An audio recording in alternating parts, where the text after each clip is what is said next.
The Opie and Anthony Show on XM 202, featuring Opie, Anthony, and James Norton. So here we go. What is the virus? In the space of an hour, a single virus has invaded, multiplied, and killed the cell, continually multiplying, searching for the next victim till there's nothing left to kill. The answer to infection. There is no answer to infection. It's already done pretty much all the damage it can. Fills their veins and blood with pure rage, and then eventually everything just stops. The virus is spreading. If this doesn't make you want to throw up, we're failures. It's the most annoying thing on two legs. What a bore fest. Who cares about the funny? Just bring me the porn. Aren't we dumb? See, he. Opie. Oh, do you want to play? Anthony. I will beat children about the head. Jim Norton. I'm dancing. I'm a naked whore. It's indescribable. I'm trying. It's like a rape that's covered by insurance. Some of the comments they make are uncalled for. Why are you crying? The virus finally hit him. Well, with Jimmy, you never know. It could be AIDS. No.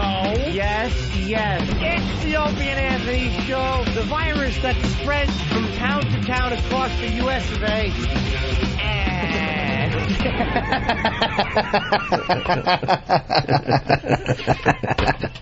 I hate you. But enough of this palaver.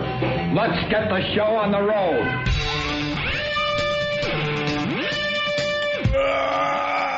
Hey. One last stretch, and then we broadcast. Thank you already. People on Pal Talk saying, guess no plane crash, huh? Like they're welcoming us back like that. That's a fine how do you do. I guess that plane didn't go down. No, we're here. Well, it's good to be home, that's for sure. We were just talking about that just before we turned the mics on. The road is the road, but I don't know. It's just good to be back in the studio here in New York City. Hate the road. It's the Opie and Anthony Show. The ONA virus spreading across America and spreading through Anthony's body and spreading through Jim Norton's body.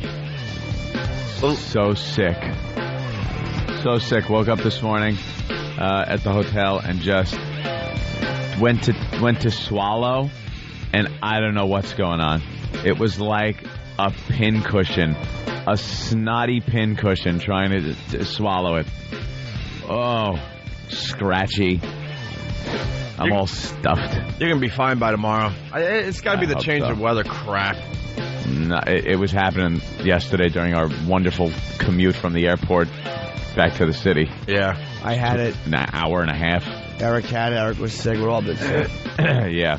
Yeah, we were all just in a van with each other. That was only a few hours ago, wasn't it? It's the van, the plane with the filthy people, sick people, hacking into their hands and then touching everything. Oh, sometimes you want that plane to just go down. Well, just burn all the germs in the fire of jet fuel. Well, we had delays down in West Palm Beach, and then we flew into Newark after doing some loopy-loops and circles around Manhattan. And then for some reason, I guess the rest of the country's not going to care, but, you know, when you drive into New York City during rush hour, you would think it would be clear sailing because everyone's trying to leave New York City. They leave. Rush hour is everyone working in New York, leaving to their suburban home. Well, for some reason, like, trying to get into New York during rush hour is just as bad. I just don't get that. Yeah. Who are those people and where are they going? Who are those people? Not everyone's coming back from flight, so who are all these people? Well, the tree is up now, so they're going to look at the Oh, you know what? Good point. I don't know if it's lit yet, but it's the holidays. Yeah, it's lit. I cursed that tree. That's why we had all that crazy traffic, you know, close to your hotel and such. Because, it's just bottleneckers all over the place. Stupid tree. It is a stupid tree. I'm going to try to commission 80 more tunnels coming into the city. That's all you need. You think they could do that? That's all you need is a couple more anyway. 80. I was talking last night that I wanted to build a huge, giant platform over Manhattan. Just a flat table that is as high as the highest building is right now, and build an airport on it with elevators. So you land, you hop in an elevator, and you go down to New York City. How great would that be? Why not? Why not? It's 2006. Look, I got $20 to get the whole thing rolling. Come on.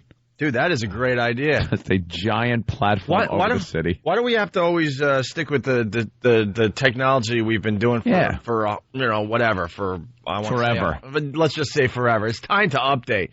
That is a brilliant idea. Imagine the plane lands, you hop in an elevator, or you take like a tram up there to what would amount to you're over downtown. Right. And then you take an elevator, and it drops you right in downtown. Even if it's a long elevator, who cares? Yeah, whatever. It's got to be a long one. It's got to be as high as, the highest building around. But knowing human nature, the elevator would have huge delays. Yeah, big delays at the elevator. Because some dope couldn't figure out how to, push L for lobby. Lobby. C for city. Hey, you're thinking, though, man. Oh, I'm always thinking. I like that. It'd be too shadowy and cloudy under the airport. We don't care. I know, but nobody would live. You know something? Screw it. How often is it really nice and sunny and people care in the city? This is a place of work. This whole city is your workplace. Well, you just sacrifice part of your city, and then that's the part of the city that'll never see sun again. That's it. Cut a big hole out over Central Park, okay? Are you kidding? I mean, right here in Midtown, during the day, there's shadows and shade. Yeah. There are people that have apartments in Midtown especially that never see the sun. They just never see the sun. Put airports on their roofs. Because buildings... That's what I say. Buildings just pretty much block the sunlight. All right. Well, speaking of flying, so yeah, it was a long commute home yesterday. A really long commute. And I'm jealous of Anthony. I got to tell you, man. Oh. Man, all of a sudden we get to Newark after, I don't know, like a 3-hour flight. Yeah. And we get off the plane, and it's like, man, that's like a transporter. It was like a transporter for me. What are you talking about? Like Star Trek. You fell asleep before we took off. Yep. And you woke up when the plane hit the runway. Pretty much when the pilot said, flight crew, prepare for landing. That was it. So I was like, wow. So I shut my eyes, opened them, I was there. It was like I was beamed from Florida to New York. And you don't take anything to relax you for flying or anything, do you? Nah, I had a Bloody Mary before the plane even, was loaded. Yeah. I like sitting in first class with a Bloody Mary as people walk by me and go, how is he getting a drink? And I go, because I'm important. I just feel all guilty when I'm in first class. Oh, yeah. Forget about it. Yeah, absolutely. I'm not used to this crap. I look through the Sky Mall magazine and circle everything in front of people. I'm getting this and this and this. And I need this massager that could be used for other things. I love the people as they're walking by, they look at you and they give you that smile like, why are you in first class and I'm not? This old bag, this old bat walked by and she went to shove her luggage into the overhead bin over our seats. Uh-oh. Yes, but she was not in first class. She was a coach person? So the sexy Stu, came over and told her, excuse me, miss, you have to find a overhead bin in your cabin. They don't say, coach or anything. They just say in your cabin. And she goes, a space is a space. What's the difference? And I was thinking, a space is a space. You might as well say that about the luxurious seats. Yep. You're in first class. A space is a space. But you ain't sitting here, lady. Now move it. Take your bag of crap and get into coach. I actually think Kenny. They should put curtains up along the aisle where the people sit so we don't have to make eye contact and be forced to share smiling pleasantries with people in the back of the aircraft. Don't want to look at it. I don't want to look at them. Don't ruin my mood with your dirty coachness. And you know what gets me also? How quickly I can get my crap into that overhead bin without interrupting anyone behind me.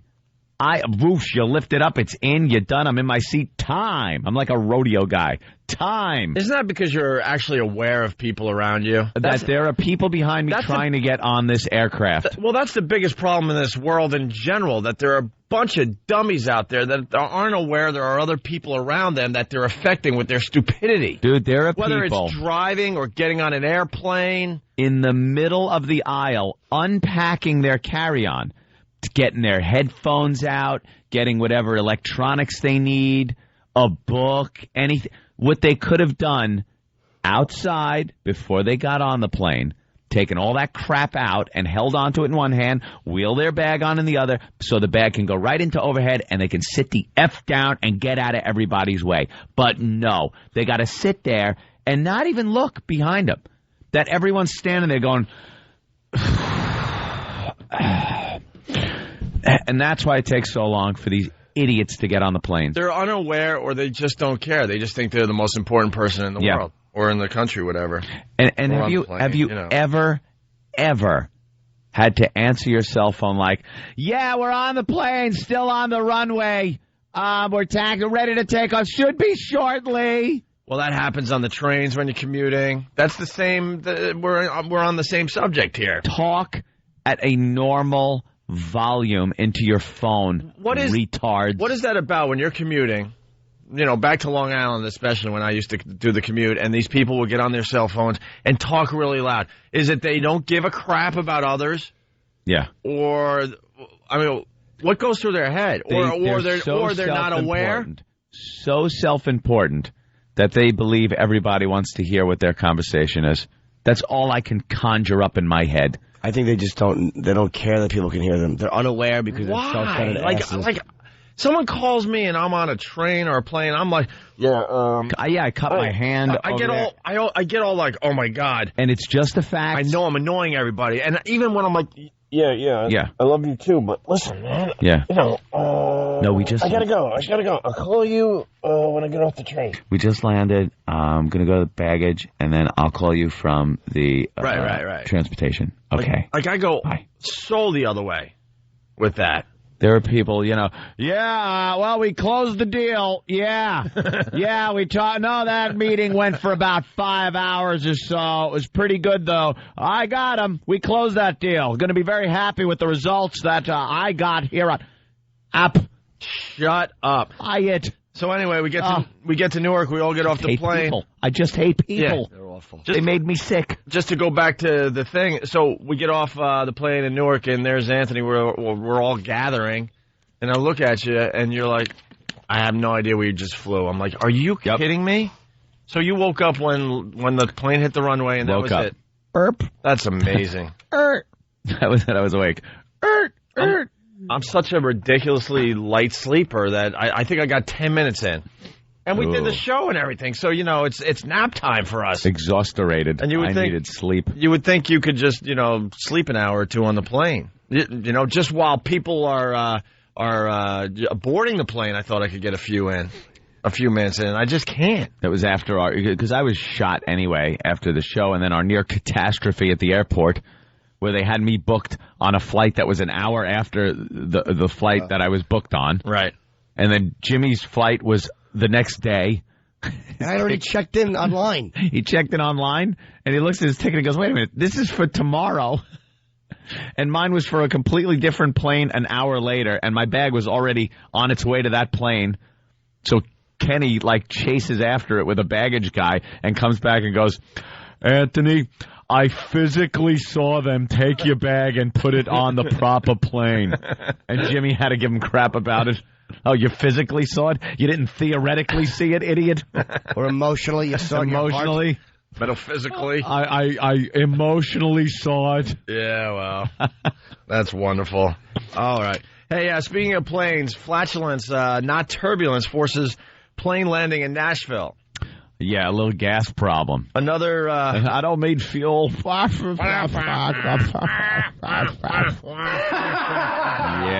whatever. Left riot. All right, just another dummy on a flight. Flatulence brought 99 passengers on an American Airlines flight to an unscheduled visit to Nashville early Monday morning. American flight 1053 from Washington to Dallas made an emergency landing here after passengers reported smelling struck matches, said Lynn Lawrence, a spokeswoman for blah, blah, blah. Okay, the plane landed safely, blah, blah, blah. The passengers and 5 crew members were brought off the plane together with all the luggage. Yeah, because everything. You smell some kind of a match, sulfur smell. Crap. They're thinking bomb. They're thinking some kind of bomb went off. Some lady's farts. Yeah. Some lady cut a gasser, and that idiot. Yeah. Yeah, so the crew and the passengers and the luggage had to get off the plane. They had to go through security checks again. Yep. Bomb-sniffing dogs found spent matches.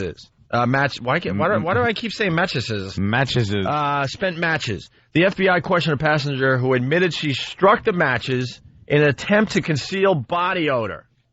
Yes, a fart. Yep. The flight took off again, but the woman was not allowed back on the plane. Good, dummy. American has banned her for a long time. What?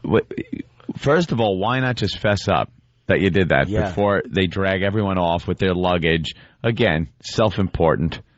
Just say, yeah, I blasted one out. Look, I had to light a match. Look, I just agreed with the self-importance thing. Yeah. Who's going to admit that? People would want to kill one. People would want to kill you. Admit it to the like whisper to while you're still in the air.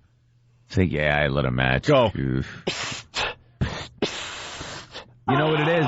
If you blast one on a plane, who's going to know it was you? All right, the cabin gets all ugh, but who's going to know it's you? You start lighting matches, now there's a problem. I think if the plane has to go somewhere else because of you, there's no way out of it. The passengers will literally want to kill you. Yeah, or at least do some serious harm to your body. Woof.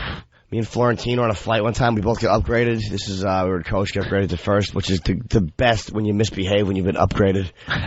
And I can't tell you how much gas I had. It's embarrassing, and it was horrid. It was so bad that Jim had went to the restroom, and I'm in my seat, and it was me dropping bombs, but the lady thought it was him. So the flight attendant took a little spritzer, and it was like outside the men's room door. I have never laughed so hard in my life.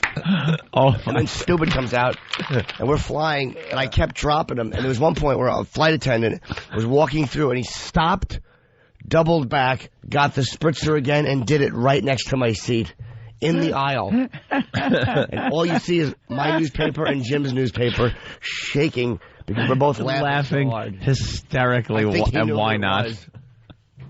Oh, is that good? It was great. We got Tennessee checking in. Brian, what's up?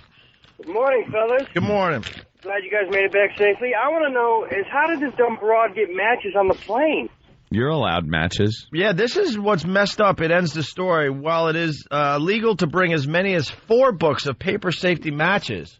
Yeah. Why is that legal? Little books of matches. You're allowed to bring them. For what reason? I don't know. So as soon as you land, light up your cigarette right when you get out of the plane. Dude, as soon as you land, you could go and get your stupid matches or lighter. That sounds a little unsafe. Yeah. Why have matches? So you're allowed to, you're allowed as many as 4 books of matches. And why would you need 4 books of matches on a plane? That just seems like something that needs to be changed. 1 book. But of course, it's illegal to strike a match. You can't strike a match. Dude, it's not like, matchbooks are a rare item. Yeah, you can see going on. Ban stupid matchbooks, please. My girlfriend had to check all her luggage because that stupid ban on liquids. Oh, yeah, and she gels forgot and to liquids. Put her stuff in my bag, like the makeup and all that stuff. So we had to go back and check it. Yeah. So irritating. So just stop certain people from flying, please. Yeah. Yeah, like your chick is one that you should worry about. She should be profiled. Stop. All right. Well, we're back in New York City. Yes. We're very happy to be back today on the show. To be here. We got it's not the Chubby Bunny contest. We're trying it out on the air. Yeah, this is an experiment. Yeah, we've learned through one of our listeners they had a contest at a county fair where a lady died doing the Chubby Bunny contest. Choked to death right there. Yeah, the first in the history of the Chubby Bunny contest. And basically it's where I would assume, I was going to assume fat girls, but I guess it's any girl could do it. Girls put a marshmallow in their mouth and then they say Chubby Bunny. And then they put another marshmallow in their mouth and say Chubby Bunny. And then they put another marshmallow in their mouth and say Chubby Bunny. And then after a while, your mouth is so full of marshmallows, you can't say it, and you lose. And you're out. Right, so we're going to have a little bet with E-Rock. You want to bet today, Ant? How many marshmallows? You're a betting man. Sure. Jimmy, you want to bet? I don't like to gamble. I don't condone it. I'll wager. A little bit. Yeah, we'll get some wagers going. I would suggest you do some wagering at home as well. How many marshmallows can E-Rock stuff into that fat face of his without choking? Well, he's got chubby cheeks. Yeah, a little chipmunk-like. He's not a fat man. No, He's not at got chubby cheeks. He's odd because he looks like he could be fat. But then when you look at him, like, oh, no, his face is not fat, his body's not fat. There you go. And yet when you look at him, you just see fat. Also, we got the former president breaking down and crying. This is so bad. We love crying audio on the Opie and Anthony show. George Bush Sr. Yeah, can we do that next? Losing it, please. Yeah, we love it. A picture of his wife. And E-Rock, can you go to the Crying Hall of Fame and get us some examples of other crying clips that we know and love? We love the weeping celebrities. That's right. All right, and we got to talk about E. coli. We got to talk about trans fats. Trans fats. That just boggles my mind. We can get into that a little bit. And look, Mike Woods. How I missed him. Oh, do we have his audio from earlier? I hope so. All right, we're getting that. Pulled quite the gaffe right when we get back. I'm watching and just, he's typical Mike Woods. Weatherman here in New York, by the way, and he just stinks at improv. His improv skills are horrid. And I guess we'll talk about the split of Jennifer Aniston and Vince Vaughn. Ooh, yeah. Splitsville. Well, it's water cooler talk today. Everyone's going to be discussing what happened. Yeah. What's that? Oh, they're discussing how Sirius satellite radio is tanking. There's Hoo Howie. Yeah, that was a good deal for the company. Ooh. He moved the stock a whole quarter in the last year. That's gotta hurt. That's terrific. It's the Opie and Anthony show. Whip 'em out Wednesday. Let's give it the big plug here. Right. Get a wow on the vehicle. For detailed instructions on how to get your very own wow sticker, visit opieandanthony.com. WOW stands for Whip 'em Out Wednesday. We pretty much say at this point, whip 'em out whenever. It's going to be whip 'em out anytime, but that's wow. It works great when you're stuck in traffic going to a sporting event. Wow. One of these days you'll be driving. Girl that's familiar with the program's going to see the wow, know what it means, pull up next to you, and flash you. Makes that commute so much better. So there you have it. Whip 'em out Wednesday. Hear what everyone else is talking about. O&A Uncut and Live, continuing the show on XM Satellite Radio starting at 9 a.m. Eastern. Visit xmradio.com to subscribe. It's the Opie and Anthony show. Hey, good morning. You're checking out the Opie and Anthony show. By the way, it's Whip 'em Out Wednesday. Ooh, it is. We love track of the days. Well, we love doing a national talk show because they're whipping them out somewhere. New York is a little cold right now. I don't know if it's going to be a great day for Whip 'em Out Wednesday in the New York City area. I doubt you'll be seeing any wowing going on in New York City. Remember, we used to do the Boob Index. Oh, right. The Boob Index in Chicago, you got to give them like a 1, maybe a 2. Some brave women out there. You'd have to be a lunatic. New York is about a 3 or a 4. Yeah? Yeah. That high? Well, it's 35 degrees. It gets a lot colder in New York. All right, we'll give it a 3. Buffalo, forget about it. Yeah. Forget about it. No boobs for you chance. today. What about Zero Vegas? Visibility. What about Vegas? Vegas? I didn't look at the weather, but I'm sure it's got to be up there. 10. Yeah. The Boob Index is at 10 in Vegas. West Palm. Well, a lot of old broads down there, but a lot of girls with braces, too, so. Yeah, we saw that. We learned a lot going down to West Palm Beach. West Palm, I give a solid 8. Solid. Dallas? Yeah, you got to give Dallas high numbers. Dallas has the breast implants. Jimmy and I have been down there a few times. It's all about implants and guns in Dallas. And strip club. Nice big boobs, those country girls. I would go with a solid 9 in Dallas as far as Whip 'em Out Wednesday goes. Any other cities you want to hit? Washington, that's about the same as, probably Washington like a 4. Yeah. They're a little warmer down there. Boston's a 2. Boston, 2.5. Pushing a 3 today. Yeah. So not the most ideal day for Whip 'em Out Wednesday. But low boob index. But the warm climates, they're enjoying Whip 'em Out Wednesday. It's really simple. Get a WOW sticker. Get it on your car. I'm telling you. Women are out there, and they will flash you if they see the WOW stickers. WOW, of course, stands for Whip 'em Out Wednesday. Of course it does. And some of the stations we're on, they're just lazy. They don't know how to push the show, and they don't even have wow stickers. They don't even know how to make wow stickers. So, you have to take it upon yourself at that point and make a homemade wow sticker, okay? For Whip 'em Out Wednesday on the Opie and Anthony show. Wow, I was enjoying talking over the music. I felt like I was back at AF, the only station that really rocks. Where every second we talked, music was blaring. Oh, enough. Enough with the music. All right. E-Rock is getting the Bush crying audio for us. He wanted us to stall because he's getting the BB gun kid audio as well. BB gun kid. Yeah, where he cries after getting shot by a BB gun. Oh yeah, that is a good one. Well, we like breaking out the little faggot. we like breaking out some of our favorite crying clips whenever a new one comes about. Celebrities, sports figures, always good. Retirement speeches, things like that. They'll break down, start crying. You got the Mike Schmidt. Yeah. Just famous. Unbelievable audio. And then politicians. They tend to tear up every so often. Who was that woman politician that just lost her mind? McGreevy. Like they were saying it cost her the president, any chance at the presidency or vice presidency. A woman? Yeah, some broad. Oh. She started crying. Well, that's not what caused her to lose the chance for the vice presidency. No. So it's the fact that there's a mess that is replacing what makes a man a man. Right. Yes, it's called the irrational hole. You need something that looks like an intercontinental ballistic missile. I need to know who this woman is now. I don't know who you're talking about. I can't remember her damn name. They'll pop it up on instant feedback. Some smarty out there will help us. Did you ever cry watching someone cry? I know this sounds like a bit we set up back in the back. Like it's funny. Let me throw this out. But I got choked up. I got choked up. The only time I'll get choked up is watching someone getting choked up. Is perfect example. Watch the last episode of the Band of Brothers.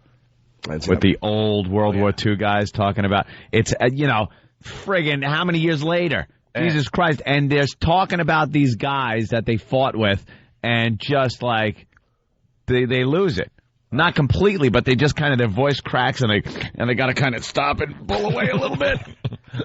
And that just gets to me like every time. It's like, oh, this guy is still affected by this so many years later. Of course, Can I go next? You got one too, Jimmy? No, I was asking. Do you have one? Yeah, I do. Yeah. All right. I was bawling last night. Oh no! What happened? Oh no! I hate that we're starting to show this side of our personalities. Yes. Wonderful. I was watching Little People, Big World. Oh no! Stop! Get me some, the midget show. Get me something hot. Get me something hot. A hot beverage. I can't get enough of Little People, Big World. And a hot beverage launcher. on TLC. It is the greatest show. I discovered it, last year. I can't get enough of this dumb thing. Yeah. And I have a tough time making fun of midgets these days. When we do the midget sightings, it hurts a little. Because I know they're people just like you and I. No. So you kind of got a little choked up at the midgets? So, Little People, Big World, they focus on this one midget, Zach. Yeah. Zach is 13 years old, and he's 30 inches tall. Were you in Bob Kelly's lap at the time? Yeah. he's I guess he's right around, actually. Yeah. I think he's just under 3 feet tall. Yeah. And he's 13. And he's got little, stubby hands. Aww. And he likes to bowl. And does he? His bowling ball is 10 pounds, and he weighs 30 pounds. And, wow. His bowling ball only has one hole for the thumb because the other fingers aren't long enough to get into any other holes. And then he throws this ball. Cyclops ball. With all his might. And he's actually a really good bowler. He would probably kick all our asses in bowling, which is pretty bizarre. In bowling. So, I bet I could deck him in a couple of punches, though. You beat him in life. The little fella is on Little People, Big World, and his father is shipping out to Iraq. So they showed how emotional it is for the father to go away to war and leave the family behind. That's sad. That's sad for anybody. I guess his father's of normal size. Oh, yeah. He's shipping off to Iraq. He's his size. He's a spy. He just walks into enemy camp and stands around and listens. No one sees him. There's a little turd. There's a turd here. And they had to show the farewell. The mom and little 3-foot, 13-year-old Zach. Oh. Saying goodbye to Dad. Did he throw his little arms around him? Yeah, and then, he jumps into Mom's arms, and he's just inconsolable. He's just bawling and wailing. And then the father just drives off, and I look at my girlfriend to my right. She's bawling. I'm like, all right, what the hell? I'll let a couple spill out, show them I'm doing too. I don't want to kill the mood, but that Zach sounds like a bad boy. This stupid little people, big world. I can't get enough dopey of it. bowling ball. Well, that would be, I know, is one hold ball. Ugh. He's a tough every kid, radio though. show in America. The show's on TLC, which is the Freak Network, by the way. Tender Loving Care Network. Oh, the Learning Channel. Yeah, it's the Freak Network. It is like it is the freak show, the sideshow for TV. Yeah. But they do it under the guise that they're showing, diversity and things like that. But yeah, it is a freak show. TLC, tiny little creeps. And naughty Zach. Like I tell you, it takes a lot for me to get any kind of moist eyes going. Emotion. It takes a lot. But yesterday, maybe because we were tired from the trip, I don't know. So you were emotionally drained. I don't know. But I mean, seeing any father shipping off to Iraq and leaving a family behind is brutal. And then to know that this kid has a tough life to begin with, and he's losing his father, the only one that really, gives a crap about him as a normal person, is gone. The only male that doesn't spit on him when he walks by. Doesn't do it. The old dudes, though, it's over, Johnny. Mm-hmm. The end, right at the end, there's this one old soldier, and he goes, my grandson asked me, were you a hero in the war? And he goes, no, but I served in a company of them. It was like, oh, Christ on a pony, stop. How bad do you cry, though? No, it's just like I get like I gotta make that loud swallow. Like, oh Jesus, where are you going here? Stop this. Turn it off. Put a cartoon on. Do you go and make excuses before it gets really bad? Like, I gotta go check the water heater. Like I know what's coming. Excuse that would be too. Yeah, right. I think there's a leak downstairs. Right. Well, guys, we're not supposed to cry ever. So when it starts happening, you're like, well, that point's coming. So I grab the water off of my night table and go, oops, and spill it all over my face. Oh damn! Look, I spilled water on me. Or spill it all over the couch. Oh wow! Look what I did. I gotta go. Be right back. I gotta go get a rag. I'll be right back. Oh God, Jimmy, you got one? I have many. I'm a blub. The one with personality wise. I remember watching Ozzy cry, talking about his wife's cancer. Oh, that was awful. Yeah, horrible. But I'm a blubbering idiot anyway. I mean, I watch movies. I'm the worst. Are you really? Awful. Truly awful. Yeah. It borders on manic depressive. It's not healthy. Yeah, really. It's not like normal. It's not a healthy release. It's almost like I don't care about the movie. It's just an excuse to finally cry. What a bunch of washed women. Oh, we are awful. Bunch of sissies. Crying over old soldiers. He's got fidgets making him weep. Then you're just bawling over stupid movies. For no reason at all. Nothing. Just a little Marianne. Marianne. I'm a little Marjorie Ann. Watching Animal House and tearing up at Flounder's dented car. Oh, I've cried at the dumbest. I can't even tell you how many movies. It's revolting. Look, man, we're sharing here today. Oh, no. And Stephen from Bayshore, he writes. Of course. Little People, Big World. I was just talking about it on TLC. Steve wishes that the show would become Little People, Big Fly Swatter. Kill those horrid little bastards. The fans are so awful. It's like they don't want you to... I was online one time, and this guy instant messaged me, and he goes, if I hear you talk about your girlfriend happily one more time, I'm going to slap you in the face. There's a whole thread on the message board. Jimmy's got a girlfriend. Does this suck? Like they think it sucks. I can't help it. Of course not. You've seen enough of the other side. Jesus, it's all I had. You should have been with us on the trip then, people, and seen this loving, psychopathic couple that are absolutely made for each other. Just not Jesus right. Christ, she's as loony as you are. She's nuts. She's nuts. Yeah, definitely entertaining, though. Hey, E-Rock, are we waiting for the BB kid still? E to Where? the rock. What am I doing? Look at him running over.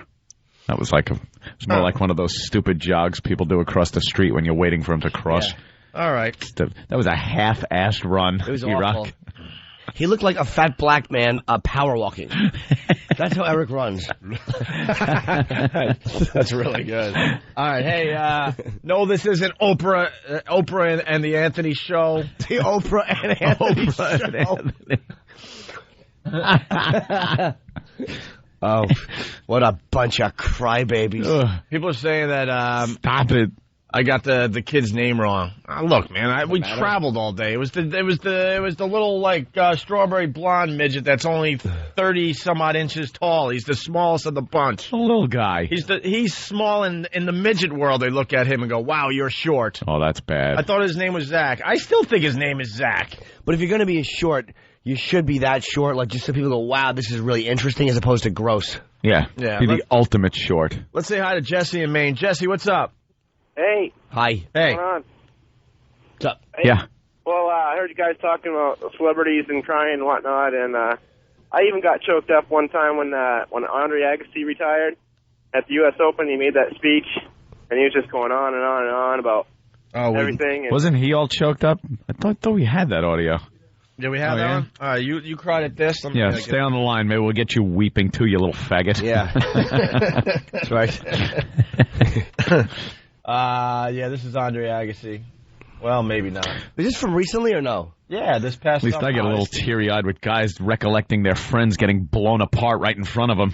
This guy is a tennis player. Yeah, guy in white shorts. I saw this. It tight white shorts, and he hits a ball real good. Yeah, wow. Wow.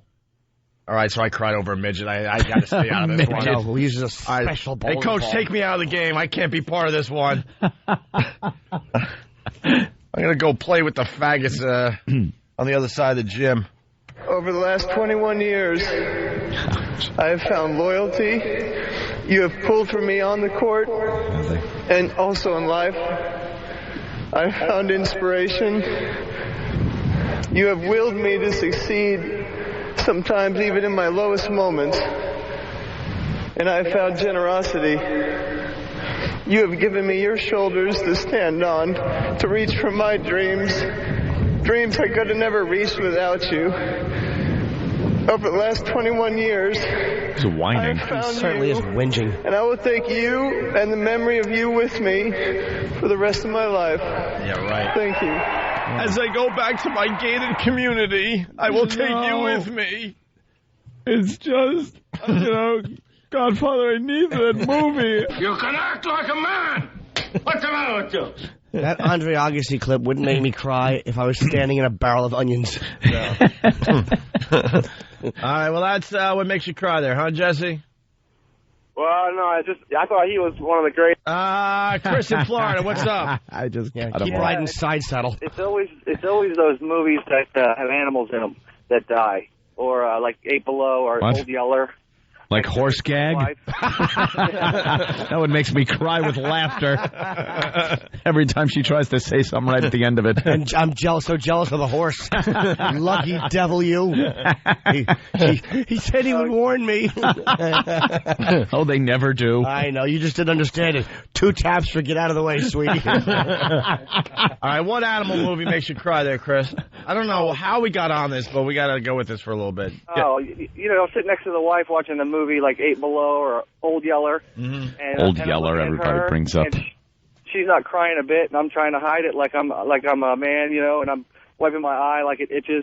Like he's a man. It's funny. Yeah. I know I'm not, but like I was. All right, someone on the instant feedback on their cell phone. Opie will crush a homeless man's cake, but he cries at midgets. Yeah, I know. We were all emotionally a little drained yesterday. Yeah. Greg on Long Island, what's up? Oh. How about the movie Rudy? Yeah, if you're not crying at the end of Rudy, man. Nah, that didn't do it. Really? Yeah, sorry. It was nice, though, but pretty inspirational. Yeah, you get to make a tackle and go home. Back to life. Oh, well. Get off the 48. field, retard. Exactly. Stop hanging out with children, you pedophile /ass. Oh, you want to talk about an embarrassing real life one? I forgot about this. Oh no, strap in. It was recently. It was with my girlfriend, and we were in bed. It was dark. This is true too, and I forget what we were talking about, but I was happy to be dating her. You know, just kind of happy that a lot of the madness or silliness is over. Yeah. And I cried a little bit, but it wasn't loud. It wasn't for showboating purposes. But it wasn't like, we were just laying there talking, and I was like getting a little, worked up. Nothing crazy. She had no idea. A little misty. Oh, misty, exactly. A little misty. Jesus. And she didn't know. And we're talking, and she starts touching my face, and she feels it, and she didn't know, and she moved her hand. She goes, "Ew, why is your face wet?" Good for her. She should have given you one of her tampons to dab your eyes with. Or I should have shown her a horse gag and say that would be more dignified than why it's really wet. Ew, why is your face And then she realized what it was. She's like, "Oh, I'm sorry." I'm like, "It's all right, castrating Hitler Youth. I'm just laying here." Fantastic. Ew, why is your face wet? Great. Hey, let's say hi to Max in Dallas. Max. Hey, what's going on, boys? I got to agree with Anthony, but one of the sad ones is Saving Private Ryan when the guy's at the tombstone.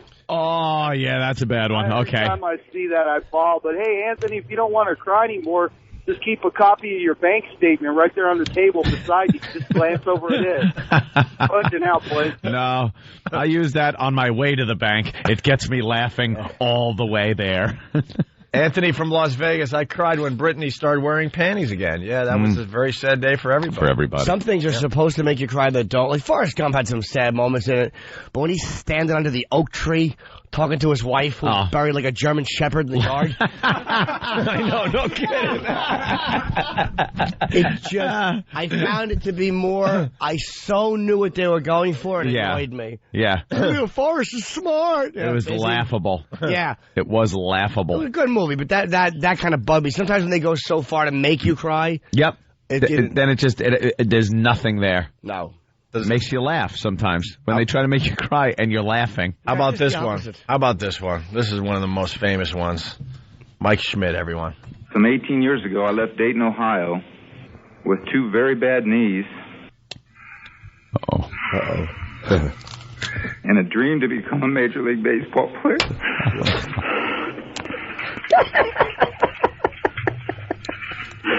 I thank God that dream came true.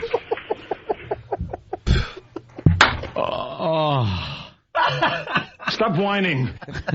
Almighty. Every time we play every time we play that clip, by the way, we get hate mail. People get pissed. Why? That we're making fun of that That's clip. too bad. They love their Schmidt. Right. I don't mind somebody getting a little choked up, but that was wow. He was just all up, curled out under an Afghan, letting it fly. Goddamn Lou Gehrig had to stand there knowing he was going to shake himself to pieces, or whatever that disease does. He turned to cement.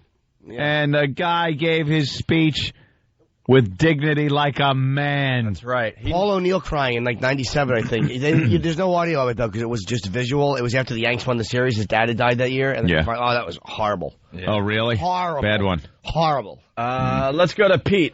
What's up, Pete? Hey. What makes me cry is the end of Independence Day when Randy Quaid is going up there with... Hang up on him. When Randy Quaid's going up. I felt this. Shut up. Okay, I thought he was serious. Okay, you're kidding. That's funny. I thought he was serious.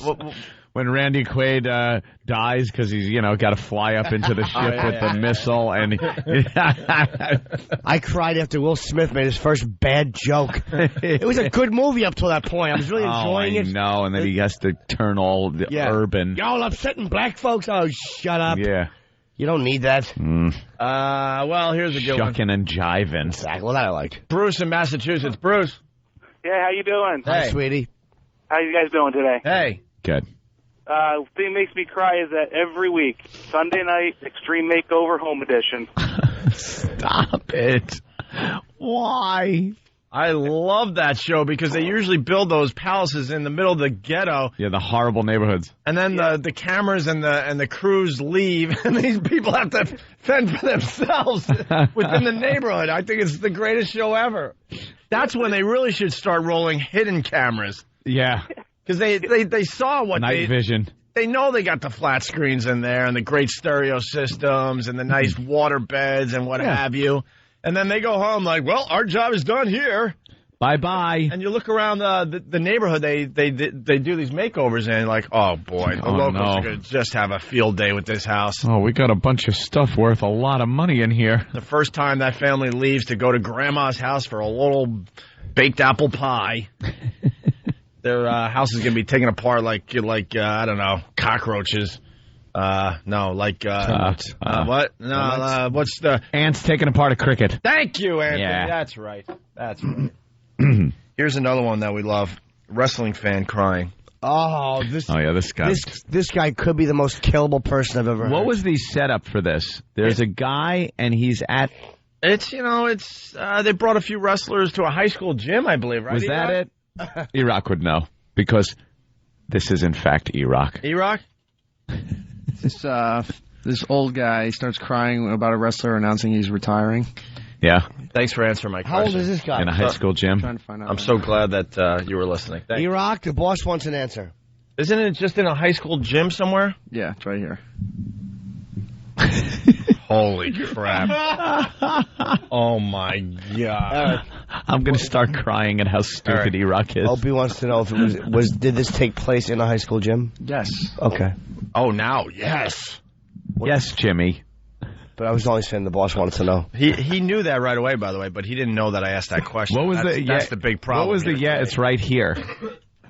Yeah, answering it was in a gym, and then right here, it's the visuals right in front of him so he can see. Oh, so it's right here, and then you transfer it over to the... It's not showing. E-Rock, do yourself a favor. Mm-hmm. Listen to the replay of the show today so you could hear how stupid you really were and that you weren't listening whatsoever. I can't see it. All right? He's trying to defend himself.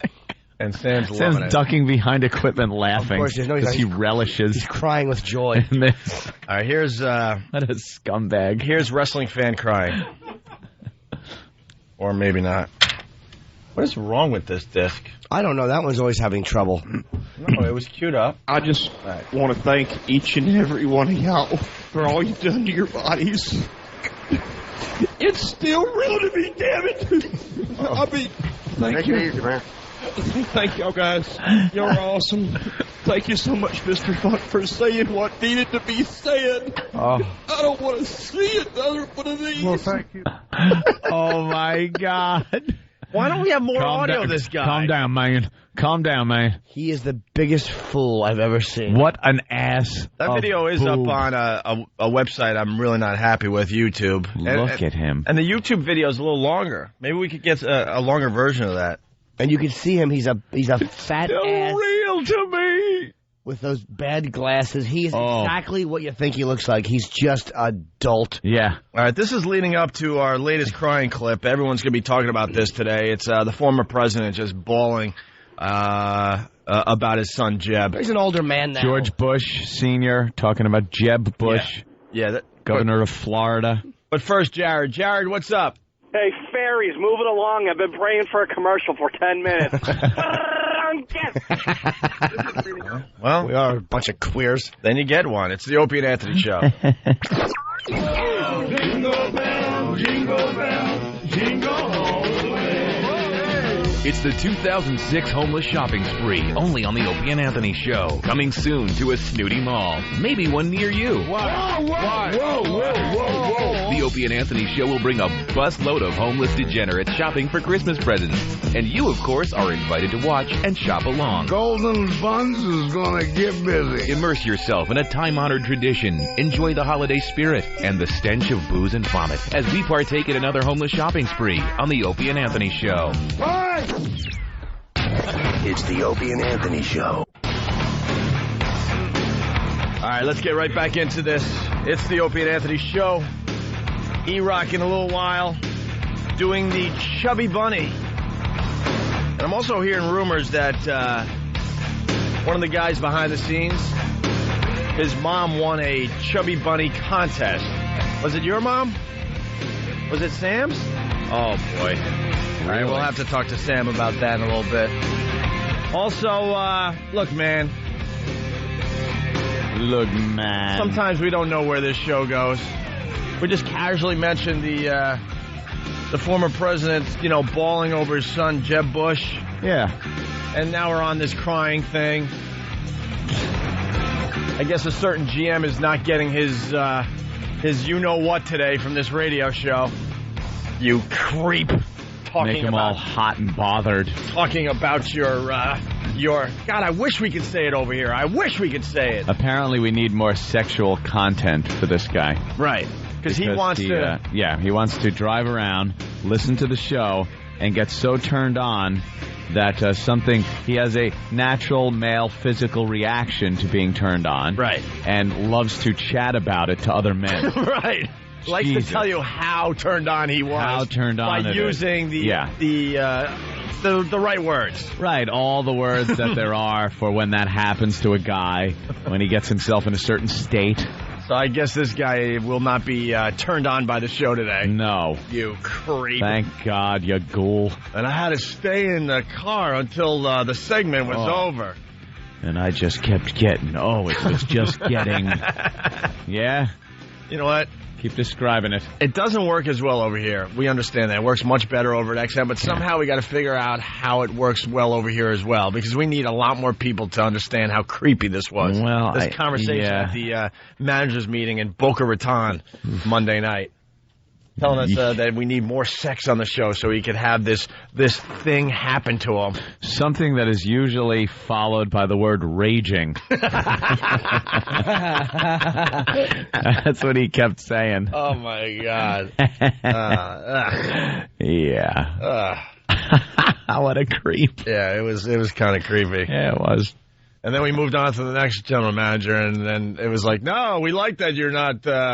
all about sex anymore. It's great. And then we moved on to the next general manager. He's like, that puking show you did, the eggnog drinking contest. Fantastic. We loved it. And then we move on to the next general manager. I wasn't feeling the eggnog drinking contest. You don't need to do stuff like that, guys. That's why you don't ask anybody an opinion on anything, because it's always different. 8,000 different opinions, and that goes for you too out there, you jerks. You just got to follow your own instinct. Right. In the end. Let's say hi to Bob in Belvedere. Hey there, Bab. Hey, Bob. Yeah, what's going on? What's up, Bob? Yeah, I went to the first Devils home game right after 9/11. Yeah. And they brought out the woman, the wife of the husband who fought the terrorists on the plane. Yeah. And everyone was crying, chanting USA, USA. It was just ridiculous. Well, 9/11, anything 9/11, you get a free pass. Especially right after, because we went to a U2 concert. Okay, that's what I was going to ask you. We went to a U2 show, and man, there was right after 9/11. There wasn't a dry eye in the house. And I think they were playing One. I think it was One. It was playing One, and all it was them on the stage playing One, and all the names of everyone that died scrolling behind them. Holy Jesus Christ! It was like crap. The whole place. It was at Madison Square Garden. Yeah. Everybody. I don't care who the hell was in there. Everyone was losing it. And I want to raise my hand. Excuse me, Bono. Yeah. Bono, we're here to forget for 2 hours. Could have a little fun. We don't need this. We don't need this. Come on. You know? Jesus. We were looking for a distraction, and next thing you know, the names just and endless. And then the flights that they were on and everything. Oh, it was just... Oh, they even listed heart-wrenching. They even listed all the pets that died. Everything. Fluffy and Snookums and they really, really got to everybody. Mm-hmm. Oof. All right, thanks, guys. All right, yeah, 9/11 stuff. I mean, forget about it. All right, we should move on here. One more clip from the Crying Hall of Fame, and then we'll play the latest one. Okay, this is the fat kid getting shot with a BB gun. Yeah, what was the setup for this? Was this the kid that was stuck on the rock in the river? Yeah. He's on a rock in the middle of this river, and he's stuck, and instead of his friends helping him, they start shooting him with a BB gun. Kids are just monsters. And the kid couldn't really jump off this rock to get away from the BBs that were flying at him. So they got him, I think, in the thigh nicely here, and this is what happened. I'm John Mike, and I'm in the Watch Force of Warwick, New York. Ow! Stop it! Don't do that! Stop! Stop it! I'm serious! I'm gonna kick your ass!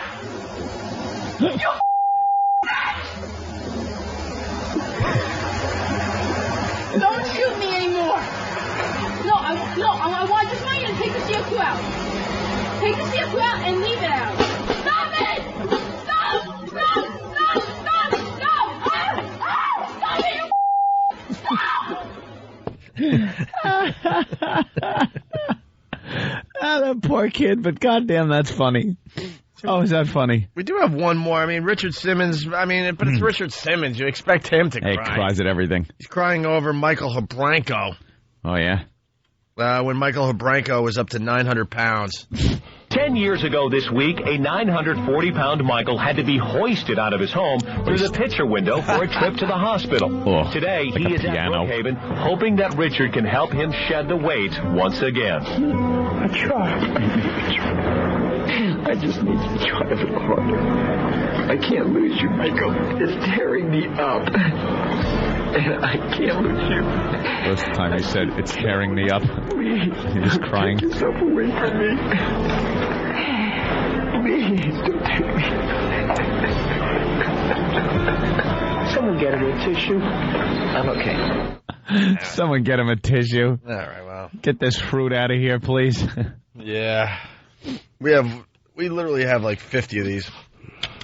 We should find some of the other ones we've never played before and see how good they are. There you go. All right, moving on. So what's the story with the former president and this clip we're about to hear? Well, he was, where was he? On the floor? And, of the Senate, I guess? Oh, no. The House? Yeah, I don't know which floor he was on. Those floors look alike to me. They sure do. And he was up at the podium, and he's talking about Jeb, his son Jeb, and he got a little emotional. And when this former president, for God's sake. He's head of the CIA? Yeah, he was head of the CIA, right. George, he was Reagan's vice president for 8 years. Yep. You ever see your dad cry when he was alive? Yeah, once. Yeah, my dad once, too. Yeah, burnt his hands on his Le Mans engine. And he was crying? It was more of a pain thing, yeah. So he's like soaking his hands under cold water. And I remember walking in and being, what's the matter? And he just turned around and go, get the hell out of here. But I could see he was like, not in a good way. I went to see Passion of the Christ with my dad. Oh, my God. I'm like, just looking to the right and he's just bawling. Oh, boy. I'm like, it is just tough to see your dad cry. Yeah, you don't want to see that. That's a tough one. Me too. Me and my dad one time watched Beaches. All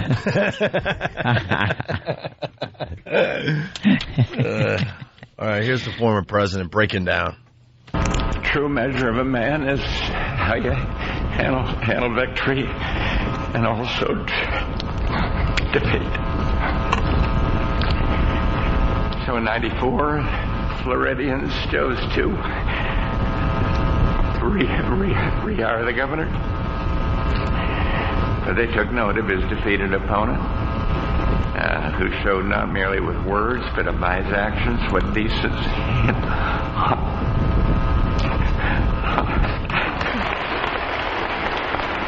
They couldn't take it. The people watching couldn't take it and just started clapping. What else are you going to do? He's an older man. And then Jeb steps up and gives him like a little bottle of water to, kind of calm him down a little bit. Give him a pat on the back. Say, Dad, knock it off. Did he hug him? Like an ass. Yeah, I gave him a little, it was like a little pat on the back and gave him some water. But boy, did he, wow. Wow, was he having his period. Oof. That goes in the Hall of Fame. Yeah, we got bad one. We got to add that one. Guy invaded Kuwait to kick Iraq out. Yeah, 1990. There it is. Meanwhile, Saddam is like an animal in that courtroom. Right. No, I won't even tell you my name. What do you do? I'm the president of Iraq. Yeah, he's still all, Even when they execute him and just pull like body limbs off, he's not a tear is gonna be. Yeah, he won't be weeping. Not at all. And there's George W. or George Bush Sr. Jeb. Give him some water. Doddering old buffoon. I know that helps our image in the Middle East. I know. Bill's wife is running for president, and our ex-president's weeping like a woman. It's just good. Castrated country. We are just a nation of sissies. Me included. Yeah, we all Me included. It's horrible. E-Rock, you ready for the Chubby Bunny contest? Oh, yeah. Or experiment. It's not really a contest. Yes. Although we'll be your fat stomach. We'll be waging here in the studio, and people will be waging at home. Or wagering. I said waging? Yeah, wagering. Waging war. Yes. I was thinking war, I guess. Wagering, yes, you're right. We have time to do the story. Man accused of faking retardation for 20 years. That's right. 20 years the guy faked being a retard. And now he's doing the Chubby Bunny contest. Jimmy, you beat me to it because I changed the name of the story. I was going to go for nearly 20 years, ever since Eric Nagel was 8. Was 8 years old. And it fits. The age fits and everything. You know, as soon as we all saw this story, we thought, all right, time to goof on E-Rock again. Isn't that terrible? Isn't that bad when everyone thinks the same thing? Yeah. Especially since he's not faking. That's the tragedy. This is real. All right, well, this comes out of Washington. For nearly 20 years, ever since Pete Costello was 8, his mother has collected disability benefits on his behalf. In meetings with Social Security officials and psychologists, he appeared mentally retarded and unable to communicate. His mother insisted he couldn't read or write, shower, take care of himself, or drive a car. But now prosecutors said it was all a huge fraud, and they have video of Costello contesting a traffic ticket to prove it. What an idiot. Yep. He had a good thing going. What are you doing? He got greedy. Yep. People just get greedy with their scams out there. Certainly do. He's like any other person trying to get out of a traffic ticket. Assistant U.S. Attorney, blah, blah, blah, said Tuesday. Pete and Rosie Marie Costello were indicted in September on charges of conspiracy to defraud the government and Social Security fraud, and the case was unsealed Tuesday. And it goes on. The Vancouver pair were scheduled to appear in federal court, blah, blah, blah.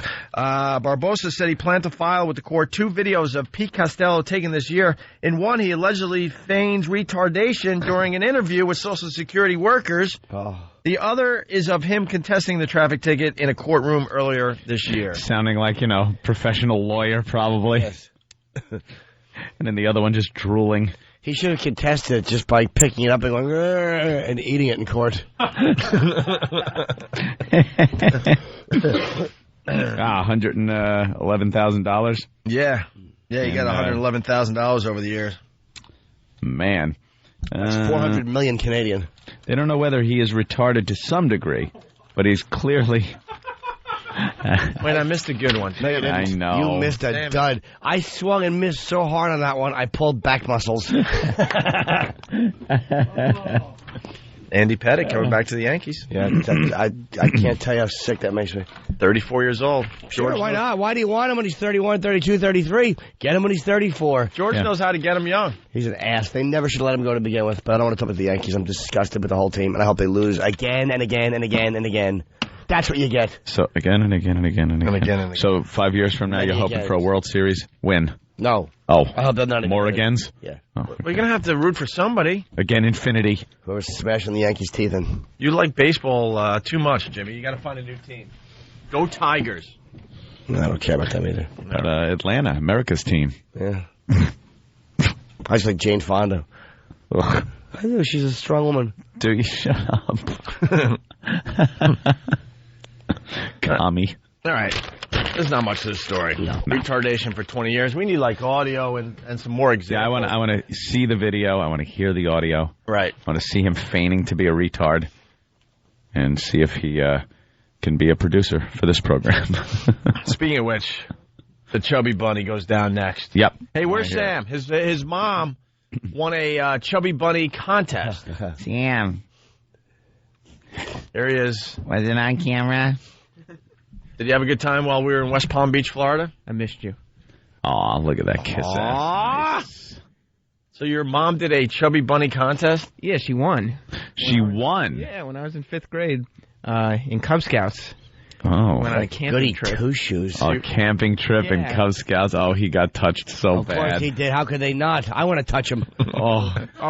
All the scout moms got together and had a Chubby Bunny contest. Yeah?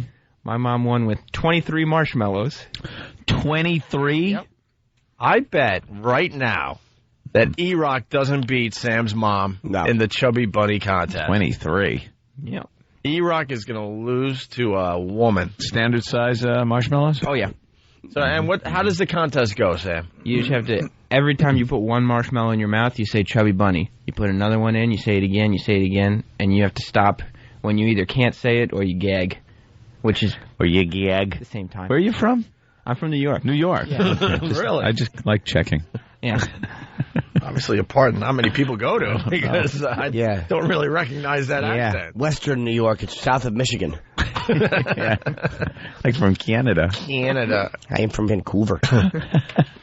All right. Well, we'll do that in a few minutes. Wow, that's here. a lot of marshmallows. Did you see this? Oh, yeah. Was everyone laughing? Yeah, it was a good time. Yeah, and then what happened when she had to take the marshmallows out of her mouth? Because I hear that's kind of disgusting. Yeah, you just have to spit out as much as you can. And it's like a lot of drool and white marshmallow drool.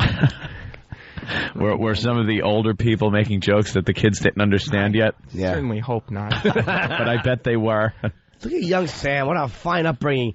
With all at the Cub Scout meeting, mom's doing a Chubby Bunny contest. Yeah, mom's involved. Yeah. Like parents taking interest in their child's upbringing. Just before they told scary stories around the campfire. Oh. He's Ghost stories. Yeah. Of course you're shaking your head. Yeah. Spook stories. Oh, sorry. Well, I don't know if that's an insult or not. Oh, speaking Can't of which, tell with him. Thank you, Sam.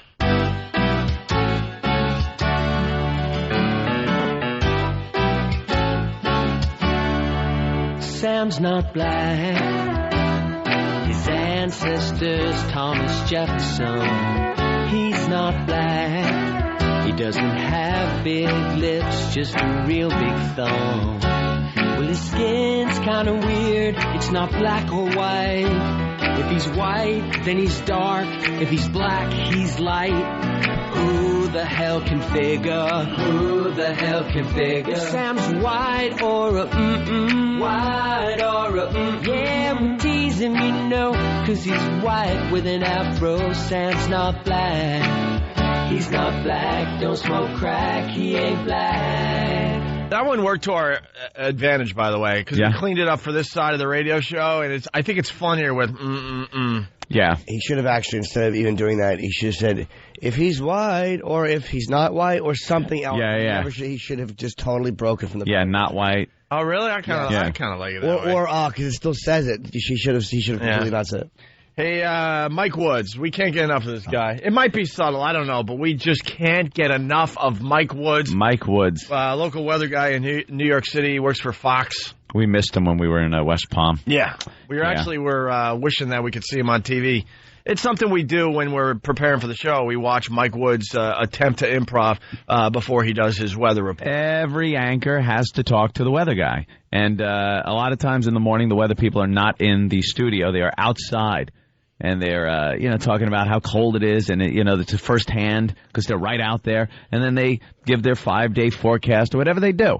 And there's a little chit-chat between the anchor and the weather person. These guys are all just want to be real entertainers. Mm-hmm. Yeah. They're not journalists. Like Cronkite was a journalist, news guy, rather. These guys want to be entertainers, and the news is just the route they take. When they would talk to each other, like if Cronkite was hooked up and talking to someone in the field, it was only about the story. Yes. It was like, okay, could you clear up this? Or, what was the statement that was made? Something like that. It wasn't this little chit-chat that has nothing to do with anything.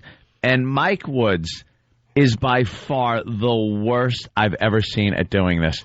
He is incapable of improvisation with this anchor woman. And she sets him up every day. Just sets him up for the big fall every day. Good old Lucy Nolan. And today, I believe they were discussing winter weather wear. Because it's cold here. It's the first couple of days it's been cold here in New York. We've had a pretty mild winter so far. So they were talking about certain winter weather gear. And Mike just trips over his own tongue again and brain. Here we go. Let's check in with Fox 5 Weather Authority Mike Woods. He's all bundled up in Times Square. I still think you probably need a muffler or something like that. Little scarf? A muffler? A scarf. Well, My grandma would have said a muffler. I don't know if I'm going that far. No? Yeah, I'm going to have to hold out a few more weeks for that. It's cold. A muffler. 33 muffler. degrees. Isn't that one of those things? Yeah. But a muffler makes There it is. Wow. There it is. Just let that sink in. Let that sink in. A muffler. Isn't that one of those things?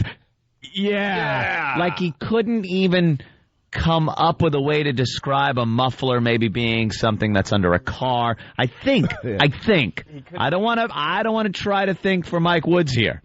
But I think he was going for that. Like, isn't a muffler something that's under a car? Exhaust pipe, something, tailpipe, anything. And he just went, isn't a muffler? Yeah. Just lost his mind. Yeah, I'm going to have to hold out a few more weeks for that. It's called a muffler. 33 degrees. Isn't that one of those things? Yeah. But a muffler makes cars quiet, but it also keeps your neck warm. Yeah. They're different. Okay, that's what I was going to say. You're nuts. I don't understand this. But whatever you say. Right now, anything that keeps you a little bit warmer definitely can help, but I'm a tough guy, and that's why I'm not going for it, all right? Here's what we have going on around the tri-state Wow, this is the best. This is New York City. This is just the opposite of the other story. This is a guy who's faking not being retarded. Poorly. What a dope. The poor son of a bitch. Could you just let him do the way? Once he gets to the weather part of it, he's fine. I'll give him that. He can look at a map of New York and point to the cities and numbers. It's going to be 44 degrees here. It's going to be 42 here. He can do that. Yeah. But do not get him off track. Don't get him off the script. The problem is I just had a thought leave me. Wow, you pulled a Mike Wood. No, I'm not doing it to be funny. I really had a thought. I had like a very, very cohesive thought. It's your girlfriend, man. What? See? Just screwing Jimmy up. I'm just being a dopey listener. Oh, I didn't even read it. They don't count if they carry the way. What do they carry? No, it's not.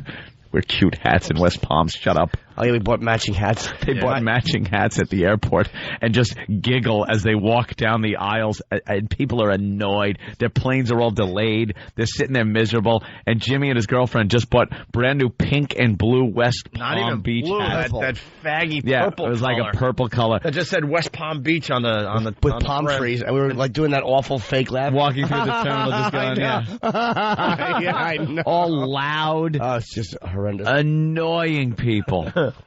What was I going to say about Mike Woods? I'm so stupid. Think about it for a second here. Dan from PA. He's actually a brilliant broadcaster. He was going to say, isn't a muffler under a car, you dumb C? And then he caught himself, so. No, I think he's just stupid. Yeah. That's it. I forgot what you forgot? Okay. There's a second part to this Mike Woods thing. Mike Woods in Times Square. By the way, I looked it up on dictionary.com. Number one definition for muffler, a scarf worn around one's neck for warmth. Just FYI. Really? Yeah. Oh, okay. Okay, so now you know. It has nothing to do with that thing on the back of the car. Oh, it does have something to do with that, too, but that's a different muffler. Okay. Well... One muffles your voice. Every day. The other muffles the sound. Was something you stick your hands in or something like that. No, what you're talking about sounds more like a scarf or something. I don't know. Call me crazy. Whatever it is, you need it today.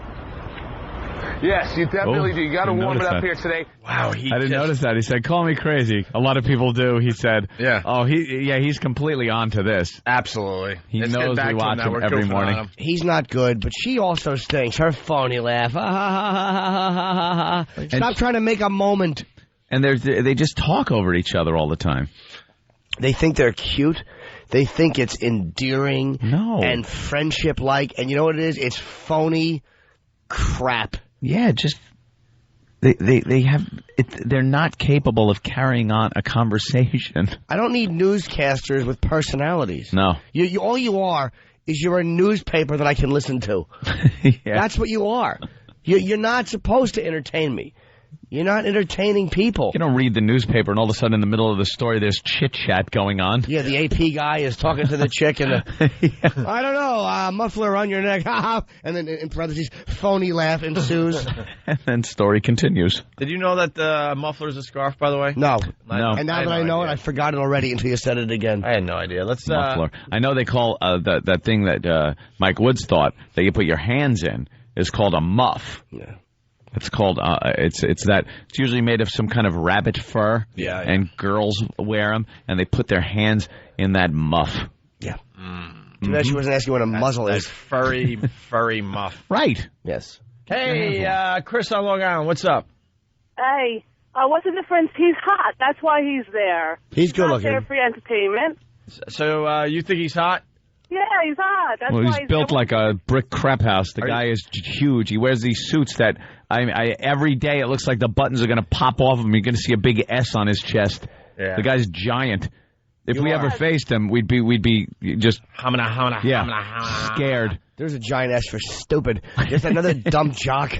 Dumb jock, stop trying to improv. God gave you that body and those looks. Be happy with it. Don't try to have personality. Hey, we're missing something here, though. Chris is a size queen. We love talking to the size queens, Chris. Yeah. Yeah, he is, and that's why he's there. What's the difference if the dumb blonde is there? She's hot. What's the difference? Are you a size queen, though? We got to get the hotness in.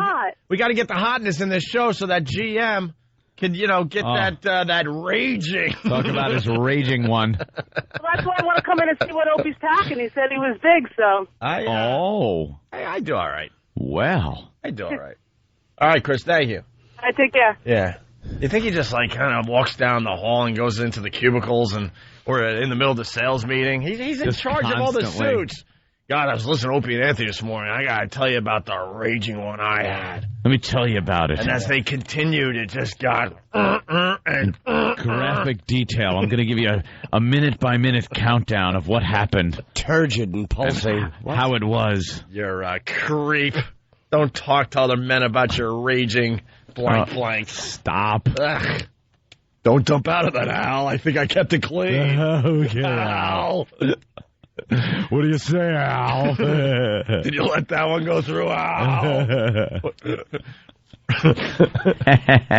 Hey, Chubby Bunny, why don't we do that next, huh? Right. All right, it's the Opie and Anthony Show. Now we all know that Opie and Anthony Wow stickers are your tickets to a successful Whip 'em Out Wednesday. Well, yeah. Did you know that Wow stickers have many other uses? I built my entire house out of Wow stickers and 2x4s. Solid as a rock. Oh, crap. I'm not insured. It's the Opie and Anthony Show. Coming this weekend to the Saturday Night Virus, Brother Weeze, Opie's mentor, will be broadcasting live from XM in New York City from 9 p.m. to midnight this Saturday, December 9th. That's Brother Weeze this Saturday, December 9th at 9 p.m.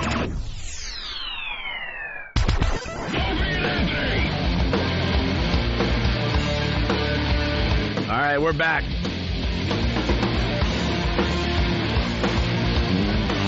It's the Opie and Anthony Show. Our phone number, 1-866-313-FREE. And also, let's remind people that it's Whip 'em Out Wednesday today. Yeah. It's cold in a lot of the cities we broadcast to, but it's happening somewhere. We're in Vegas. We're in Dallas. We're in West Palm Beach, Florida. Is this going to be the coldest walkover so far? It's not that bad, Ant. Yeah. It's going to get a lot colder. It's going to be in the 40s today in New York. Yeah. It's probably right up there.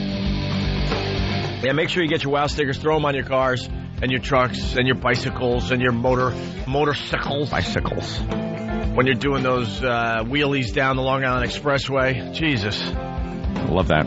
Enough. See that in the rearview mirror of your car. Oh, my God. Motorcycle come roaring up behind you, doing a wheelie at about 80. It's just unbelievable what they're doing on the bikes these days. Because they got the fat tires now, Ant. It's a Long Island thing. It really is. Mm-mm. No? No way. They're doing it up in Boston. Yeah? Yeah, absolutely. See, all over Long Island on the parkways and expressway. Mess. Just scraping kids up off the street. Just zigging and zagging.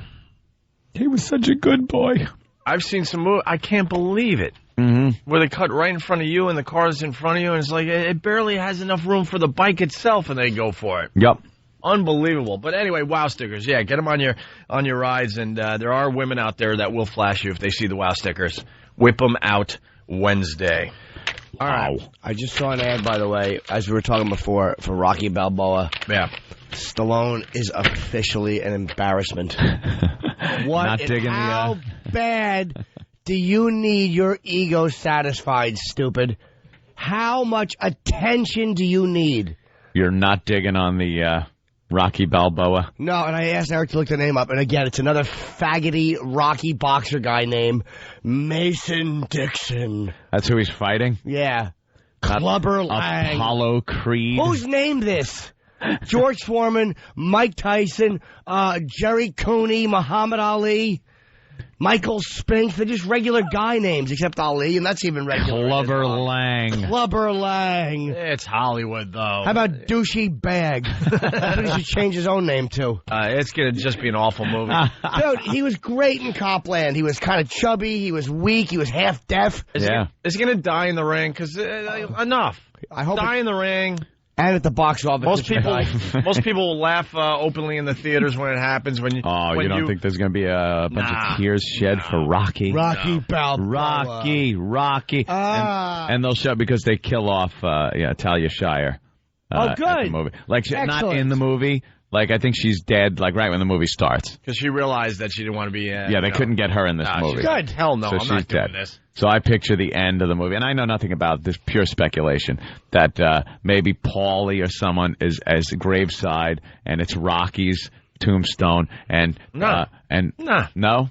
I wish too. No? He's holding out hope for another one. Get out of here. Stop it. It's going to be... Then there'll be a prequel. No, it's going to be... he does what he does, and he has the big moment where he did what he said he was going to do, whatever that's going to be, whether it's going to be the fight itself or some other dumb thing. And then the movie's going to end with him looking at a gravestone and go, I did it, I did it, I did it.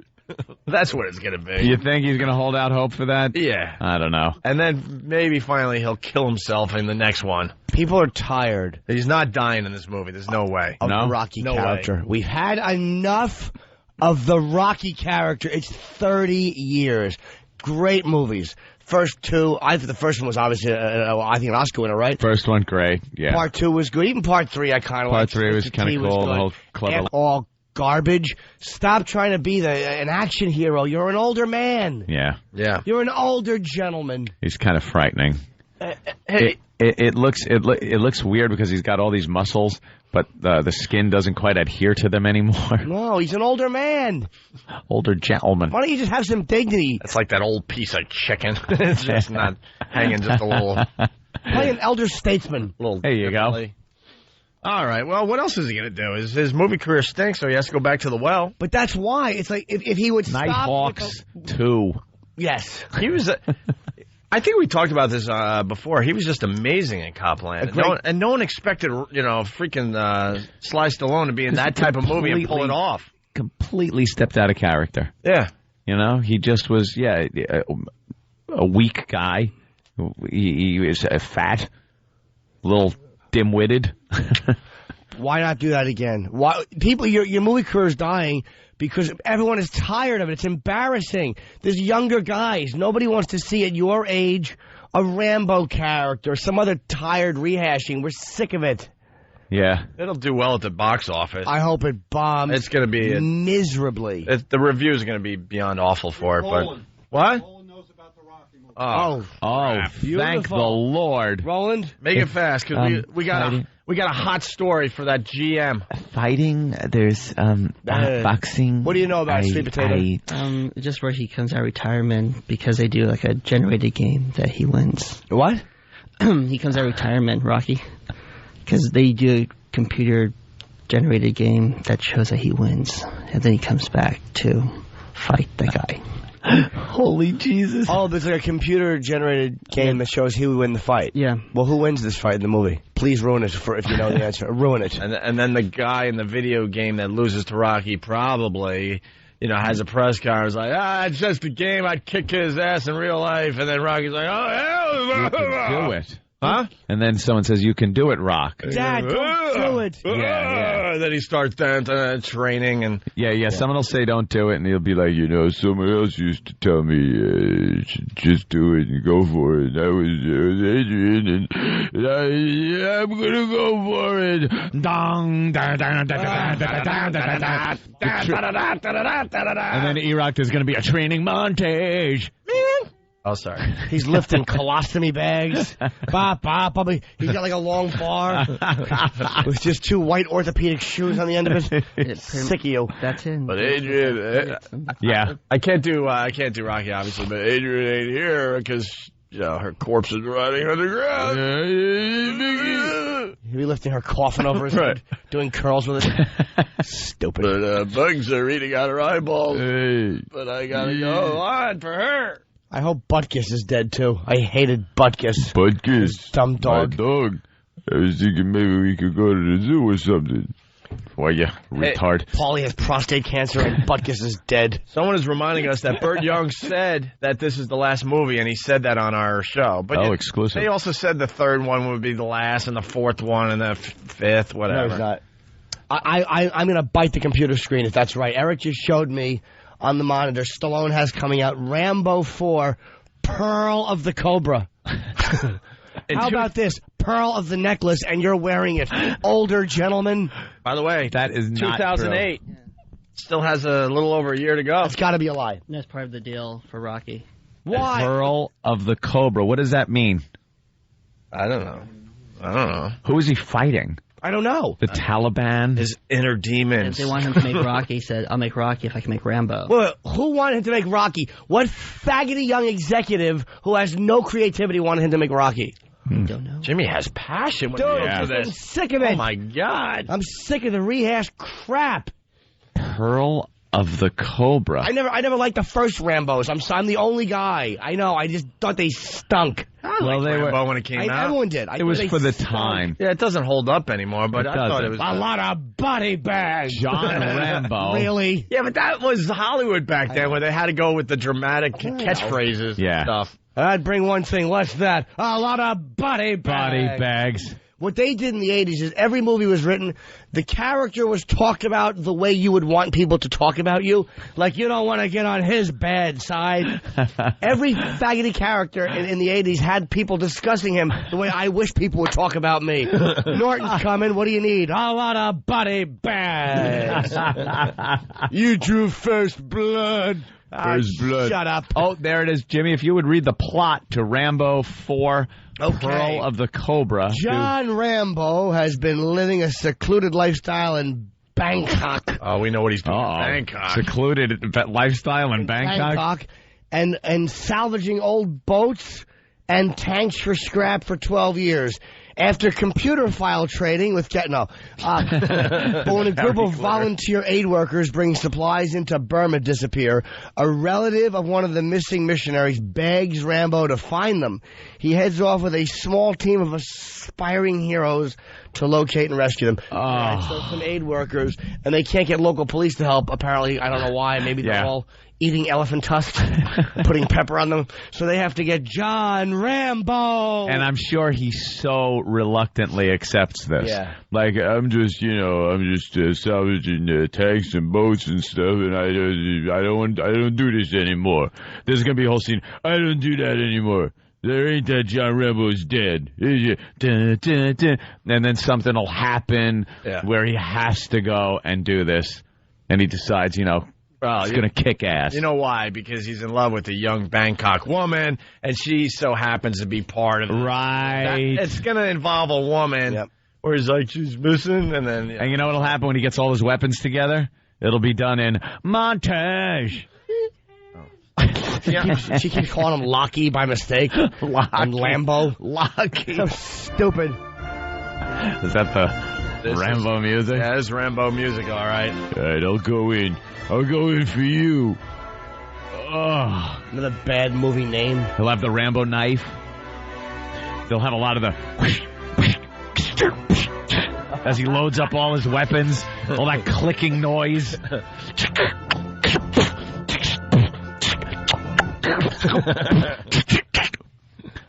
Stop. It'll be filled with catchphrases, too. When have you ever put a knife in a sheath and it's gone...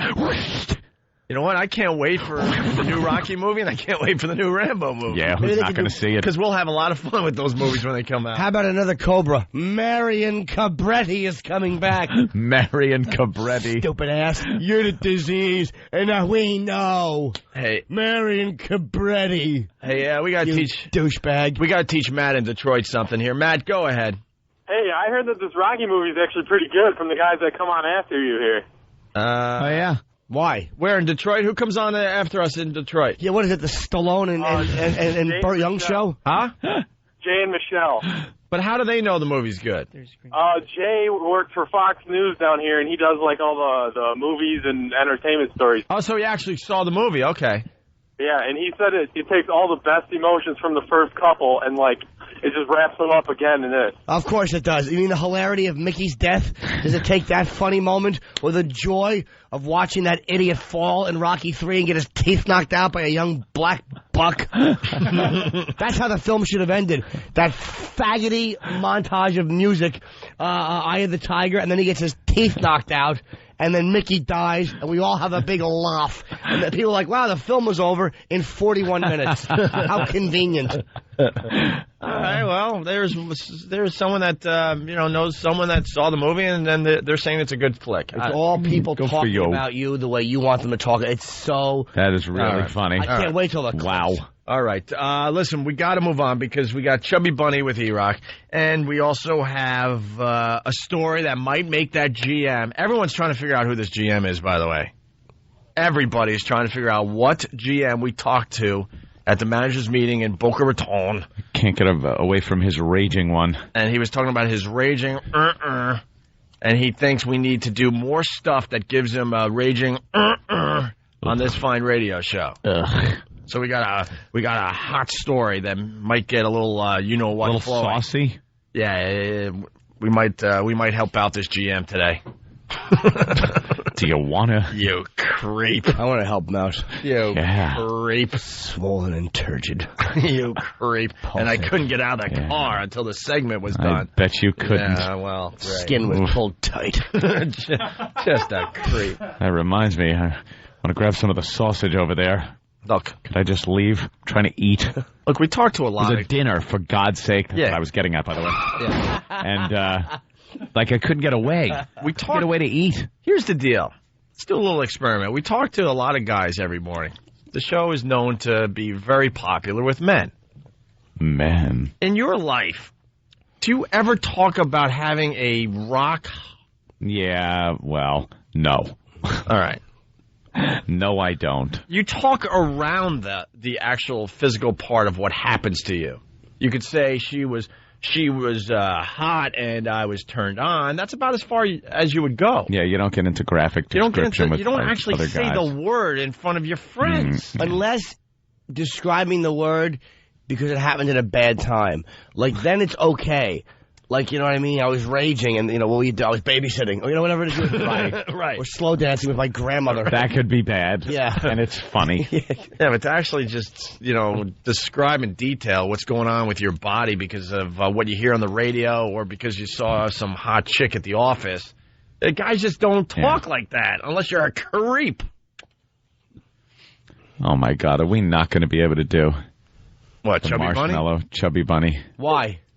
I mean, before we have to actually... No, we'll do it. What? Who? I thought we were going to do it. Yeah, we'll do it. When? Right now? Well, we got to take a little thing. Yeah, that's what I meant.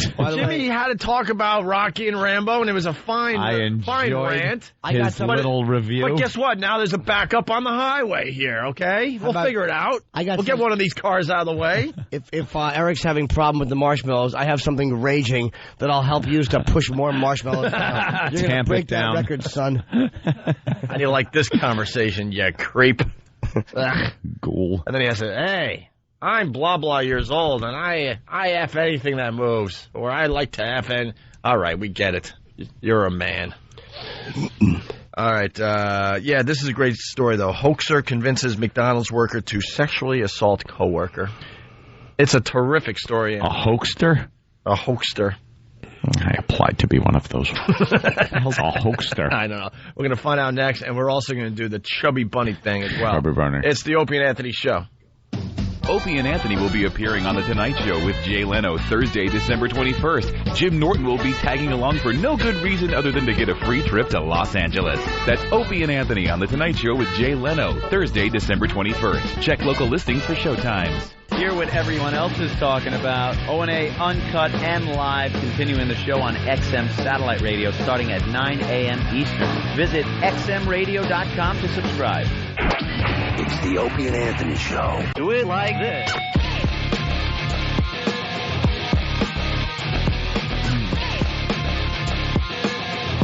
Chubby Bunny. Yeah, Vinny. I feel like I'm doing the contest.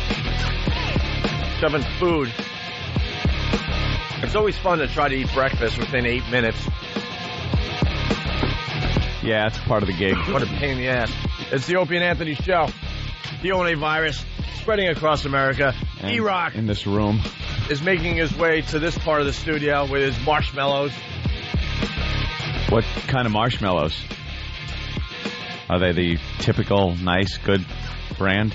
Oh, no. Oh, what a shop right. It sounds laughing at him. Like, isn't there a name brand marshmallow? It's like a name brand. It's like really the ones I used to get as a kid, I remember. Does it really matter where you get marshmallows from? Nah, I guess they're all the same. They gotta be the same crap. But they had a nice little dusting of powdery sugar on them. I never liked them. Marshmallows are just forget about it. Sugar rush you're going to get. Oof. E-Rock, you ready for the Chubby Bunny? As ready as I can be. When we were in West Palm Beach, it came to our attention that some lady died at a county fair because she was doing the Chubby Bunny contest. Who knew how popular these things were? Yeah, Chubby Bunny. And our own Sam, his mom won a very important Chubby Bunny contest as part of the Girl Scouts that Sam was part of. I heard it was followed up with a little disappointment, though, that you lost the three-legged race. That happened. The potato sack race. A little bit of Americana. Your family. Ugh. Thomas Jefferson's ancestors. Boy Scouts. I just hope there was a molestation in there. Yeah, you got to break up the whole healthy lifestyle thing. It's got a hell of a family tree there. All right, so small. What do they smell a little funny to you? I haven't had some mayo marshmallows in years, so I wasn't really... Dip them in mayo, make it easier to in your mouth. We should have got a few dips for them, right, man? That's really funny. All right, well, people are betting at home. The contest is really simple, and this should only take a few minutes, hopefully, so we can get back to the funny and the hotness of the Opie and Anthony Show. We do now have a benchmark, kind of a number to gauge it on. Yeah. Just Sam's mom had how many? 23. 23 she was able to do. Wow, there's no but in a contest environment. Right. You know, she was pitted against other competitors, and she had to say Chubby Bunny, and then put a marshmallow in, Chubby Bunny, and the last person that's able to put the last marshmallow in their mouth without spitting them out or choking or dying or something like that, they win, and she won with 23. Right. So she doing 23, how many do you think E-Rock can do? 7. 7. I give him 14. I'm giving. I'm going to give you an even 20. I think you could do 20. You got kind of a chipmunky cheek thing going. Jim goes 14, Ant goes 20. I think the marshmallows also kind of can compress really well. Wait, what do we have here in case he chokes? Besides nothing. Nothing. His fingers. Yeah. Someone else that wants his job. His fingers and time. Yeah. Yeah, but what if I don't want to see him choke. We got Heimlich. Get Kenny in here so I can Heimlich him. All right. Heimlich him. All right, listen. The boys don't have confidence in this little bit because I don't see any cameras. Oh, there's the camera. There's Sam's camera. The camera was hiding behind this monitor there. I thought Sam decided not to break out the camera. What? Little communique? Oh, the Pal Talk camera? All right, well. Kenny, do you know how to do the Heimlich? Yes. Okay. I can do first aid. All right. He's not going to choke. I'm sure he's not, but I worry about him. He's a sweet boy. Just be careful. Keep them away from, the back of your throat. What can we tell you? Exactly. The place that you usually like someone to hit when their hands are on your head. That's an ambulance gets here. All right, here we go. So it's the Chubby Bunny. Well, we usually try this out in the Opie and Anthony lab, but for this one, we decided to just do it live on the air and see what happens, okay? Can you say Chubby Bunny with that one? Chubby Bunny. Chubby. This is a weird way of saying Chubby Bunny. Chubby Bunny. Can you give us a scream at the end of this contest, too? Well, you got the marshmallows in your mouth? After 10, could you yell Frunkus? All right, here we go. So, at your own pace there, E-Rock, and we'll count. Chubby Bunny. Oh, you're finished. You really are finished. Chubby Bunny. Idiot you are. Chubby bunny. Up to 3. He's not going to make anywhere near 14. Chubby bunny. That's 4, I believe. You are a fool. Chubby bunny. 5. Chubby bunny. Hey, do you have any saliva in your mouth? Sand face? Chubby bunny. Chubby bunny, yeah. Your technique stinks. Yeah. You got to squash him down or something. You're running out of room fast. Say it or I'll punch your stomach. Chubby bunny. That's only 8. Chubby bunny. Oh, you small mouth. Turn to Sam a little bit when you do. How do you keep a boyfriend? Make him laugh, so he's going to choke. Is this number 10 coming in? I don't know. 9. 9? 9. This is 9? Incompetent.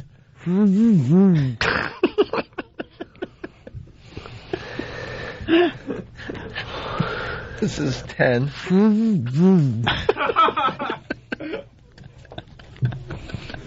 Oh, it's hurting him. Good.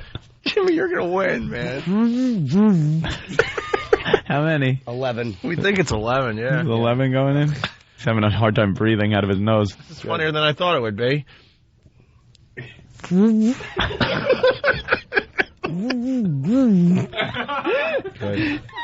What was that, 12? Yeah, I think so. I think it was lucky 13. Stupid sinuses. Oh, he's gagging.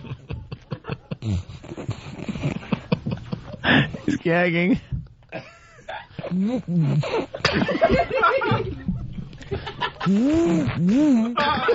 got it. He got 13 in. He's gagging. One more, you incompetent.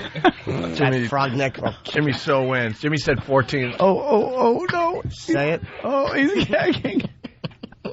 I don't think he's going to get this Yes, one. he will. Oh, there he goes. Now it's over. All right.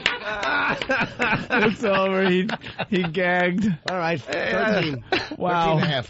13? Jimmy wins. Jesus. Easily. Yeah, I can always sense how many marshmallows a young man is going to put in his mouth. Go. Yeah. We got to get one more person to do Chubby this. bunny after 30. Chubby bunny. Chubby bunny. Bunny who's chubby. Steve would never flounder.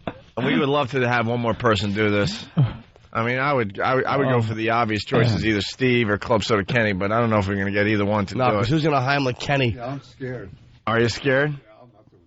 You're not doing that? Why? I'm not doing that. Microphone. Your mic's on. So something dangerous. I'd rather get punched in the face than... Well, we can accommodate you. Yeah? Nah, it's like about how'd he die? He choked on marshmallows. Yeah. Rolling? Go out like a hero. Rolling? That's it, Chubby bunny. Rolling. How about this? If you do Chubby Bunny, or I'll treat you like Chloe, whatever her name is, in Brown Bunny. Chubby, bunny, chubby. We're talking to thin air for, Roll. There's a mic. Chubby, bunny, chubby. I guess I'll do it. Yeah? All right, listen. I guess so. Hey, people liking the contest. Marion in New York City, yes. Yes. That is so funny. You've got to hold an official contest. I mean, the guys, you could put them in a ring. You could have them wearing bunny ears. Oh, bunnies. It's so funny. How about this? People are saying Roland can't talk without marshmallows in his mouth. All right. They like it. How about...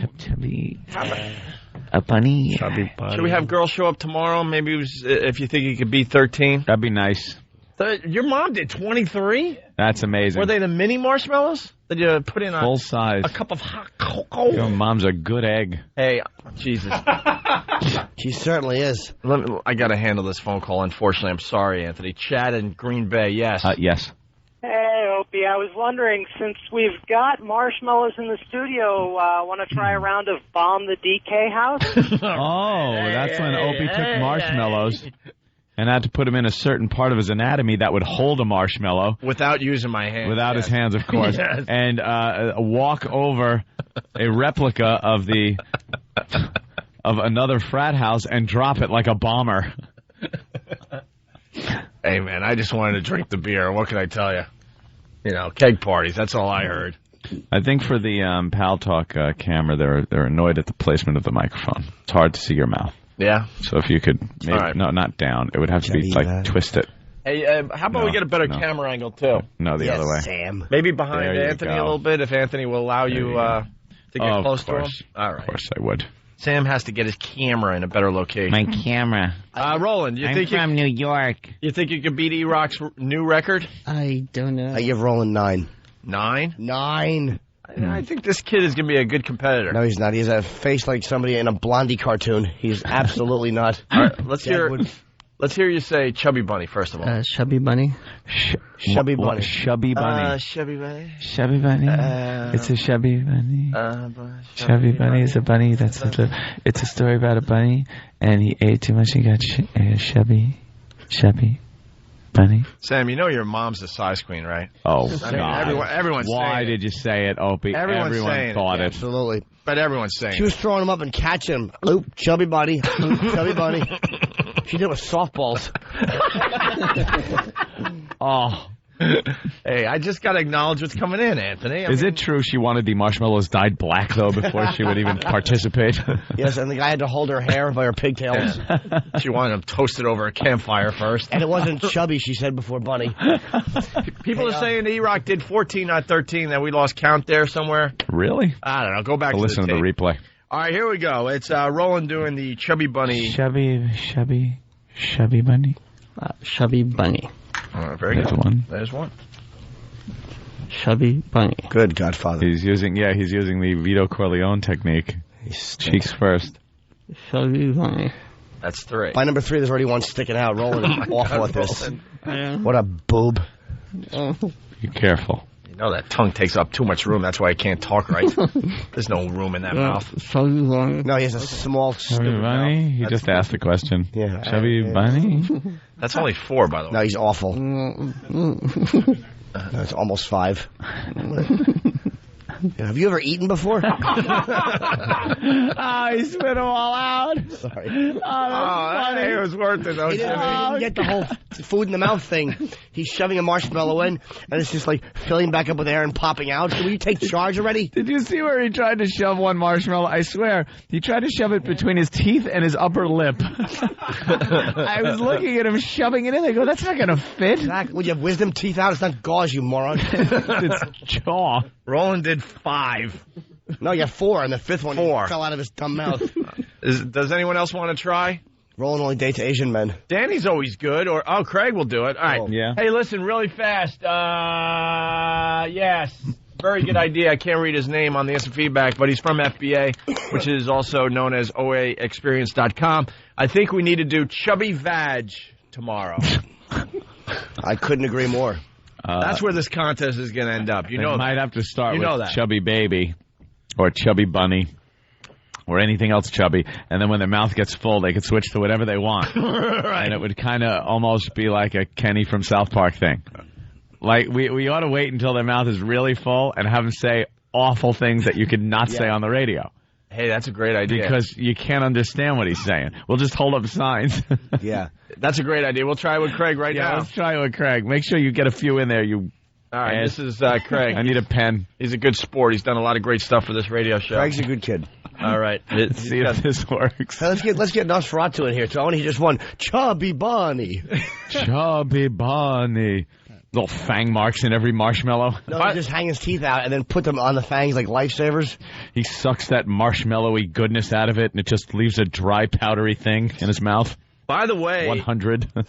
By the way, a lot of people are saying we should get Big A to do it. We tried. He couldn't get off work today, so maybe he'll come in tomorrow, Friday. All right. Event. 1. He'll either do 1 or 400. I can't tell. All right, listen, Jason from Buffalo. How many chubby bunnies can All the Way May get in her mouth? Oh, All the Way May. She can get full rabbits. Nothing stops All the Way May. And she doesn't just take them in her mouth. Oh, chubby rhinoceros. All right, this is Craig, our intern. Are we keeping you? Yeah, you get to stay? All right. Made the cut. All right, here's Craig and Chubby Bunny. Say Chubby Bunny before a marshmallow. Chubby Bunny. There you go. All right, here we go. First one in. Chubby Bunny. Chubby Bunny. You got elastic cheeks. This boy's going to be impressive. I give him 17. Chubby bunny. Don't make him laugh. Yeah, don't laugh, stupid. Huh? Uh-oh. Chubby bunny. He's still actually pronouncing getting B's the properly. B, yeah. It's the first thing that goes is the B. Chubby bunny. How many's that, sweetie? 5, I think. Oh. This is going on 6. Okay. What a mouth this kid has. Chubby bunny. He's laughing. No laughing. Stop it. We'll kill you. Chubby bunny. All right. It's starting to affect his speech. Don't laugh. Concentrate. Don't laugh. You can do it. Concentrate. You started so strong, and now you're just nosediving. Don't. Just keep working it. Don't swallow. Chubby bunny. Okay. He's back. He's repositioned. We're at 9. This is 10. Okay. Chubby bunny. Oh, you got better. You got to beat E-Rock at least. Come on. Yeah, no one wants E-Rock to have the record. Chubby bunny. That's 11. Oh. Okay. Should have given him 15. I'm dumb. Oof. That one's tough. What number is that? Okay. 12. Start writing. Try not to spit out after this one, because I think after this one we're going to have you say dirty stuff.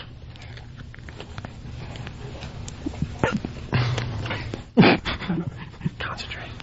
All right, perfect. Okay, hold it in. All right, hold it in. We got dirty things for you to say now. All right, ready? No, grab another. We're still playing. Yeah, we're still playing, Yeah. son. Good, get it in there. Wait, this is 14? Yeah. Let's start with something easy. This is for the record. The Opie and Anthony record. Say Chubby Bunny first. Make sure. Oh, he's getting better. Oh, see? Okay, try this.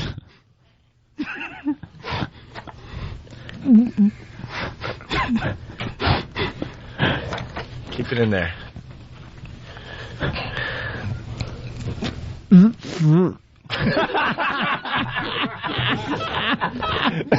All right, let's see if that got through. Of course it did. Did it? Can't stand a word of it. We got to find out if Al dumped out of that. If you're just tuning in, we got Craig. He's got 14 or 15. Get another marshmallow. Yeah, marshmallows. Oh, he can't? Oh, how about this? We're holding up really dirty things for him to say. What? It didn't go through? Oh, it did. Okay. Oh, Very both good. went through. No, hold on. Here, do this one. Yeah, we are writing really dirty things. Point the balcony first. Don't laugh. Come on.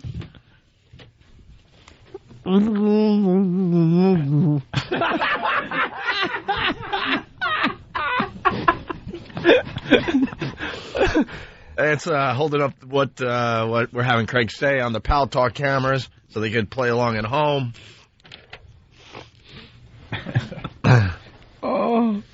Oh, it's a little longer. Oh, screw it. Oh. Hold on. Come on, don't worry. I got one. Oh. Don't spit it out. All right, Craig is going to say something really dirty with 15 marshmallows in his mouth.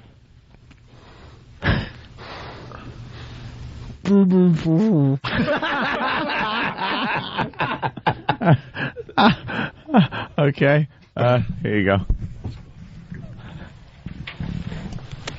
Oh, well. Did that one get dumped out of? Did Al dump out of that one? Al. The last word was a little rough. I got one. Here, hold that up to the camera. Anthony. Yeah, there you go. All right, maybe give him a reprieve. He looks like he's really having a hard time here. You want to go? I got one. Hold on, I got one for you. Yeah, he's putting another marshmallow in. How many is that? 16? Just nod. 15? 16? 16? No, Jimmy's got just one. nod. 15? How about this, Craig? 15? 16? Craig, can you say this? Good job. Razzle dazzle. Razzle dazzle. Yeah, we should have put the dirty words on the pad data for the XMers, but but they don't know what's being said either because they're in another building right now. Plus, he's spelling one anyway. One more. Look at you. Grand finale. Think up something really heinous. Look at you. Oh, he's just Don't act like you've spitting never out. had this happen before. Well, what a gentleman you are. All right. P, you are. We're going for one more. How many do you have so far? He'll tell us after he spits it out. He's keeping track. I think it's like 16 or 17, somewhere in there. 16? Yeah. You want to throw another one in there?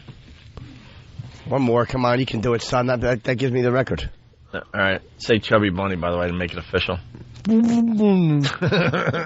He's got like 17 marshmallows. Chubby Bunny. He's wiping off his mouth because he's drooling like crazy. Oh, wow. I don't think it's any worse than the one Ant's holding up. Craig is going to say probably the dirtiest thing you could say.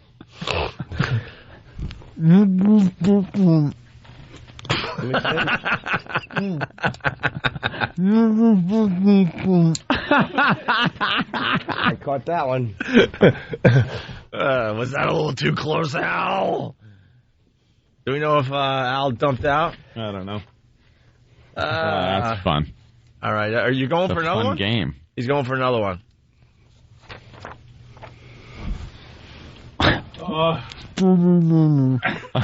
Chubby Bunny, yes. Ew, I hate the way his lips are just wrapping around and going, Chubby Bunny. Oh, I know. His lips are just talking. It's coming out like... I know. Of course it is. Splash it on your back, son. Let's go to Carol in Baldwin. Carol. Hey. Hey, Carol. Okay, you're making real fun about this, but I had an uncle, 5 years old, went to the corner store, bought a marshmallow, choked on it. Paramedics, nobody could get it out of his throat because it goes down your throat and your body is warm. And it doesn't turn into sap. It killed him. And his mother was shaking him up and down by the ankles. Wait, yeah, that's how you do it. What happened to your uncle? He died.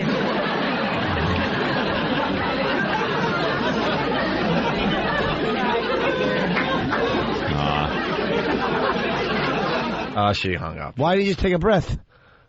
Yeah, she hung up. She didn't really. One marshmallow? What a stupid uncle. Yeah. What? I think he was just saying something to her.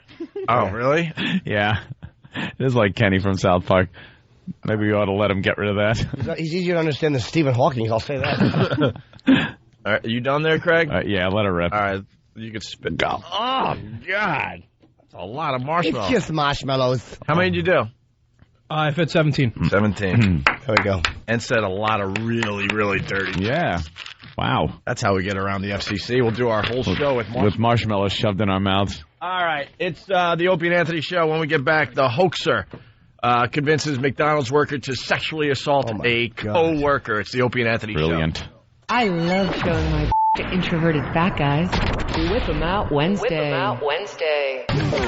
It's the Opie and Anthony show. All right. It's the Opie and Anthony show. We got to remind people that MacBook karaoke is happening. Yeah. Go to 923freefm.com. That's 923freefm.com for all the details. You can win the new MacBook, sleek and sexy, and it has everything you need to explore all your creative possibilities. Head to the Apple Store or apple.com to check it out. It's MacBook karaoke. I want to hear some of these. Absolutely. Go to 923freefm.com for all the details. Do we have enough time to get into this hoaxer? We've been talking about it off and on all morning. I want to hear how this guy hoaxed somebody. All right, let's get right into doing it, this. In a back office at McDonald's in Mount Washington, Kentucky, teenager Louise Ogborn is naked and in tears. Donna Summers, the assistant manager who had strip searched her, has to get back to work. The caller had suggested she bring in her fiancé, Walter Nix, who goes by the name Wes. This 43-year-old exterminator is about to continue the interrogation. You left this middle-aged man with a naked, frightened... She was covered. With an apron. She was completely covered. But as the video shows, Louise is tugging at the apron, which barely covers her top, and the sides of her legs are exposed up to her buttocks. As you can see, is there a video? Yeah, where's the video? Come on, share it, friends. Please share it. Danny, what's going on with this? Well, the video is up on, I think it's ABC's website here in New York. Yeah. Some prankster, and apparently he'd been doing this for like 10 years, was posing as a police officer, saying that someone, one of your workers had shoplifted a purse or something, and he would direct, like, management to discipline these employees. What dope. Strip search them. And because they thought it was actually a police officer, they were afraid not to do what the guy on the line said, so they would do it. This guy should get an award. Yeah. Genius. How does he get off? He stays on the phone? Yeah. Through the whole process? Okay. Yeah, he gets off. Because he doesn't get to see the video, but I guess he uses his imagination. He gets to hear some sounds, too. He had them. This chick plays over a couple of hours. The girl's in the office. He had a manager, Donna Summer, her name is. Donna Summer. Yes. And Could you slow down a little bit, Jimmy? There's a GM out there that's really, really, really enjoying this. Worked up. He's worked up. To a into froth. A Frothy frenzy. He got her to tell the girl to take off her clothes and, I guess, put on the apron and bend over. And the woman had to go back to work. So he made her go get somebody else to bring them in to watch the girl. So they bring in one other employee who won't do it. He said no. So then the guy says, call your fiance. So she calls her fiance. That's the guy who they said was whatever his name was. Shows up. He watches it, and then the guy directs him to search the girl and then perform a sex act on her. And the guy did it. How would the sex act fit into this investigation? Made her do jumping jacks in case anything was up there to fall, like anything was in her mouth or whatever, to fall out her nose. Well, let's get into it. We got some more audio here. More to the story. It's the height of the dinner rush. Donna Summers leaves the 90-pound teenager alone and vulnerable in the office with the 230-pound Nix. Why couldn't you run out? I was naked. I was scared.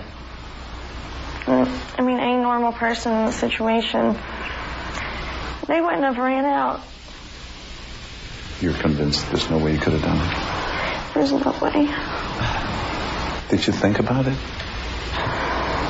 I wanted to so bad. I wanted to run. Dummy. Yeah. You would have had to run through the restaurant. I couldn't have done that. I couldn't have ran out the back door. I couldn't have done anything. I couldn't bring myself to humiliate myself worse than I already was. The fact that you got naked in an office in McDonald's, you are as dumb as they come. She really is. By the way, this girl is of age. Smart. She's 18. She's not a kid. She was 18, so. Yeah. She's just stupid. Why would you, if they stole a purse and you let somebody bend you over, strip search you, and make you do all these embarrassing jumping, why would you do it? How ignorant are people of the law? Well, this just in from Internet Stalker from Roxbury, Massachusetts. The GM has a chubby bunny as he drives his car to work. I can't find the video. It's really hot, I'm sure. Let's say hi to Carl in Jersey as you look for that video. And Carl, what's up? Hey, I saw this video, and this girl is as dumb as the day is long, my friend. Is she pretty? She is a retard. But is she pretty? Daughter, I swear, I told my daughter, if anybody ever asks you, you tell them, call my father. This girl's retarded. How could you get undressed because somebody said there's a cop on the phone? How dumb is the manager, Donna Summer, for believing it?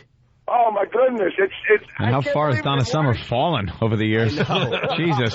Pop diva to the... Manager of a McDonald's. Yeah. Well, you know what it was? That they said that she worked hard for the money. Here's the clip about the jumping jacks. Humiliation, as it turns out, would be the least of her worries. Now it's Walter Nix who's following the caller's commands, having Louise drop her apron, bend over, and stand on a chair. Then, as ridiculous as it sounds, he tells Louise to jog and do jumping jacks, to shake loose anything, the caller says, that she might be hiding. Yeah. Incredibly, Nix complies with the caller's outlandish demands, and it's only the beginning of 2 more hours of torment.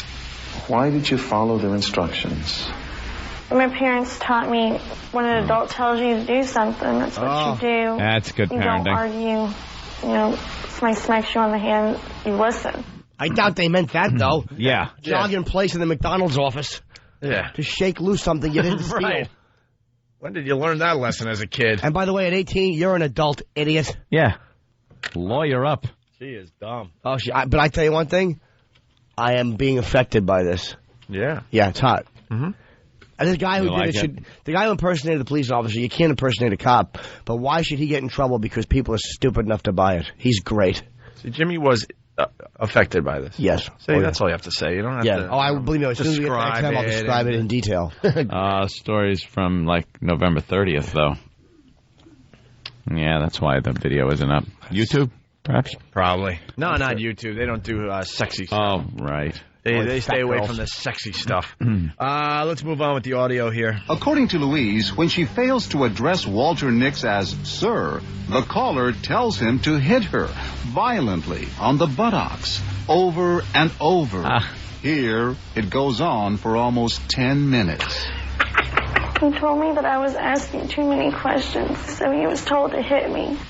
And I said, please don't do this. This is so ridiculous. This is stupid. Please don't. But that would only make him hit you harder. Oh, listen to the creeping. Yeah. But that only made him hit you harder. Hit you harder, did it? Right? It hurt, but it kind of felt good, didn't good, it? right? Did it? You like that, don't you? Right. You are such a dirty girl. Listen to him. Girl you are. Listen again. Stupid. Please don't. But that would only make him hit you harder. Yes. That's the voice you do when you're trying not to show your excitement, but that would only hit you harder. Should bring your slacks to the dry cleaner. Please don't. But that would only make him hit you harder.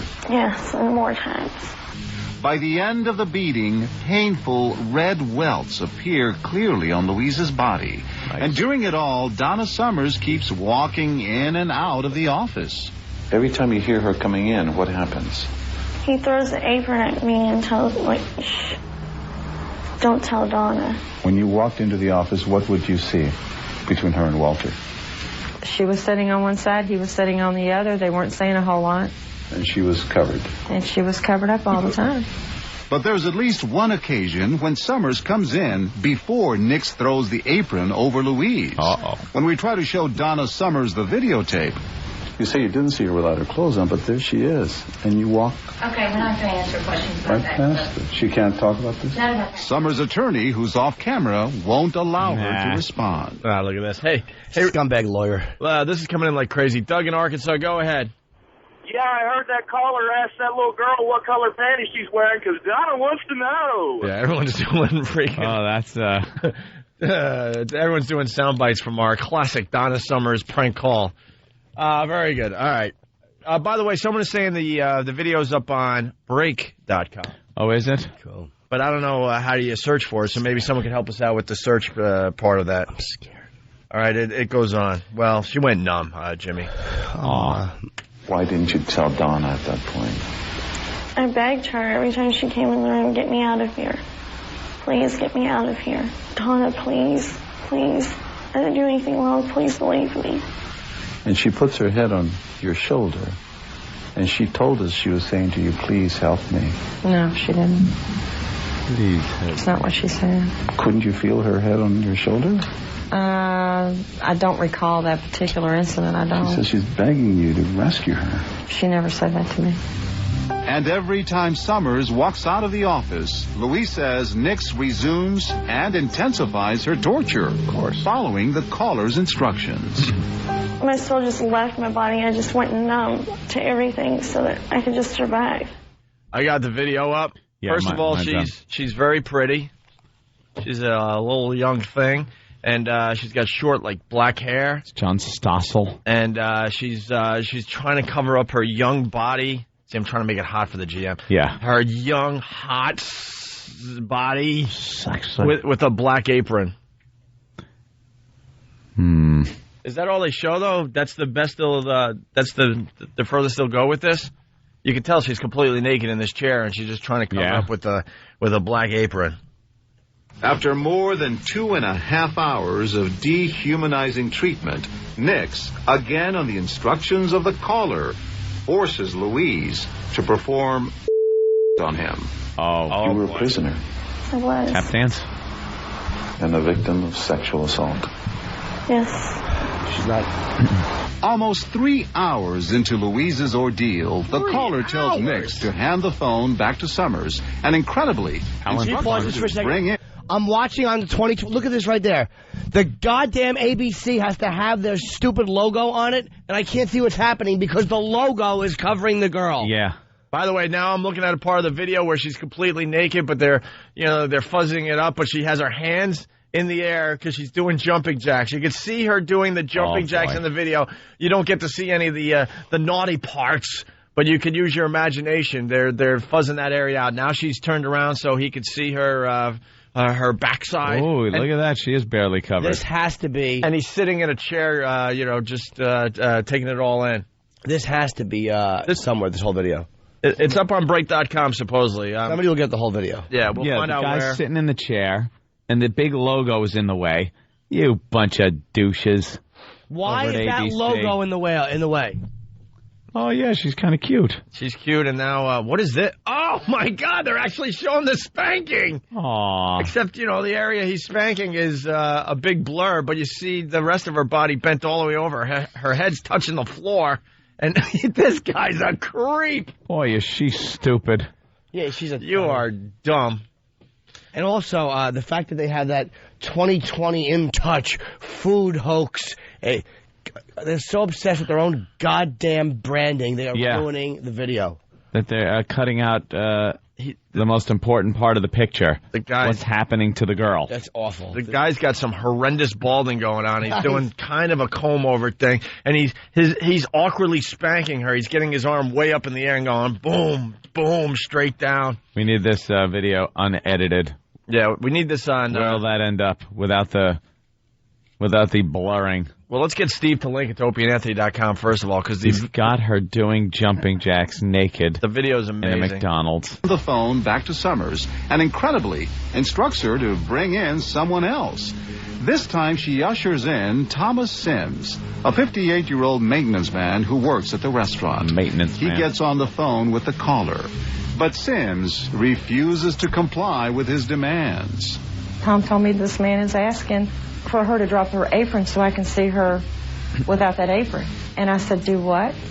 And it floored me. Only then, Summers says, does she realize she's been had. I couldn't believe it. Could not believe it. I had been had like no other person been had. Well, then why wouldn't the scumbag lawyer let her answer the question about when she walked in and the girl was naked? Why is should all just be shot? Why is she over this man's knee getting spanked? Because she's been bad. There is no excuse for that whatsoever. Yeah. She was raised right.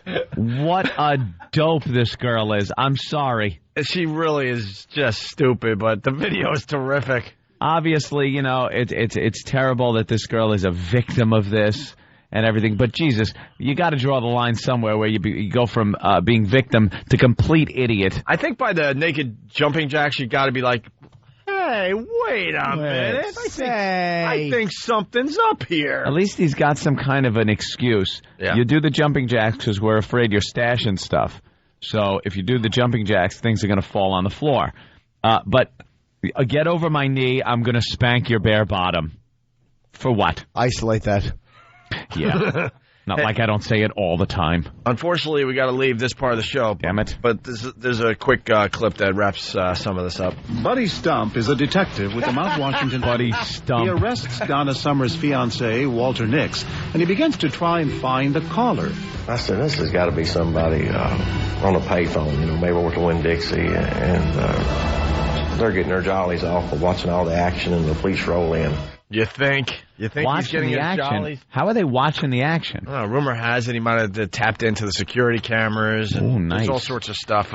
We'll find the video. We'll have it linked to opieandanthony.com. It's really amazing because it's a little tiny little storage room in the back. She's sitting there really just uncomfortable, naked. I thought she was gonna be like a mess or something. Right. But no, she's a cute girl. Yeah, she's what a cute dummy. girl.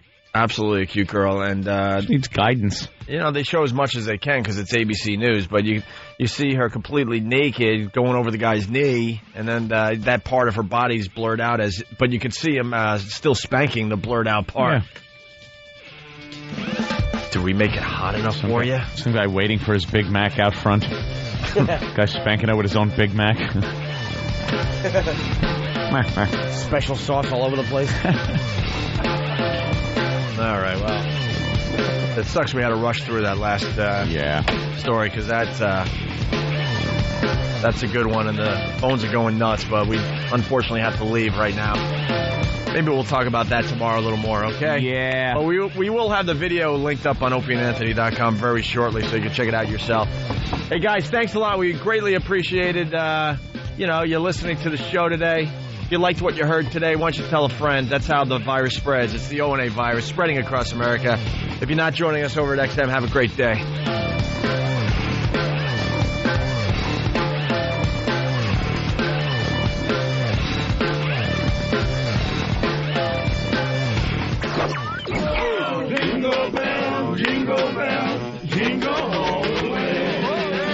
It's the 2006 Homeless Shopping Spree, only on the Opie and Anthony Show. Coming soon to a snooty mall. Maybe one near you. Whoa.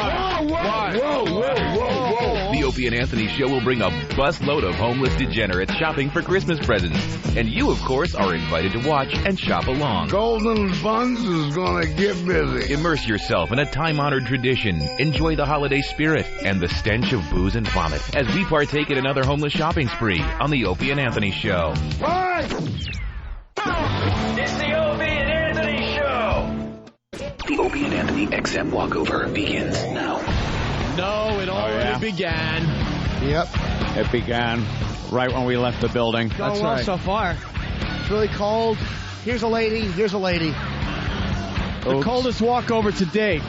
Yeah, fuck this shit. Rest the of the week, walkover's done. It's going to warm up about 10 degrees.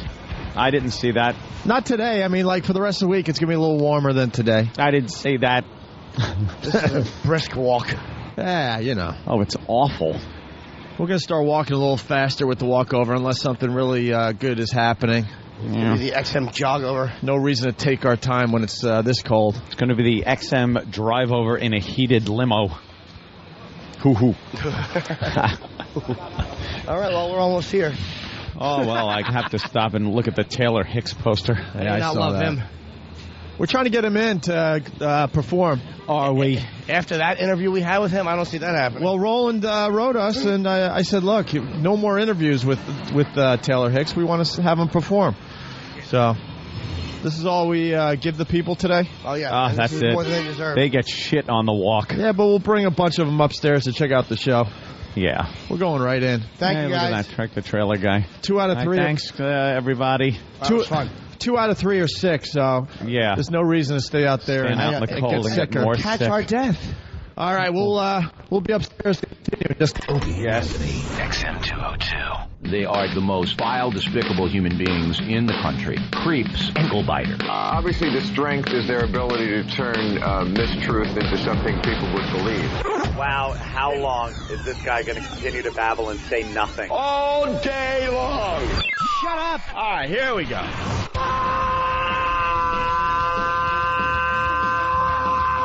Welcome to the Opie and Anthony Show. It's worse than I imagined. That's terrible. I'm sorry. we are a bunch of dopes. I think we're lewd. And we're probably pushing 20 arrests because of this radio show. Out of touch cornballs. 3 retards. We have the effect of Tylenol PM.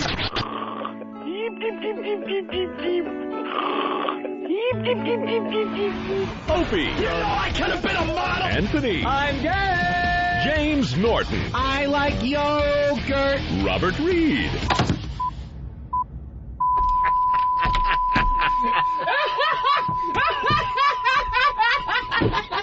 But enough of this palaver. Let's get the show on the road.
God, you know what? We just need a little more time to do, like, basic crap. I ate my breakfast in less than 8 minutes over at the other joint. And then I felt like I couldn't take the proper leak in the bathroom, and I just left a whole bunch in my pants. And it's all unbuttoned and shit. You don't even have time to button up because you got to start the second half of the show. You're all unbuckled. I want to be able to just relax and take a leak in between shows. And I knew Ant was in there and you were in there. Someone has to get in here. You know, Ant usually starts the show. It's rare that he actually takes a bathroom break. And so I'm like, I got to finish up. So I just quickly thought I was done. And I put it back in my pants, and I'm soaked. I peed my pants, I think. Some dribble? Because I rushed in here, because there's no time to do anything. You got to eat. You got to eat your breakfast in 8 minutes, and because the listeners get pissed off if they hear food in your mouth. Yep. So you try to do the right thing at times. You know, sometimes you're like, fuck it, I got to eat, and screw everybody. Would you like me to dry it? No, Ken. Get a hairdryer. I got to apologize because I'm usually the guy that comes right in and gets that fucking music off right away. Right. Because I don't usually have to leak when I get here. Right. But I came in, I sat down, and Dan goes, "Tell me when you're ready." And I went, "You know something? I got to fucking piss. And I'm not going to sit here uncomfortable for God knows how long until we do take a break." Right. So I went in to take a leak, and then no one was in here. Right. Oh, by the way, and now they're bitching because the rage music went on too long. Jesus. Yeah. Is this the ONA intro music, or is it a test for the emergency broadcasting system? It was because I had to take a leak. I'm sick, you motherfucker. Did you guys fall I had down to take the stairs? That's Art from Boston. I had to take a leak. Look, we do drinking fluids. 5 to 5.5 hours of radio a day, and all we want is a break to eat and a break to take a leak. That's all. And a shit occasionally. Well, that would be nice, yes. You know, that's not a bad idea. Why not play Ecstasy of Gold in between shows? That's not a bad idea. Ecstasy of Brown. Why can't we play the Ecstasy of Gold? Shit joke. That's funny. I've been here, 30 seconds? Nothing wrong with a good log joke, Ant. Straightens everybody out. Keeps you honest. Thank you, Jim. Thank you. Attaboy. All right, so what are we going to get into? We got to have some stories and some news. Pal Talk's upgrading. Chit-chat. I just need a yogurt. Do you have any of that granola laying around, Jimmy? Whatever's around, you can have. Granola. I'm back to eating healthy. No, I fucked around a little bit on the road. A couple. That road will desserts. Fuck you up. It's hard, man, because you try to eat a certain food. It's like I'm in fucking 2 different restaurants in Florida. I'm like, do you guys have any fruit? They're like, no, we don't have any fresh fruit for dessert. So I'm like, what the fuck? My girlfriend has good abs, so she can order whatever she wants. It's just smoothie. Oh, she doesn't have to work at it? Nah, well, she does Pilates and shit. It really bugs me. So I'm fucking eating. What did she get the other night? It was like one of those, it was just ice cream with caramel and nougat. Nougat. It was lovely. What is nougat? And she's like, yeah, come on, we'll share it. But she's 10 years younger than me. Yeah. So I'm fucking eating garbage. I'm just trying to eat better now. It's really hard. Having a chick, man, I'm so rarely in relationships that we eat out a lot. It's you kind of do stuff you normally don't do, and I'm eating decent, but it's like I was eating at the Comedy Cellar every night, having 2 veggie burgers with no bread and 2 veggie skewers. I'm eating better, and now I'm fucking hanging out with her, and she wants a dessert. I'm eating a dessert. I'm eating her pussy. We're fucking. She's sucking my dick. I mean, you know, you know how it is. You shoot a load in the mouth. You fucking giggle at each other because you know what you just gave her. You try on the road. It is tough. It's impossible because room service fucking ends at 11 o'clock. So they have a mini bar. So I'm shoving cashews into my fucking thin-lipped face. Yep, that's what they do. How do you not? I was Oreo cookie guy. You're so sweet. Horrible. Eat Oreo fucking cookies. And they're banning trans fats. I don't know if I'm for that or against. I'm kind of glad, but it's like, can we fucking as Americans just stop eating fucking McDonald's? Wait, you're glad that they're banning trans fats? Well, I have no willpower, so I mean, in a way, I'm glad. I don't get it. Can they make the food without it? Like, can they make it just as good without it? And supposedly it tastes better, but so I don't know why they haven't done this before. Maybe because the other oils are I don't know, cost more. Probably cheaper, yeah. But I don't get. But it's the whole government involvement thing. I know. I don't get why are they that worried about our health? Of course they're going to go, well, health insurance costs going up and this blah blah blah. You know what they said? They said that banning trans fats will save 100 New Yorkers a year. 100. And that's why I can't find a decent apartment in Manhattan. Do you know how many people die of anything else? Yep. And it's over 100 people. Dude, Yet look, that just goes on and on and on. Let's go with the obvious thing, though. Okay, beer. Yeah, booze. You go out, you booze it up. Why don't you go ban booze? You brave politicians, you. Or it's only going to save 100 fat New Yorkers, too. Because if they were going to die because like, they have no fucking ability to not eat trans fats, then they're going to fucking die of something else. And by the way, I believe you should be able to drink your face off. But the point is, you know, why they always go after the safe shit. You know, I think, and then they brag, like Ann said, 100 New Yorkers a year will their lives will be saved. Jesus. Yeah. I 100 think is nothing. How many people are in the city? It's got to be 10, 20,000. Perhaps more than that, Anthony. But barely. But barely more than that. I wish someone asked Bloomberg that. Why don't you just ban alcohol then? If you want to save lives, because nobody ever ate trans fats and then fucking barreled into a limo and beheaded a little girl. He'd probably love to ban booze. Of course I think the thing about the trans fats, here's the thing about the trans fats. No one knows what the fuck they are or what they're in. They really don't.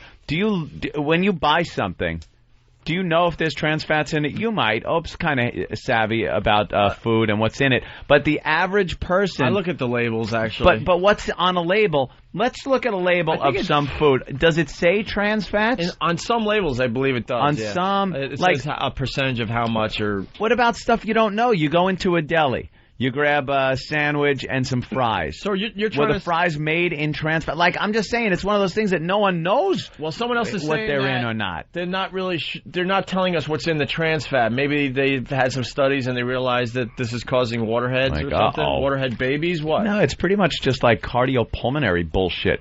You know, it clogs you up. It goops you up.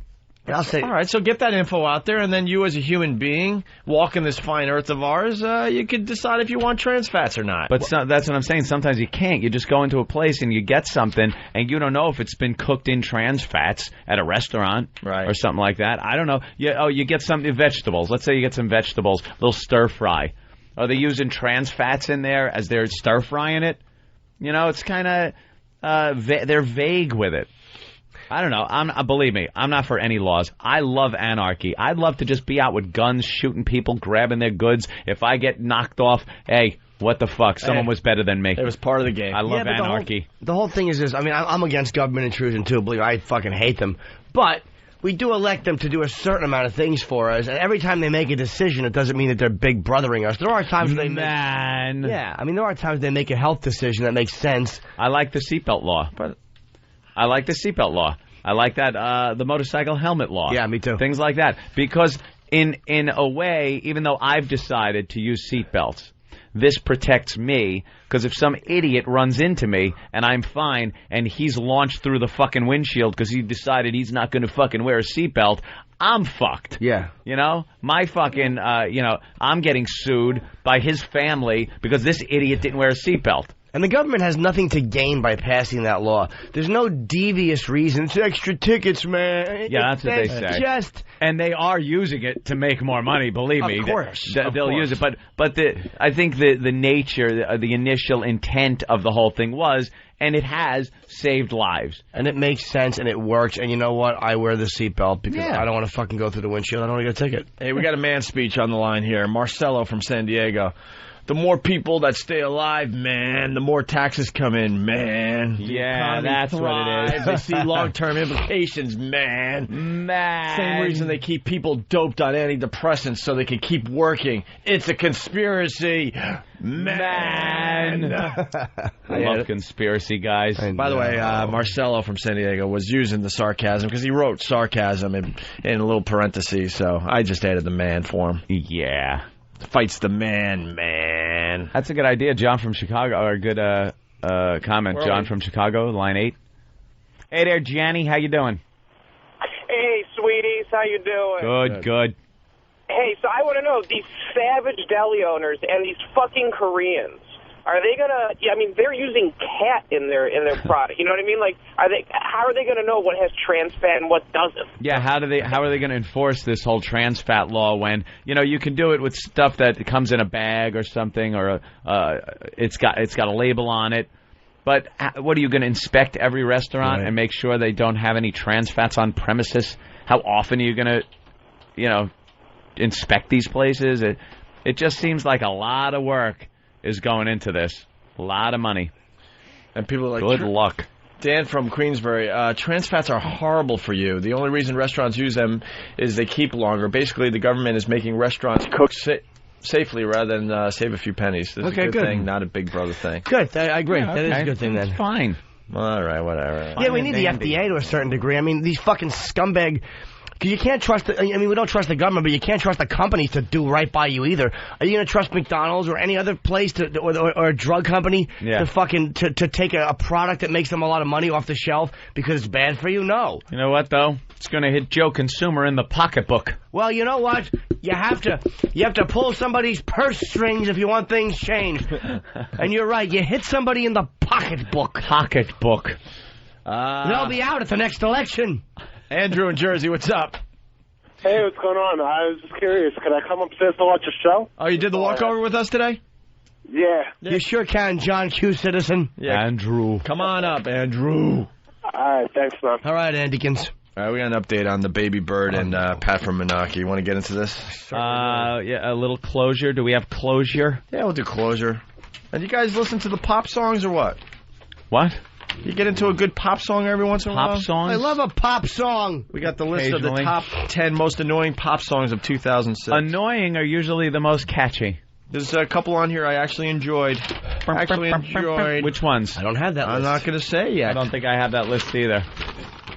I grabbed the surprise list. Yeah. Sometimes there's surprise lists. Does somebody have, does Bill have the list so he knows? I play game show host and you guys guess at what's coming next. I love guessing games. I do too. I like when we play guess what number one is. All right, well, Baby Bird incident, yes, the Baby Bird video, which we're finally not promoting as much, but we had to kind of ride that bit for a while.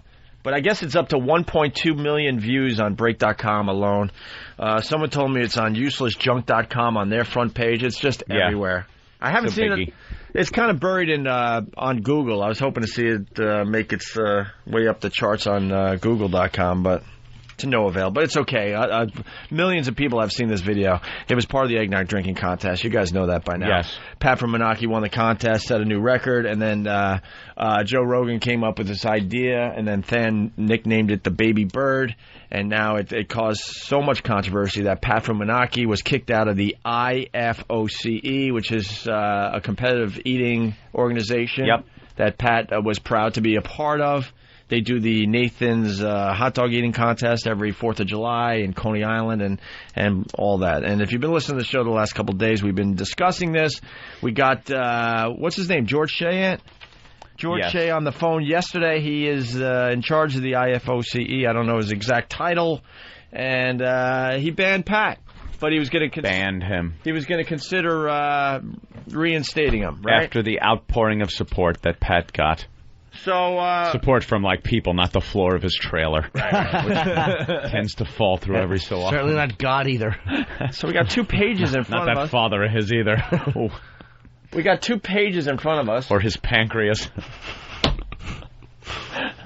Well, that girl he loves. Pat gets no support where it counts. Or Pat. Not even in his arches. So we got the 2 pages in front of us, and it's titled Baby Bird Incident Panel. Analysis and recommendations issued December 6th, 2006. Wow. Do you have a copy of this, Ed? Oh, who wouldn't? Okay, good. Who wants to start this? Baby Bird Incident Panel, Incident Panel. The Baby Bird Incident Panel, a group of professional competitive eaters, was convened by the International Federation of Competitive Eating to address the so-called Baby Bird video and participation of Patrick Philbin in this video. The BBIP, Baby Bird Incident Panel, for those of you who don't know what the BBIP is, has been mandated to analyze the actions of Mr. Philbin and determine if they contradict the IFOCE Code of Conduct. Further, the BBIP has been instructed to consider mitigating factors, including Mr. Philbin's history as a lawyer member of the IFOCE and its extensive fan following and manner in which he was expelled from the IFOCE. The BBIP will weigh these factors to determine if the IFOCE acted precipitously in its expulsion of Mr. Philbin, failing to fully examine the situation and consider alternative remedies. Finally, the BBIP will propose recommendations to help guide the IFOCE in its efforts to achieve justice. These abbreviations are bugging me, so how about this? Finally, the BBIP will help guide the IFOC. The BBIP IFOC. All right, the BBIP and the IFOC. The BBIP and the IFOC. Moving on, the Baby Bird video. The Baby Bird video focuses on Pat Philbin, who has consumed an estimated 75 glasses of eggnog. An aspiring Opie and Anthony intern, in a test of loyalty and commitment to the show, lies prostrate and open mouth under Mr. Philbin as Mr. Philbin evacuates the contents of his stomach, predominantly eggnog, based on a casual visual inspection, onto the intern. Mm-hmm. This is written like a legal document. And now here is what I guess is the IFOCE, Code of Conduct. I love that. The IFOCE Code of Conduct covers a variety of issues relating to the public behavior of eaters. The Code of Conduct touches on one issue in particular that is relevant to the Baby Bird video, in which it states the eater shall not act in a way that purposefully diverges from common decency, offending public morals, and debasing either the eater or the sport of competitive eating. The Code of Conduct allows for disciplinary action if eaters fail to follow these guidelines. Code of Conduct is COC, so it should just be cock. Cock. The IFOC cock. The IFOCE cock. The IFOCE cock All right. has stated. Jimmy, why don't you do the next IFOCE expulsion of Patrick? The IFOCE, after viewing the Baby Bird video, took immediate action by expelling Mr. Philbin from his membership and delisting him from its international rankings. Mr. Philbin was notified of this action via email. The IFOCE justified the expulsion by citing a breach of the cock. Of course, Code of Conduct. Of course, but will be now known as cock. Public response. The IFOCE received hundreds of emails, most citing the qualities of Mr. Philbin and asking for immediate reinstatement. Other directing IFOCE officials to perform a sexual act. That's really funny. Others directing IFOCE officials to perform a sexual act commonly acknowledged as taboo among all cultures that proscribe incestuous contact between a mother and a son. These emails also asked for Mr. Philbin's immediate reinstatement. Fans noted that they were not offended by the video or the actions in it, and that Mr. Philbin should not be penalized for actions away from the competitive eating table. I like the description of "go fuck your mother." Yeah. BBIP analysis. After lengthy review, the BBIP concurs that the actions of Mr. Philbin can be viewed as a blatant affront to the cock and to the gentlemanly spirit of the sport of competitive eating. However, it is also clear that the IFOCE decision was made too quickly and did not include a full review. Let's go to the BBIP recommendations. The BBIP feels that while the actions of the Baby Bird video are likely to offend the vast majority of Americans, the IFOCE acted with undue haste in its expulsion of Mr. Philbin, failing to conduct an administrative review of the incident and failing to provide Mr. Philbin with an opportunity to present a defense of his actions. What's more, the BBIP believes that the IFOCE had other courses of action, expresses its distaste for the video without expelling Mr. Philbin. The BBIP recommends that the IFOCE reinstate Mr. Philbin after delivering to him a strongly worded censure condemning his actions. So what this means is Pat is back in. He will be censured. Hi, guys. Hi, guys. I'm back in tomorrow. Yeah. I'm back in the IFOCE. IFOCE you. Well, where is They almost Pat? IFOCE'd me. It's a big day for Pat. Where is he? Hopefully he's crawling through broken glass behind Tanya. And she's spitting on him. All right, we'll get Pat on the phone. Step aside. We'll do the... I have to piss. You do? Do ya? Yeah. Piss. All right, we'll do the top 10 most annoying pop songs of 2006. Please. I'm scared. Oh, fuck. Sting is still singing with his lute as well. I see here. Can't wait till Enough about the lute. Right. Someone should just put that lute right in Sim. Fuck me. Oh, boy. I have right in Sim. Yeah. Now, we all know that Opie and Anthony Wow stickers are your tickets to seeing some beautiful bosoms. Well, yeah. Did you know that Wow stickers have many other uses? I use Wow stickers around the house to keep raccoons away from my garbage. Come here, little fella. Oh, God! Oh, God, it's biting my balls. Jesus Christ, my balls. Ouch, ouch, my balls. My balls are being bitten by a raccoon here, people. Raccoon eating my balls here. Raccoon on balls. Anybody? Do you see the raccoon dangling from my crotch? Get your official Opie and Anthony Wow stickers at opieandanthony.com. Derek, there's something hanging off your balls, man. XM 202. Hey, the listeners keep us honest. They really do. Art from Boston, he's a faithful listener of the show. He writes, that new O&A promo about Wow stickers and raccoons hanging off someone's balls has about as much excitement as energy as Steve trying to act, and he spelled out Steve. Can we hear that again? They don't like the Wow promo. No? It's old, too. Oh, it's old? Yeah. All right, why don't we play that, yeah. Now, we all know that Opie and Anthony Wow stickers are your tickets to seeing some beautiful bosoms. Well, yeah. Did you know that Wow stickers have many other uses? I use Wow stickers around the house to keep raccoons away from my garbage. Come here, little fella. Oh, God! Oh, God, it's biting my balls.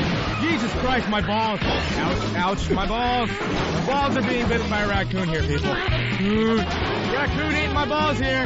Raccoon on balls. Anybody? Do you see the raccoon dangling from my crotch? Get your official Opie and Anthony Wow stickers at opieandanthony.com. Derek, there's something hanging off your balls, man. I like it. It's all right. Yeah. It doesn't describe what Wow is, and that's the problem I have, because we still have a lot of people out there that have no idea what Wow is. That was a Wow promo? Yeah. Are you shitting me? Well, it's about Wow stickers, but why would you get the Wow stickers? I was this person got the Wow stickers on the balls. This person got the Wow stickers for something that has nothing to do with Whip 'em Out Wednesdays. I get the premise of the promo, but you then have to explain what they're really used for. That promo is abominable. All right. And the acting in it is bad. By the way, everything is bad about it. How funny was it to have Craig saying really dirty shit over there, man? What if a kid heard? Oh, yeah. And everyone wants to know what was some of the stuff he was saying. Oh, God, we can't even repeat it. No, it was it's a horrible, sexually explicit and racist. Just put it that way. Yeah. I think you could figure it out. Yeah. All right, let's go to Nick in Pennsylvania. Nick. Yo, what's up, guys? Hey, Nick. Yo. Hey, what was the bit that got that general manager so hard? The Uncle Paul bit? Oh, no, we said it the other day. We said it when we brought it up. It was a lesbian story. The reason that he had a rock hard raging hard on, a rock hard on, or a raging hard on was, it was justified. But you just don't tell your friends how hard your cock is getting. Yeah, don't tell it to people. That's fucked up. All right. All right, buddy. Thank you, sir. You guys want to look at the top 10 most annoying pop songs of 2006? I bet they're fun songs. I know. I hope Paris Hilton's isn't one. That was really catchy. Catchy. Yeah, these are the songs that were played at nauseum and on those pop stations. Bill, we're going with number 10 first. You know that, right? See, we count backwards. Because if you did number 1 first, be silly. Yeah. Who's going to wait around for number 10? No one. Exactly. All right. Here is number 10. Top 10 most annoying pop songs of 2006. K-Fed?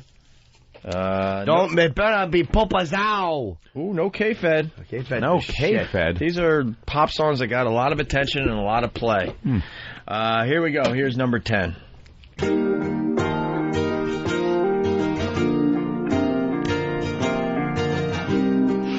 Theme from Blue Velvet? What the fuck is this? Of this year? The fuck is this? Sounds kind of familiar.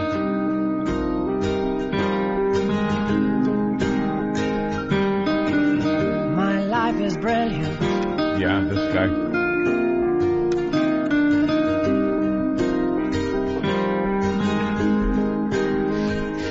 This whiny guy. My life is brilliant. Ew, what a fucking castrated hen. I saw an angel. Take the right song. An angel. Of that I'm sure. She smiled at me on the subway. Ew. She was with another man. But I won't lose no sleep. I saw this guy on SNL. He's fucking awful. Live. You're beautiful. He actually, isn't bad. You're beautiful. Listen to that voice. You're beautiful. He says they're tranny. It's unique. Yeah, it's horrid. I saw you. Here's a unique voice, too. You're beautiful. You're beautiful. That's unique. I don't know. Jimmy, you're very annoyed today. No, I'm not. No? He's not that bad. He's awful. It's not my cup of fucking tea. Breathy jizz bucket. I wouldn't be cranking this in my car, but, I mean, the guy sold a shitload of records. I'll tell you something. When he was on SNL, when he started singing, I'm like, what the fuck is this? But then I watched the whole thing. Mm-hmm. There's something about his voice that is very unique. He stinks. You're an angel. Yeah, it is an affected, breathy mess. Fucking breathy mo he is. Well, there you go. One of the most annoying pop songs of 2000. He should be singing into a cockhole. He was. I bet that's a lot of wedding song. Yeah, you're beautiful. Well, we did the list of songs that are played at funerals and wakes, and his other one was... of course. What was the song again? Oh, I just hate him. What was the song again? Some other... It's just some Goodbye, my lover. Oh, right. Goodbye, my friend. His other hit. Who is he? He's just atrocious. That's what the name of the band is. My lover. My lover. He sounds like Katharine Hepburn. Yeah. You're beautiful like the loons. The loons. I got lost picking blueberries. Did you? Fucking ass. I can't even watch that movie anymore. I was like, I was lost. That was on. He's lost in like a 2 foot by 2 foot square of bushes. He's awful. It's like spinning in circles. It's a garden that's kept in by string around it. Where you going, stupid? Same fucking intro as the last song. All right. We know this song. Let's move on with the pop sad. Songs. You got the next one ready to go there, Bill? Thumbs up from Bill. Top 10 most annoying pop songs of 2006. This came in number 9.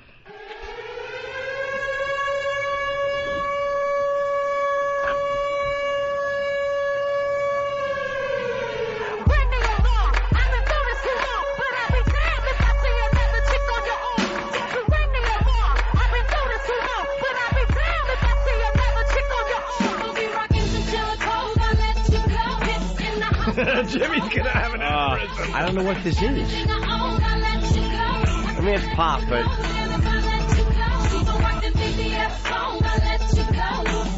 This is Beyonce. Oh, it's fucking Beyonce. awful. I don't know this. I've had enough of her, too. I don't know this at all. Someone is saying that James Blunt won Grammy for Best Song of the Year. Is that his name? Is that him, James Blunt? James Blunt. I thought it was Michael Play. Oh, no, that was James Blunt, yeah. James Blunt. All right. Well, let me be so. Your music stinks, James. Ring the alarm. Okay, number 8. If I was him, I'd want my name to be James Beat Around the Bush so people could hint at how much I sucked. Top 10 most annoying pop songs of 2006. Here's number 8, everybody. Sounds like a toe tapper. Every word I say, I mean it. Oh, yeah? Do you? Every single day, I feel it. Sure you do. What is But this? sometimes when you talk, Bo Bice. it's obvious. Fucking you know. whiny rock asshole. So don't blow it.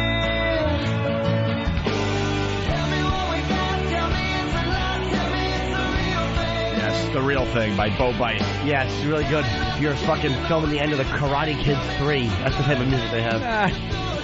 It kind of does sound like that.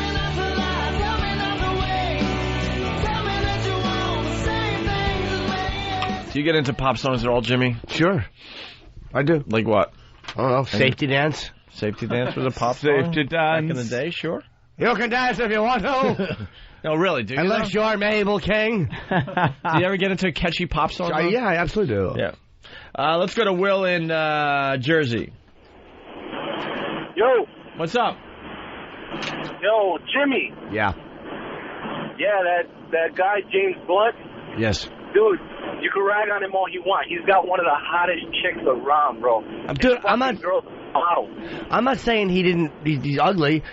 I'm not saying I think he's fucking a whingy douche. Of course he's got a hot chick. They love that nonsense. You're beautiful. He probably met her on a train like he said.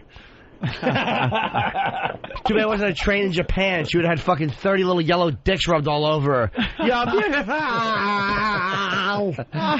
I love when Jimmy gets annoyed. It's just he's a fucking woman. I love when you get annoyed at something as simple as a James Blunt song. It's like who cares stuff, but it just hits you in a deep place in your soul. Makes me ill. Can I have some water, please, from somebody? Hey, there's two things. Art from Boston. This song stole the intro sirens from War Pigs by Ozzy. What? The real thing, Bo Bice with the sirens coming in. A little observation. And then David from Jersey taking music advice from Jimmy Norton. If one day he got out of the 70s, maybe James Blunt is good to chill too. Is he really? Always have to be Ozzy. I'm not saying always have to be Ozzy. Do you and your pal chill to him on the sofa downstairs when you're jerking each other off? Your fucking pants around your fucking thighs in case your wives walk down. You have to pull them up real quick. What is this? Mark in Jersey. Mark, what's up?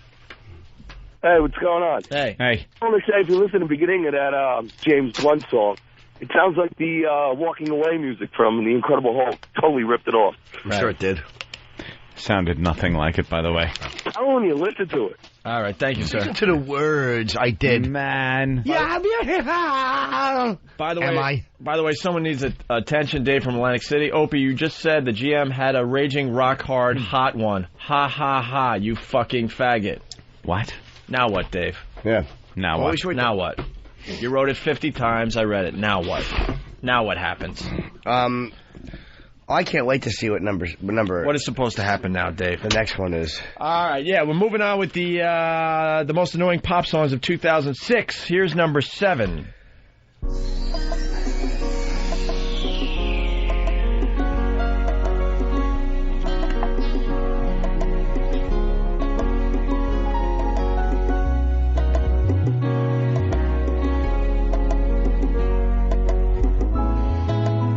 Never heard this in my life. What the fuck? It's elevator music.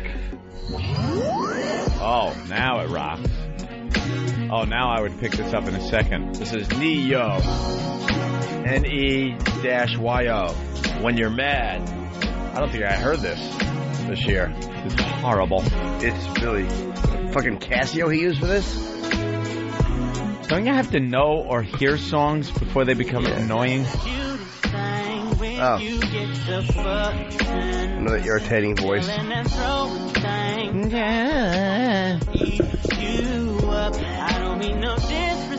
Oh, please. Yeah, disrespect. I never got into R&B. I just can't enjoy it. My girlfriend likes it. I want to like it, but I can't. She loves it. Not a big fan. It's terrible. All right, let's get rid of that one. Who gives a shit? Steve? Hey, by the way, someone is pointing out, Jimmy, you do like pop songs because you have Jenny from the Block on your iPod. I'm not saying I don't like pop songs. No, because I was trying to think of a pop song you actually like. Yeah, I Safety Dance, which is what I asked Danny See, for. these are the ones you're not supposed to like because they're annoying. You know what I mean? There are songs that hit that you kind of like. Sure, popular songs are called pop because they're popular. What? Very good. Oh, okay. All right, this next one is on the list as well. Number 6. Top 10 most annoying pop songs of I could talk over intros. I did it for a living for a long time. Jesus, Bill. Can't panicky, Bill. Top 10 most annoying pop songs of 2006. Fergie, London Bridge. On the only station that really fags it up. Fergie. I kind of like this video. You like Fergie? I liked how she was moving in this video, so. Fergie's attractive. When I come to the club, step aside. Pop the seats, don't be heavy in the line. VIP, cause you know I gotta shine. funky fur, give me love you long time. Oh my girl, get down on the floor. Back to back, drop it down. Wait for the hook. I like the hook. The lady, but I'm dancing like a cause you know what I give a how come every time you come around my London bridge wanna go down like wanna go down like Gee, what a fucking awful song.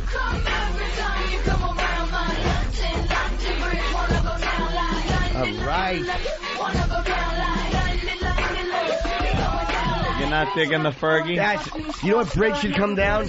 The one in San Francisco that fucking pancaked during the quake.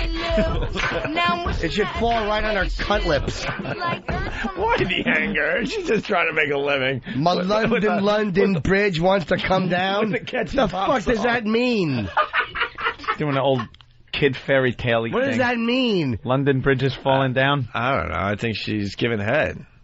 No. Is that what you got out of that? She's not. Or someone's gotta be pants are coming down. I don't know. No. I got a raging hard on. My London Bridge wants to come down. The listeners appreciate that as much as we do. I just don't know. It was so creepy. Hey, there was something here I wanted to go to, and I don't. Oh, the Neo song. Yes, the Neo N-E-Y-O. That song when you're mad is about angry sex. Is it? Didn't sound like it was. No, it didn't. It was so nice. More sounded like a bucket of shit. Stupid whiny fucking BLS music. Crap. Girl, I need you. Yeah, beautiful. I saw you on a train, being robbed with a screwdriver by 4 Negroes. You're beautiful. Well, he really doesn't like that. I want to fucking cave his head in with a mic stand. So why is someone saying we're playing the censored versions of the? We don't know. Who cares? How do we know? What do they censor? Anything good out of them? Let's go to not Elo. Yes, not Elo. Good morning, boys. I just want to remind everyone that the most annoying pop songs can be found on XM20 or at eatabullet.com. Thank you. All right. Getting an overhaul, Eat a Bullets, by the way. Is it? Yeah. One of Steve's guys is working on it, yes. Oh, one of Steve's guys. Yeah, I've been busy. You gotta love Fergie, by the way. She was a meth head for a while. Right. Was she? I don't know if she's still doing that. Nice. Hey, Chris, thanks for the idea from Boston. All right, number 5, top 10 most annoying pop songs of 2006. Five. I think I actually number 5. I think I actually like this song. Uh-oh. I think I've heard this on Ethel a few times while working out. All right, let's hear. There's a couple songs by this band I really like. It's I'm just going to set it up here. It sounds very 80-ish. All right. They kind of update the 80s sound a little bit. Everything comes back. This is Blue October and Hate Me. I think this is the one I like by this band. Or maybe not. Does it kick in? Better. It's a pop song. All right. Blue October, Hate Me. You're beautiful. Oh, no, this is kind of the slower I like to fucking knock his teeth out with the heel of a boot. But holding it with my hand, not with my foot on it. I have to block out thoughts of you so I don't lose my head. They're crawling like a cockroach, leaving. I don't like this at all. I don't mind this. Dropping little reels of tape to remind me that I'm alone. Playing movies in my head that make a porno feel like home. There's a burning in my pride and a nervous bleeding. That's all right. I'm bored with it already. I'm bored with it, all right? I'm bored with it. We just got to play it to the hook. It's coming. Yeah, the hook that drags him off stage. Yes. A lot of people wishing Fergie overdosed so we didn't have to hear London, London. Oh, of course. Who doesn't know this song? It's all right. It's the only one I like so far. Look, we try to be honest on the show. This isn't the one I'm thinking of because Taffy Bag writes, "Oh, it figures you'd like this. It goes well with the Java log." That song isn't bad. I have heard that. It's not that bad. song's not bad. I don't turn off the radio when that's on, but there's another one that I really liked. Into the Ocean. Wait, they also have Into the Ocean. The other, let's. This might be the one I like. I'm just a normal boy that sank when I fell over. Simon and Garfunkel? Yeah, no kidding, huh? But I'd rather this is Into the Ocean by Blue October. A life that's I'd be stuck again. Wish I was much more masculine. Not bad. Then I could learn to swim like JFK Jr. Now floating up and down, I spin colliding into sound like whales beneath me diving down. I'm sinking to the bottom of my everything. Singing it either. I like this. Who is this guy? It's Blue October. Scott Peterson. be. Goodbye, burden, my old friend. Sounds kind of like the other song. Sometimes it feels just like I'm falling I know this in one. the ocean. Let the waves Sounds a little bit like the Thompson Twins from back in the day. Yeah. Wow. Kind of has that 80s sound. It's not bad. It's all right. I like Blue October. I'm going to change my opinion. This is a song. Shout, let it all out. It's whatever. You know the good thing about this show is I'm getting bands mixed up, by the way. this show is it's beautiful.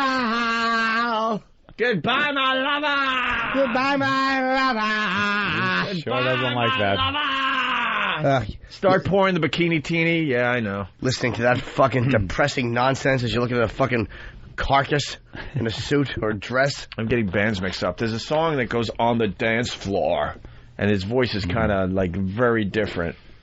Do you know what song I love? It's a pop song. It's the theme from the British version of The Office. Handbags and Glad Rags, or whatever the fuck it's called. Anyone know what it is? I know. You know what I mean? No, though. Yeah, we'll play it. Hey, can I just... I don't know it, Jimmy. It's a good tune. Can I share what just happened? What? I'm reaching for straws, obviously, and I'm thinking of this band that does a song, and somewhere in the lyrics it goes on the dance floor, and his voice is kind of deep, like that guy from Typo Negative, sort of. Dummies. Typo Negative, sort of. That guy's voice. So I look at Bill like for help, and he just goes. Oh, he's gone. Just shaking his head really fast. He's in a tizzy. Like, I don't know. Don't worry, Bill. I didn't give you enough info for you to figure it out. Travis is over there helping him. Huh?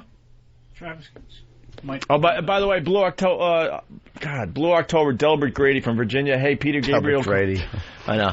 Peter Gabriel called. He wants his voice back. Okay. Yeah, there's some Peter Gabriel in there as well. What are you saying? Beard down to his toes? Jesus. What do we got, Travis? Yes, miss? I think you're either thinking of Arctic Monkeys, I bet she looks good on the dance floor, or I bet you look good on the dance floor, or She Wants Revenge. Yeah, Arctic Monkeys is a cool band. You into the Arctic Monkeys, Jimmy? No. I'm not. Want to be turned on to something? I'd rather not be. I'll listen to them. I'm pretty open-minded when it comes to music. Yeah, let's play a little bit of that real fast. Arctic Monkeys. He just gave me the one moment sign. I've heard some poppy songs that got like trapped in my fucking head. They would just stay there. You can't get them out. Can't remember their names or who did them or anything, but ugh. Hey, so Arctic Monkeys, I bet that you look good on the dance floor. Man, this guy King Taco, he knows everything. Oh, the one on the dance floor song is by She Wants Revenge. Oh, it's She Wants Revenge is the name of the band, right? Yeah, it's a band. Okay, and then I didn't know that actually, the name of the band then. And then he writes, the Glad Rags and Handbag song is a theme to the British version of The Office. Right? That's what I said. Yeah. But Glad Bags, it's been redone by a few people, but the version that The Office plays at the beginning and the end is fucking great. Glad Bags and Hand Rags, I don't know why I can't remember the name of the song. I have it on my iPod, of course. It's She Wants Revenge is the name of the band, and the song is called Out of Control. And the guy's name is Big George Wembley is the guy with Glad. Glad knows really well what I'm talking about.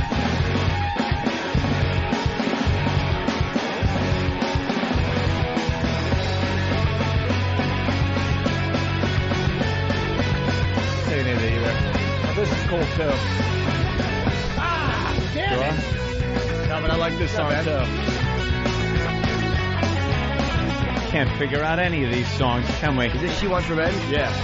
Stop making the eyes at me. It's a really cool song. Eyes at you. What it is that surprises me is that I don't really want you to. When your shoulders are frozen, oh, but you're an explosion.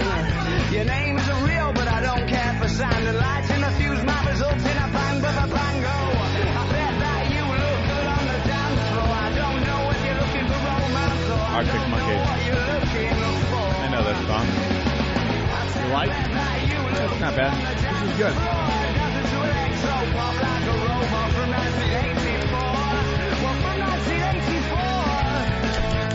Good drummer. Joking or? No. I can't tell drumming usually. I usually can't either, so when it stands out, I know it's good. I wish you'd stop ignoring me because it's sending me to despair. Yeah, that's pretty good. Yeah. If I sound, you're calling me, and I don't think it's very fair that your shoulders are frozen. Oh, but you're an explosion. Your name isn't real, but Alright, we know that. Dance floor. Where is he from? New York? That's cool, but I'll try to figure out the song I'm thinking of. It's just, I don't know. Man, damn, I can't think of it now. All right. Top 10 most annoying pop songs of 2006. Here's you ready for number 4 there, Bill? You got to go back to another page on the thing. Oh, Bill. Oh, Bill. He's ready. Here's number 4. This need to be. Uh-oh. Bad Boy South. Oh, boy. Block Entertainment. You knew it had to start somewhere. It was all because of this terrible, awful Negro. Young He resides in College Park, right? But for right now, what we gotta do for y'all, what we gonna do? We gotta give y'all a hit. Damn near every day. Ask a million questions like Jock, where you stay? Tell a College Park, where the chop call. Young Jock. It's going down. It stinks. Yeah. Enough of this goddamn crap. Let's go to... where's Jimmy? Because he's going to have a comment about this. He had to take a leak? Jimmy. Is he leaking? I don't know. He'll be back. Here he comes. Were you finding a song? No, well, yeah, Bill asked me the name. I gave him the name. I think his guy's name is Big George Wembley, but I had a question. Yeah, because now I want to hear it. Big in the pants? Oh, I don't know. I never saw his cock and balls. I like being turned on to different music, man. And it's very well. The Office is so fucking quick the way it starts. It's like a fucking 25 or 30 second intro to the show, and then the end of the play. It's just great. I liked the Friends song. What was that one? All right, hold on. Opie, you're right. The song is She Wants Revenge. Out of Control. Travis just played the wrong song. Well, that one was good, whatever he played. You look good on the dance floor. Who sings that? Arctic Monkeys? Yeah, not okay. Paul McCartney.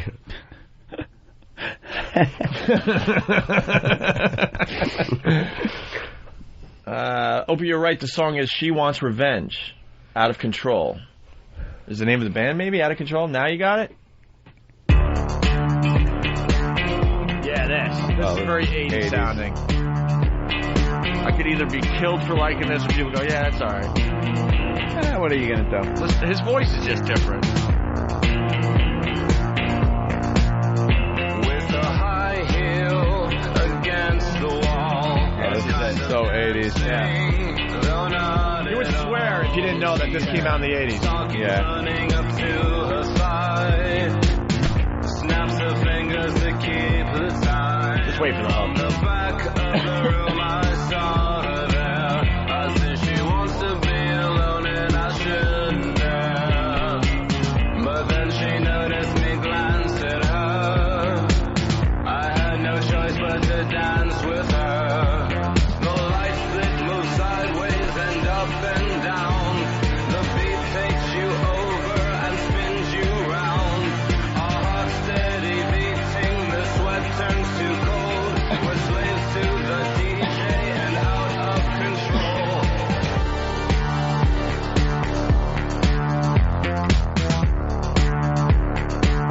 Oh, you get the idea. I watch her feet move. All right. That was my OCD taking over. I needed to know the answer before we could move on. That's fine. Keith in Pennsylvania, what's up? Morning, Bubble Boys. My little potato sack of... Howdy. Hey, I got the explanation on the London Bridge. And by the way, thanks for the Depeche Mode or Robert Hazard flashback there. Yeah, that was a little Depeche Mode. The music was definitely Depeche Mode. Elevator of Life from Robert Hazard. But anyway, the London Bridge would be a chick giving a blowjob and getting banged from behind. Do you get it? No. Both guys standing, chick bent over. There are the towers as she is the the bridge. London Bridge look. Hey, look That's at that. why they- My London Bridge is going down, did she say, or coming down? I have no idea. I don't know. Going? Oh, those But English. That's what a London, Okay, that makes that's what sense. the I stand terminology, corrected. The definition. But she's The legal making, definition she's making of the London Bridge with two other guys. I like that. But doesn't it say, take the key and lock her up? Yes. You have to lock up the fair lady. Punching out, boys. Thank you. All right. My fair lady. All right, now we got the explanation.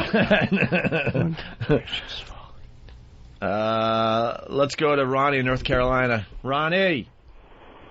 I like to call something out on Anthony there. The James Blunt song, when it first came back out, and I think it was January this year, Anthony, you loved it. You couldn't get it out of your head. Didn't say I loved it, sir. I said I saw him on SNL do it live, and I found I couldn't turn it off. There was something about his voice that was very unique, and that's what I said. I didn't say I loved it. I said I loved you, Ronnie. Okay. So, do you love me? No. Okay. No, shut up. Okay.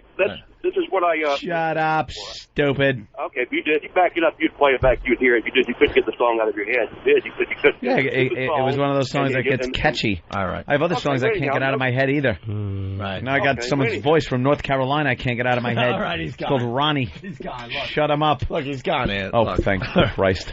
It's really interesting when you talk music. You get people going, yeah, I like that song too, and then people calling you faggots, and it's just They like... get all... that's what music is all about. It's a hodgepodge. Up. What I like, not necessarily you like. Right.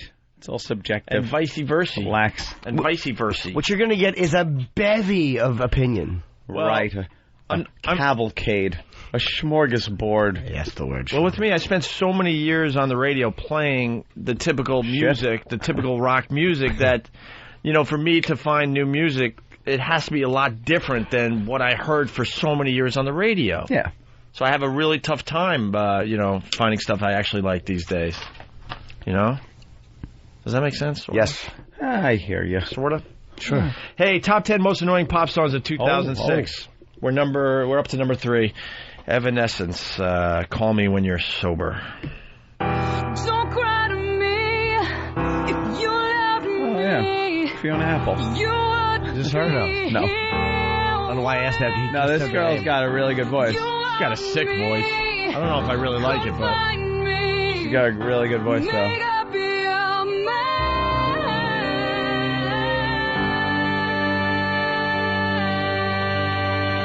She can sing 2 parts at once.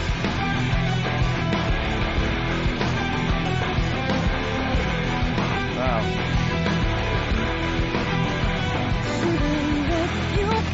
I believe chick singer, guy band. Am I right? Chick singer, guy band. Good song. Well, good voice, annoying song. Wait for the hook. Oh, you're thinking the other one they did. No, this a few years ago? No, this one's pretty good, too. Like, she got a really good voice.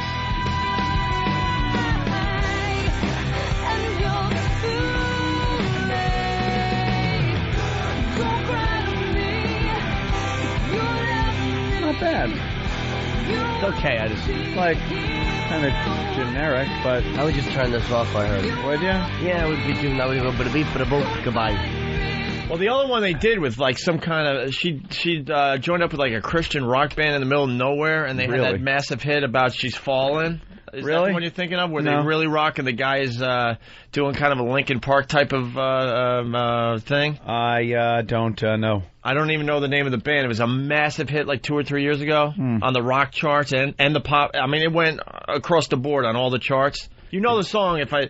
I'm sure. It's all someone help us out on instant feedback. I'd know them if I heard them, but I can't name them. But that's the one where, and these guys came out of nowhere. They just teamed up with her, and she gave them a massive hit. It was one of the biggest songs of the last 5 years. I don't know if we're going to find it, because I don't know what the... You got it, maybe? Look at Travis working with Bill there. And by the way, we might have a... Love connection? Well... Travis and Bill? What? No, there may be a song that gets stuck in Anthony's head. Oh, no. Getting a little inside info. Really? Someone is ratting you out. Ratting me out, are they? And you just got the wave.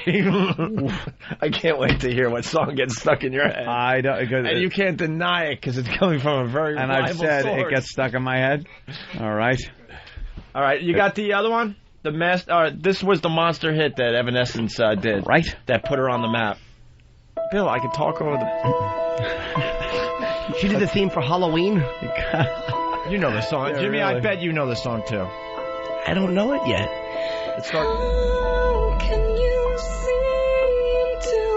Break Me Up Inside, thanks. I don't know it yet. Oh, I know this one. It wasn't Linkin Park. People say it was Linkin Park. It wasn't. I don't know this song. I've never heard this. It was a Linkin Park wannabe. I don't know this song. Seether, right? I've never heard this. I don't know this. I've never heard this. No. I don't know this. You don't know I've heard this. Wait till it Wait kicks for the in. chorus. It hasn't kicked in yet. Heard this? I'm not familiar with this. I don't know this. Now you know it.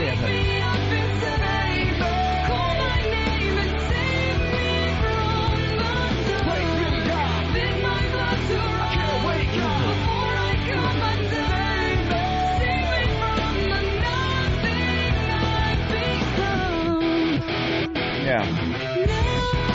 The band is 12 Stones. Right? I think it's 12 Stones. That's coming in a lot. Enough or? Yeah. More I think we know which one this is. Truckloads and boatloads, more than your share. It was a singer from 12 Stones, helped out after Evanescence recorded it, yeah. Yeah, Paul McCoy. Was that? Oh. I just read it on my... All right. I say it like I know it. You do with authority. Yeah. You know what we could get away with if if we we wanted just to? read and didn't say, oh, that's... You know how many jocks do that? I know. Oh, yeah. Trust me, we try to keep it as honest as possible. You guys give us the answer to some stuff that make us look really smart, and we don't have to give you credit. We can look like geniuses. Oh, I know that guy. Sure. It hurts sometimes because you see right there, you're like, oh, I could look real smart right now. Yeah, but can't take credit. Nah. Just in case it's wrong. All right, here's the song that gets stuck in Anthony's head. This song? Uh-oh. Coming from Let me a see. What is reliable it? source. Does he like the song, too? Oh, man. What? I don't. Let me could have see. been thrown under the bus. I got a shaky hand. I'll be honest with you. I'll be honest, because some songs get stuck in my head. I don't like them. Some get stuck, and I do. All right, this gets some grow on me. In Anthony's head. Oh, this goddamn song. Holy shit. Hey, let's kick it. Yep. This fucking thing would stick in my head Cause it's so easy. all day. You like it my way. You never heard this one? Is it Gwen? So let's No. Wow, I don't know. do it real good. Oh, yeah, okay. It's sweaty. Who does this? I'm ready. Just take it off. Beat? Cause you tease me. What? You have the worst penmanship. And you know it. What an awful song. Do it. Tony the Bee? This is... How does this not get stuck in your head?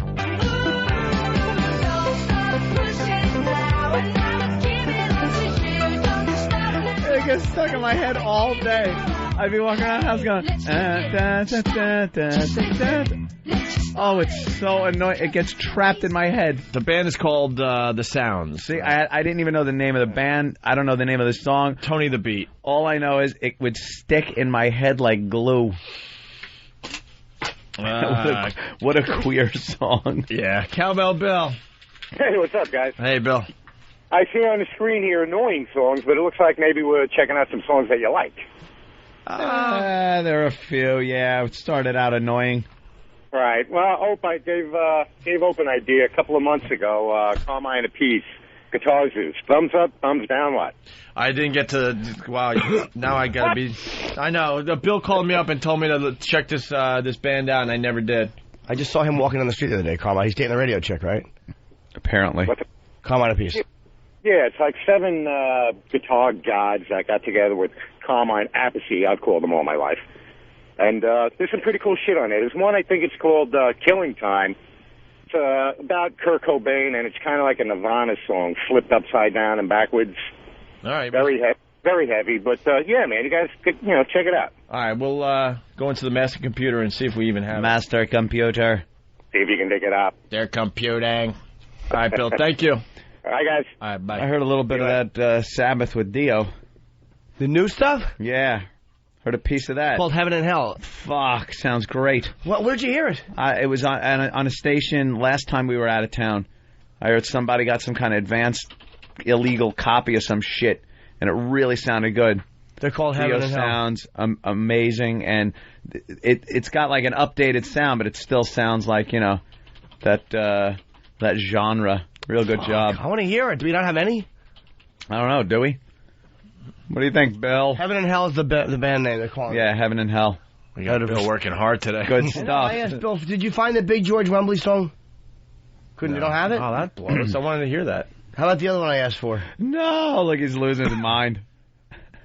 It's like Mission Control. He's like the first guy at Mission Control to get the Apollo 13. Uh-oh, there's a problem. Yeah. That's the same face he's got on. Bill has a 1980s British rocker hairdo. They claim to have every song at XM, but time and time again, Jimmy suggests something. And we just they don't have 1916 by Motorhead. I got fucking Big George Wembley on my stupid iPod. They don't have it. All right. The runner-up. Most annoying pop song of 2006.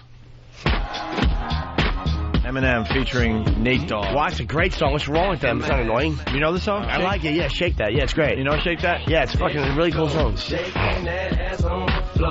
wrong with this? They're shaking that ass on the flow. This is a good one. I think I'm losing control. Get buzzed, get drunk, get crunk, get fucked up. Hit the strip club, don't forget one. Get your rub, get wasted, faced it, pasted, blasted. Puke, drink off, get a new drink. I'm too Caucasian. I love Eminem. I can't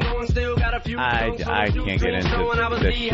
Why is there beef on this? Why were the edited versions? Gyrated them hips and licked them lips, and that was it. I had to get Nate Dogg, get his things and kid. 2 to the 1, from the 1 to the 3. I like good and I like good trees. Smoke so much you wouldn't believe, and I get more ass than a toilet seat. Yeah, I like this. That's great. More ass than a toilet seat. That's still a good beat, though. Smoke pot, you get the chicks, we understand. Well, Smoke the trees. No one's really singing about anything original. I mean, love songs, you know. You're beautiful. You're beautiful. Why do we have edited versions here at XM? Can I ask that? Because there's extreme language channels. What are they called again? XL channels. Yeah, and then there's ones like, you know, so that could be on like, right. You know, one of those. Well, can we tap into the non-douche channel and get one? It's so stupid. Like I guess 20 on 20, they don't play like curses and stuff. Ugh, that's kind of dumb. Of course it is. Because it's satellite radio. Just let the fucks fly, please. Jesus. Well, I disagree with that one. I like that song a lot. Yeah. All right. Here's the most annoying pop song of 2006. I happen to have it in front of me. Do they not have it back there on Gillette? Sorry. They don't happen to have it on Gillette, so I have it in front of me, Bill. Which one? Now Bill is telling me he does have it, but see, Bill, I'm trying to do a bit. Oh. No, wait. Hold on. Poor Bill. We love you, Bill.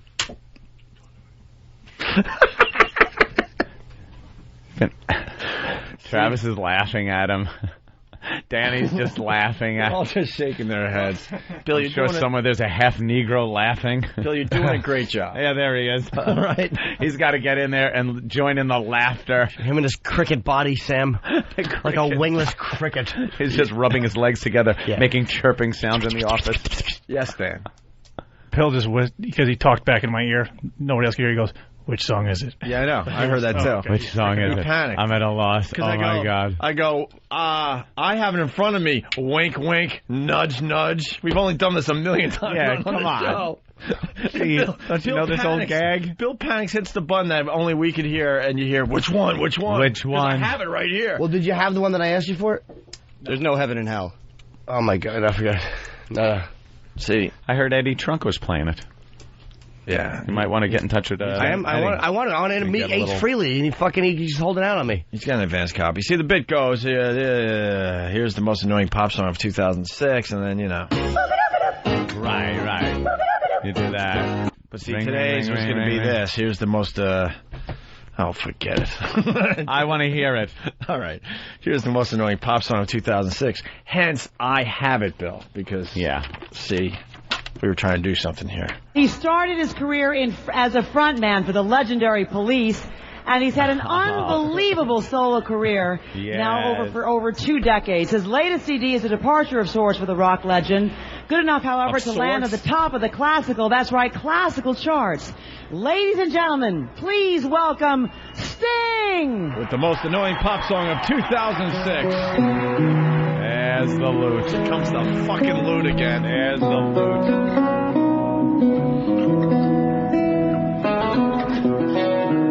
Oh. Have you seen the brightly glow? Listen to this. For rude hands I've touched its Have you marked the fall of the snow? Shut up. Is this the one to die? Is this actually the number one song? He stinks, and I don't like him. Or I've smelt of the bud of the briar of the knot in the fall. Or I've tasted the bag of the bee. Oh, so white, oh, so soft, oh, so sweet is she.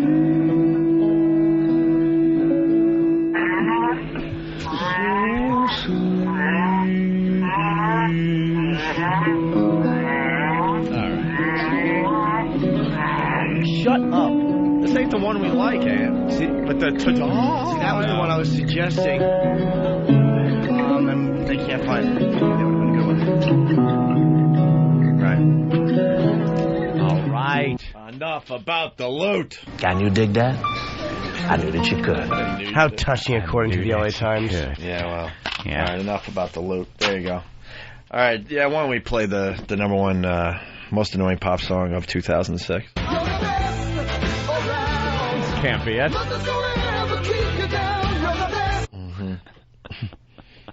My leather coat comes down to my ankles, gentlemen. I like the way it looks when I turn quickly.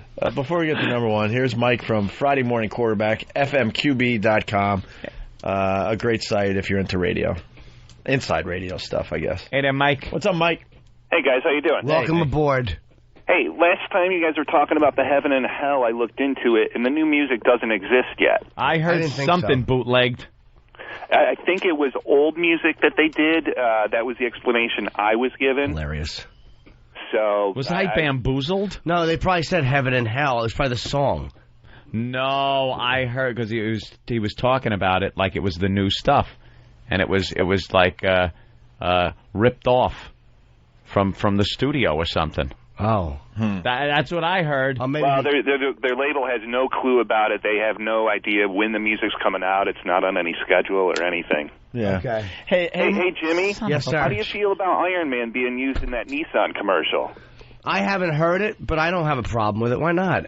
I mean, so what? It's already it's a 35-year-old song or whatever. So it's like it's proven itself as a great heavy metal song. Why not? I mean, if they can make some more money with it, let them. I have no problem with that. That doesn't, to me, that's not selling out. Sabbath rocks Nissan. They're the same guys they've always been. Yeah, they just come from that era of bands that don't like to use their music in commercials. I was just wondering how you felt about that. Nah, I don't mind. Let them do it. Why not? It's good. It's good. I'm sick of hearing faggoty music in commercials. I'd rather hear something I liked finally. Yeah. Hey, Mike, thanks for posting the Baby Bird video, by the way. Man, you don't know how many people have called me up just saying, I can't believe you guys put that up there. I can't stop watching it. Oh, really? Yeah, it is horrific. It's really taking on a life of its own, that video. My boss comes walking into my office. He's like, do we really need that up there? And I'm like, oh, yeah, we do. Of course you do. Yeah, when was the last time anyone did anything on regular radio that, like, warranted anything? And it's such a visual thing that you can't describe it without watching it. Exactly. All right, Mike. All right, guys, thanks. Thank you. Bye. FMQB.com. Here's the number one most annoying pop song of 2000. Song, huh? Yeah, I don't want to be never predictable, do that bit. you know? I don't want to be predictable. Maybe we throw it Can I see away. it? I don't think we should be predictable. I knew. Are you handling it delicately? Huh? 2 songs on that list. Ooh, really? Jesus Christ. Yeah. I heard a bunch of them, I guess. Pop. Ugh. She's pretty, man. I wouldn't mind giving her the business. The business. Really going out on a limb there, Jim. Yeah. A little thigh high. Oh, she's wonderful. Comes with a little fold-out book and everything. Oh, look! Pictures of Paris! All right. What? Oh, yeah. Oh, let's see who this is that doesn't know Jimmy about the Norton's fucking got radio. a call. Hello. Find the number. Norton residence. Hello? Hello? Hello?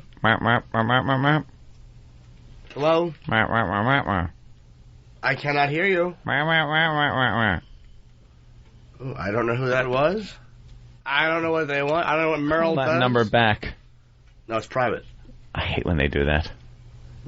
I just heard on sports radio an athlete was driving an Escalade drunk and that he got in an accident due to the fact he was watching porn and jerking off while driving. And? See if That's that old story news. We've exists. heard that already. We already talked about that. Oh, okay. Yeah. Yeah, isn't that old? Then we'll Yes. talk about the old lady's sex blog. We got an update. You know who the From athlete yesterday's was? show. It was Joe Pepitone. You know, I really didn't enjoy that airplane ride. First class is very overrated. What did you like about it, Uncle Paul? Love it. They didn't have any of the drinks I wanted. My favorite drink they didn't have. And what's that? I like warm papaya juice in a can. I don't think they would have that. Small, thin can of warm papaya juice. Said you were a fan of the Shirley Temple. No. No? No. Why not? I don't like it. No? He's the creepiest guy ever in the airport.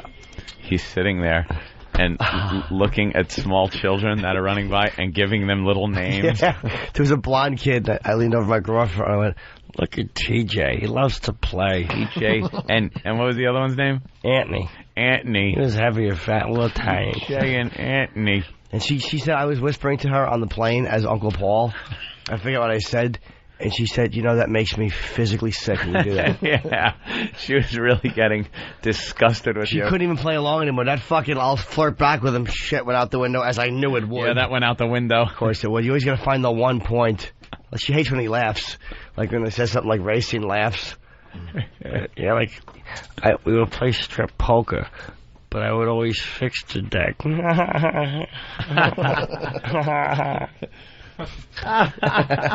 Wow. 4 hours later, Joe has something to say. Go ahead, Joe. What's up?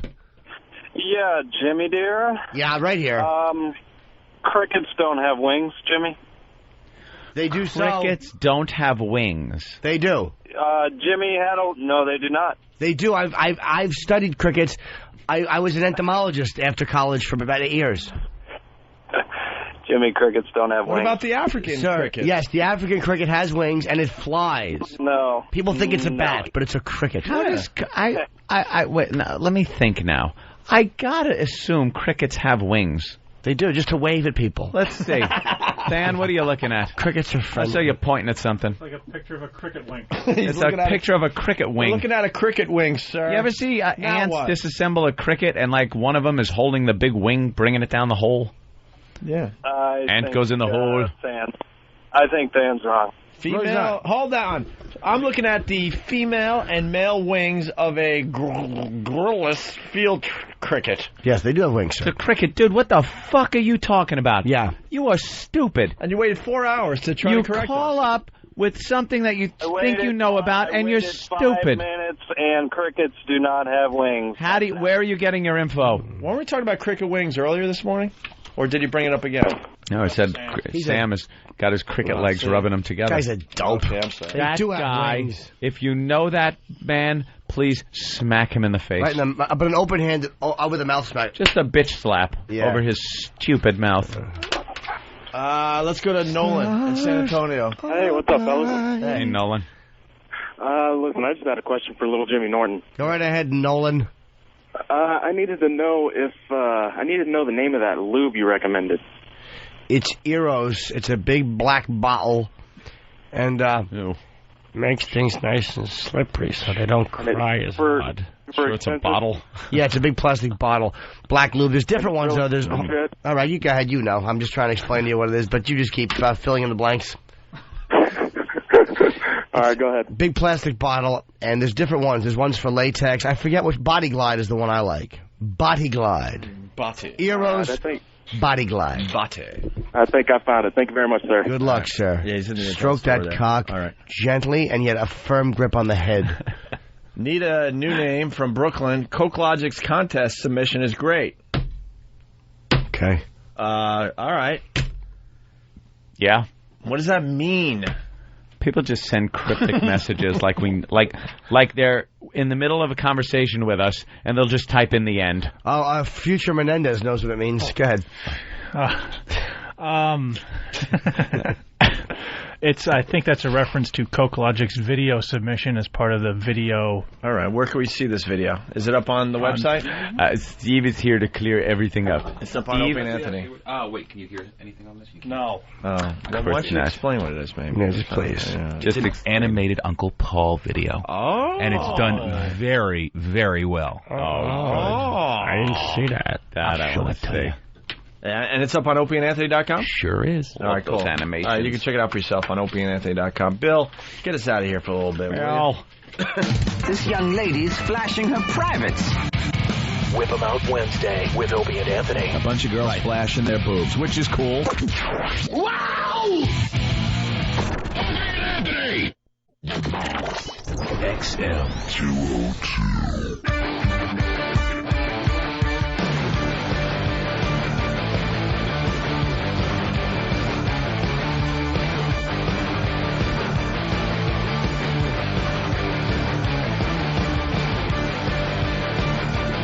Sounds like Andrew WK. Yeah, right? Wow. It's time to party. Fucking Party. Jimmy calls it out. I think you just got some respect from the booth, too. They all gave you the thumbs up. Is that him? Yeah. Oh, it is him. Okay. Hey, Jimmy, you do a commercial that we didn't know about? For what? Mike on Long Island. Mike? Hey, what's up, guys? Hey. Hey there, Mike. Hey, Jimmy, I just want to let you know that there was an HBO commercial I just saw. I was listening to you guys, and it's for the 30 years of NFL. It's a special, I think, that's coming on HBO soon. Oh, yeah, I was at the Lucky Louie party or whatever, or the Entourage premiere party. What did I say? Yeah, congratulations or something. Actually, I don't know. I had it on mute because I was listening to you guys, but I just want to let you know so you could look out for it. Oh, yeah, I was just walking through the whatever. Okay. Okay, yeah, I saw your stupid little face. All right. Hey, just walking through the whatever. Whatever. Hey, Dan in Manchester has something, but where's Steve? Get Steve real fast. Dan in Manchester, New Hampshire. Uncle Paul video equals genius. Worthy of a YouTube series. Can we see it? The video is up on opieandanthony.com. We can't see it on this computer. Can't see it. You got to see it and hear it at the same time. Yeah, so I'll check it out as soon as we get off the air. Visual. But it's, Steve, that's part of the video contest. What are the details again? We're running out of time, right? We only have like a week and a half left. Yeah, next week we vote. 15th? How many are you getting in? His eyes real tight. I'm thinking I have to shut my eyes lest I be distracted by a trout or something. I put a cheat sheet under my lids. That's right. How do you know? Yeah, we vote on the 15th. Opie and Anthony related video, 2 to 3 minutes in length. It can be animated or videotaped or filmed, and you can get it to us through email, which is on the site, or all the details and all the details on opieandanthony.com, sponsored by hotmovies.com. Or send it on a postcard. $1,000 grand prize.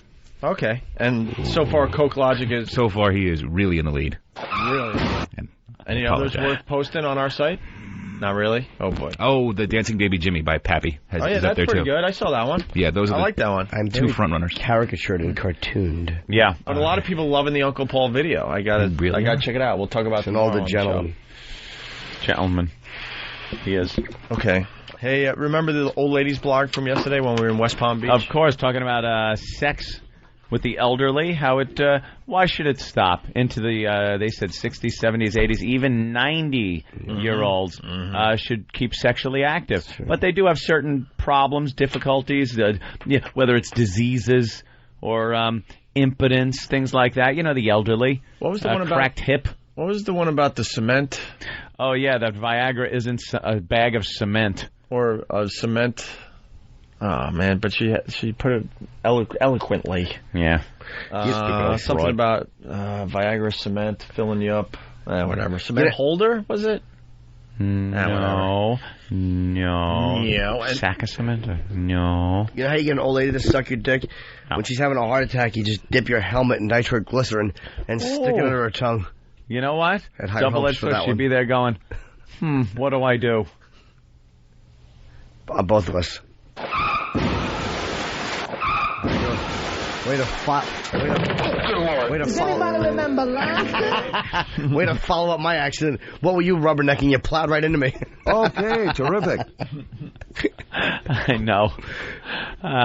You fucking drove head on into that wreck. I was looking at something out of my side window. I was on the cell phone texting. Always feels good to bomb with company. Hate bombing alone. Carpet bombing. Yeah. Anyway, we got to go out with a squadron. Hold it. We got into this old lady's blog yesterday. Had a lot of fun with it. And now she's really pissed off because we told the past maybe they should check out this blog. Check out the blog. Were they able to leave comments? Oh, yeah, they were. Oh, well, we're... Oh, no. No, they're gone, unfortunately. We didn't get to them fast enough. Oh, God damn it. What, Dan? You know how many printed out? No, because as soon as I checked it when we got back off the plane, she had already... They were wiped? By 1 o'clock, actually. Oh, wow, that was quick. Yeah. Sure she is. She's not fucking. She might as well do this. Yeah, well, Than sent out this email this morning. Apparently the pest found her page all right. Unfortunately, it looks like she nuked all the offending comments. It doesn't seem like all of FBA whackbag's full might has been brought to bear yet. Her latest blog below. So it's headed here. Who called in the creeps? Oh, no. Who called in the creeps? Send in the creeps. She said that? Yeah. That's the title of this posting. Who called in the her. creeps? I apologize profusely to any readers who were subjected to the nasty and profane comments that were posted to my blog in the past few hours. I wish. I know.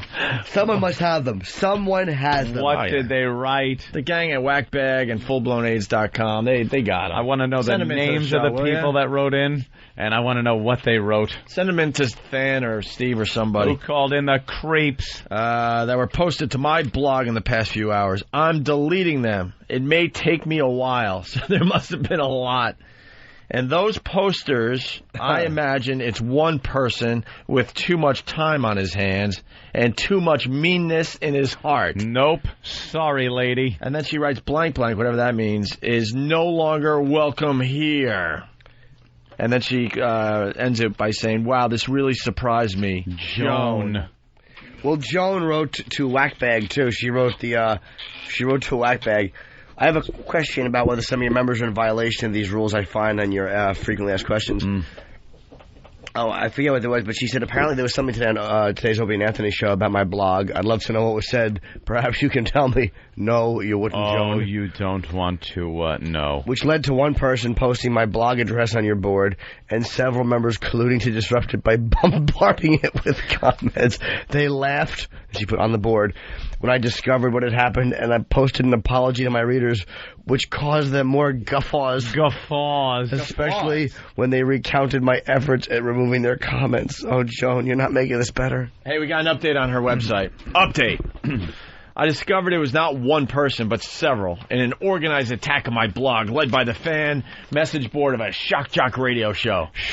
The listeners apparently found the idea of joyful senior sex icky and set out to trash the old lady sex blog by posting more than 40 extremely obscene, racist, sexist, AGEIST. Ageist, thank you. Thank you. And offensive messages. Oh, please, somebody send them. Oh, I gotta know. Well, we got 3 comments coming back already. Patricia Philbin said, no need to apologize, Joan. Whoever made this attempt to trash your page is a sick individual / S individuals and should seek professional help. Good day to you, ma'am, and I enjoyed your fancy advice on sex at an older age. Patricia Philbin. Oh, is that good? She also unfortunately set it up so that she approves all comments now. They'll still get through. Hence the Patricia Philbin. Yeah, as long as the names get through. Joan Price writes, thanks, Patricia. Chris Smith wrote a nice piece about me in his column in the Press Democrat today, and I had many new visitors. I hope they realize that I was sabotaged today and don't stay away because of what they and they don't stay away because of what they read before I got to it. I've changed my settings so that now I'll moderate all comments before they appear. Sorry, it was necessary. Fuck. Joan writes again. Personal note to the creeps. Okay, boys, hope you're done playing with yourselves and each other because we're done reading. This isn't my first time at the rodeo, boys. Where'd it go?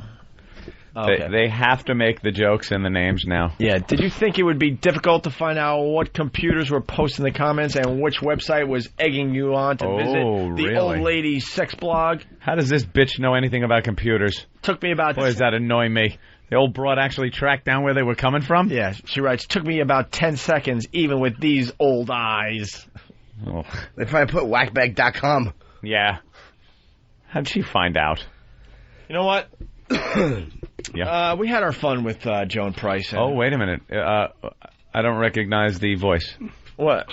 I don't recognize your voice right here. No, at times you got to do the right thing. Who is this? At times you got to do the right thing. We had our fun with the old sex lady blog. Yeah? Joan Price. And I think we need to get her on the show tomorrow and apologize like gentlemen. I really do. I'll agree.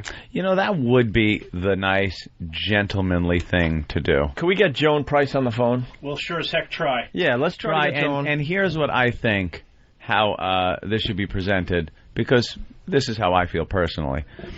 We talk about a lot of subject matter on this program. Mm-hmm. Her blog came up. Mm-hmm. We spoke about it. Mm-hmm. And a few bad apples spoiled a whole bunch, because we had a great educational discussion on the whole thing.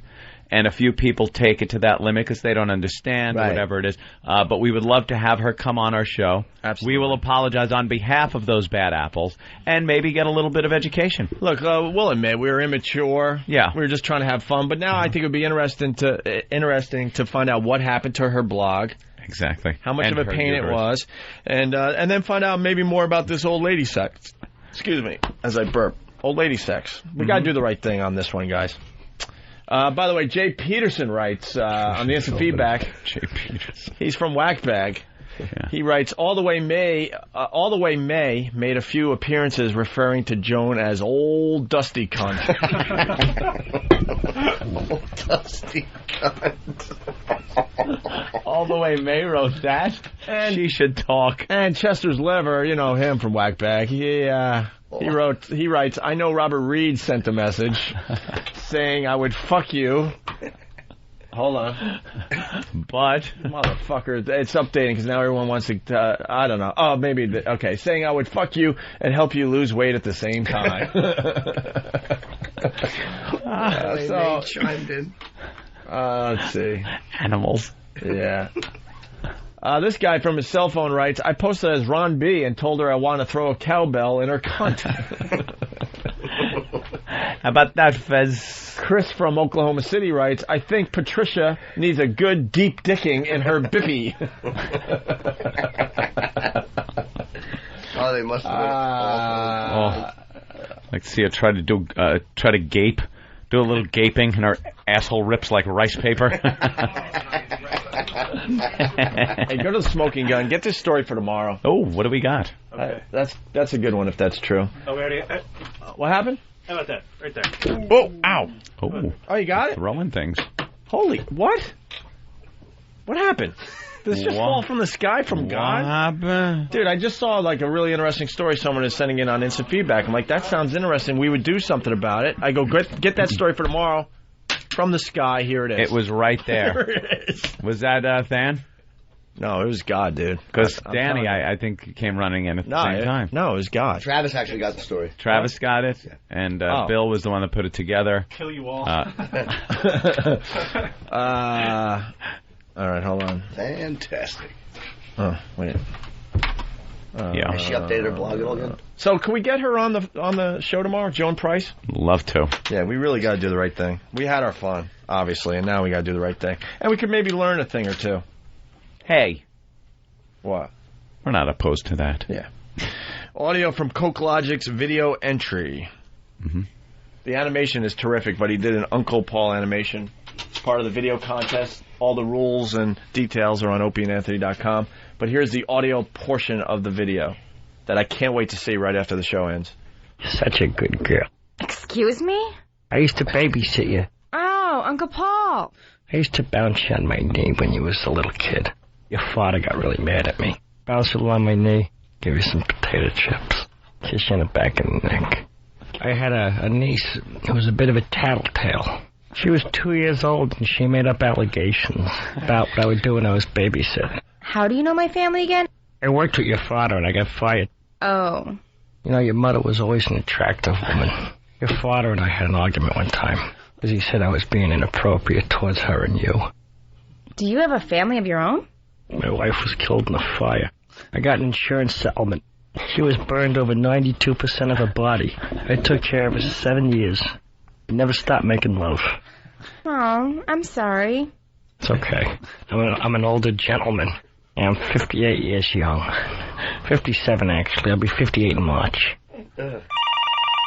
Oh, let me get this. Pull down your underpants and pick up the telephone. From a tickle to a diddle, he's right there in the middle. Watch out for Uncle Paul. When a bounce on a knee is a repressed memory, watch out for Uncle Paul. All right, listen, not only is this going to win the whole thing, this is going to take off on the internet as well. That's a good one. Coke Logic. I want to see the animation see it now. with Yes. that. Yeah. Nice. Yeah. You like that, Uncle Paul? No, I think a lot of it was taken out of context. A lot of it was made to look like it was rather salty language. Yeah. I don't like that. When I was a younger man, you didn't talk that way with a lady.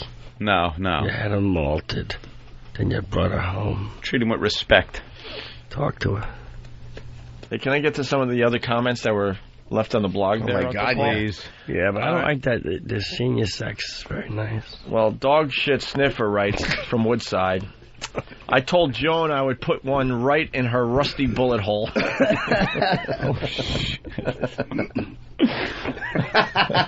What a bunch of jerks. Luke from Bong Island, I like that. The animation is disturbing in the Uncle Paul video. The animation really makes it. Lacey Peterson wrote, my husband won't fuck me anymore, but mostly because he can't stand the smell of seaweed. So, there you go. All right. Why don't we save this story for tomorrow? Aunt's a little sick. Jimmy's a little sick. Oh. We got to get some sleep. It's all right. It's nothing too crazy. By the way, we forgot to mention this. Stay tuned for Ron and Fez for their huge announcement. What? Ron and Fez with a huge announcement today. That will be at noon. Front of Iraq. Front of the thank you. Jesus. Wait, right. What's their announcement? He's running around. We can't blow up their spot. They got a huge announcement today. Ron and Fez. It's their announcement. I don't want to wait. But it's huge. There's been a lot of speculation. The huge announcement comes today at noon with Ron and Fez. Make sure you tell everybody to listen to Ron and Fez today at noon. Ron is the gay one. It's the big announcement. What? Not neither a gay. Stop. Teasing, of course. Line of the day, sponsored by BowDogFight.com. Log on and watch American fighters battle for the right to represent the U.S. in a bout against the Russians. It's all on BowDogFight.com. Found one? What? We found one? Well, 2? Wow. It's a stretch today. All right. Here is the runner-up line of the day. He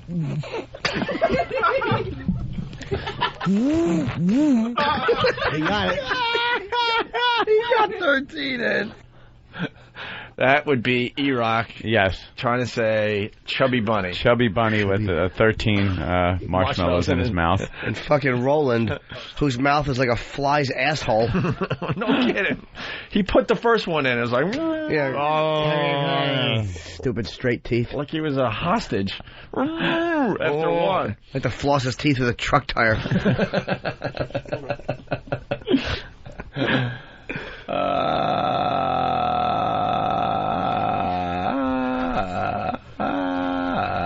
All right. Here's the other runner-up line of the day.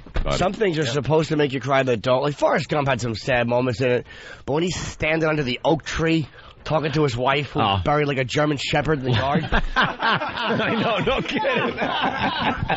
That was a great line, Jimmy. Yeah, all about that. Thank you, boys. Very good. And here we are, finally. Today's line of the Line of the day. day. Yes. Here comes the line of the day, line of the day.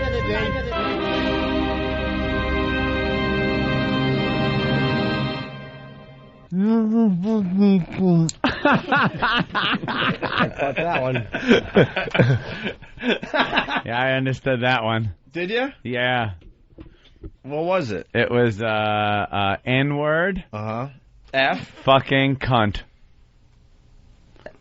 Why would you say N-word and then fucking cunt? Yeah, really. Why would I do that? I know. It's nigger fucking I believe cunt. he said nigger fucking cunt. I forget where I am. So often. Well, Why would I say... You're on CBS and you said fucking cunt? Exactly. Like Al might not catch it. I thought I was in a meeting. All right, what are we promoting today? New Year's Eve at the Borgata for Jim Norton. Jim Norton, that's very good. I'll be there. Ant's gonna you be are there. going? I didn't know if you were going or not. Yeah, I'll be there. Oh, absolutely. You've been very mysterious about it. Well, you know. Opie, you've been very mysterious. I got a plug. I never have plugs. What do you plug? I got a plug. Yeah? Tomorrow. Pal Talk. 4 p.m. Celebrity Pal Talk. Celebrity Pal Talk. From 4 to 5, I will be on Pal Talk. They're launching their 9.0 software, and I'm going to be on there and going to chat for an hour. Oh. And it's in the room Pal Talk 9.0 free talk, I believe. Very cool. Have fun. Very cool. Yeah, I'm going to do it from my house. So you get to, peer in on I'm setting up in the great room. The great room is I'm setting up in the great room by the fireplace. It's like going to be a fireside chat like the president. I'm an ass. I'm thinking the Pal Talk people called it the great room. That's where they do their celebrity chats. I forgot you have a mansion. No, it's the great room. I'm living in one fucking room with all my stuff piled up. I'm going to have to get a log and put it in the fire and actually have a fireside chat. I'm going to dress like it's 1940s and I might not be American. By the way, they started the speculation. Wouldn't that get... Do you think Pal Talk would mind if I dressed like Hitler on the camera? Oh, God, you got to do that. Just a big Nazi flag behind me. Or we're like a Girl Scout. Like, holy shit. No, put like all Rainbow funny. Coalition shit around behind you. Yeah. Like a big pink circle flag. I got to do something. The painting from that little movie that you guys quote all the time. Oh, what? Goodfellas. No. Painting? That movie we quote all the time. The Shining. The Afro painting. You have it? No, I don't have that love one. The velvet Afro painting. Two black feeties looking over. Big toes. Couple of things. They're already speculating on Whackbag about the huge Ron and Fez announcement that goes down today during their show. So you got about an hour to get in on that and speculate all you want. Are they all, or some of them? Excuse me. Are some of them? I need a new bell. Your bell has no ringy to it. I need a new bell. Your bell has no ringy to it. Your bell has no ringy to it. Look at that, you fixed it. Thanks, Dan. Or are they? There you go. Oh, there you are. Also, Than and Sam are doing a show Saturday night at what, midnight? Correct. All right. Excellent. And my mentor, yes, Brother Weeze is flying in from Rochester to do Saturday Night Virus this weekend. Very excited. The same night they're doing their show? He's doing 9 to midnight, Brother Weeze, and then Than and Sam follow Brother Weeze Saturday night. Okay. So check out Nice Brother lead Weeze. in. He's the man. Here you go. He's the man. I guess that's it, right? That is it. Yeah, Out of here. I gotta go and I'm going to bed immediately. No, I gotta All right, big announcement.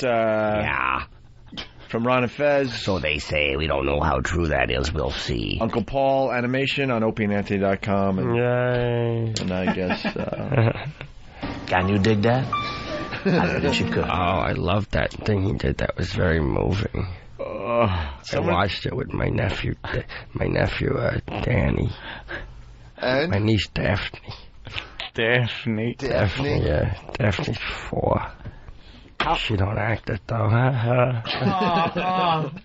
Hey, how hard would it be to do Line of the Year? People are suggesting that. Would it be that hard? It'd be really funny if they were just lazy and took one from the last hour of the last show. Maybe the last show we do for the year, we could do that? Yes. Not if it's really hard, because you guys are doing what you do. Sure. How about the 85 runner-ups? You need a few in there, maybe top 10. Top 10. And let's try to get Joan Price on the air tomorrow. Oh, we're still on the air? I thought we started our meeting. Yeah. Oh. You have a fucking meeting? Meeting? No. So let's just go. A meeting with a pillow. Guys, thanks. Bye. I was walking down the street, and some construction guy was shouting at me, "Hey, show me your cans!"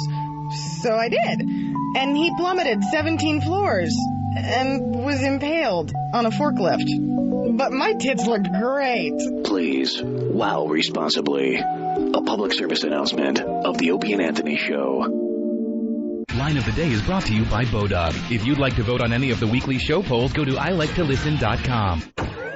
Coming this weekend to the Saturday Night Virus, Brother Weeze, Opie's mentor, will be broadcasting live from XM in New York City from 9 p.m. to midnight this Saturday, December 9th. That's Brother Weeze, this Saturday, December 9th at 9 p.m.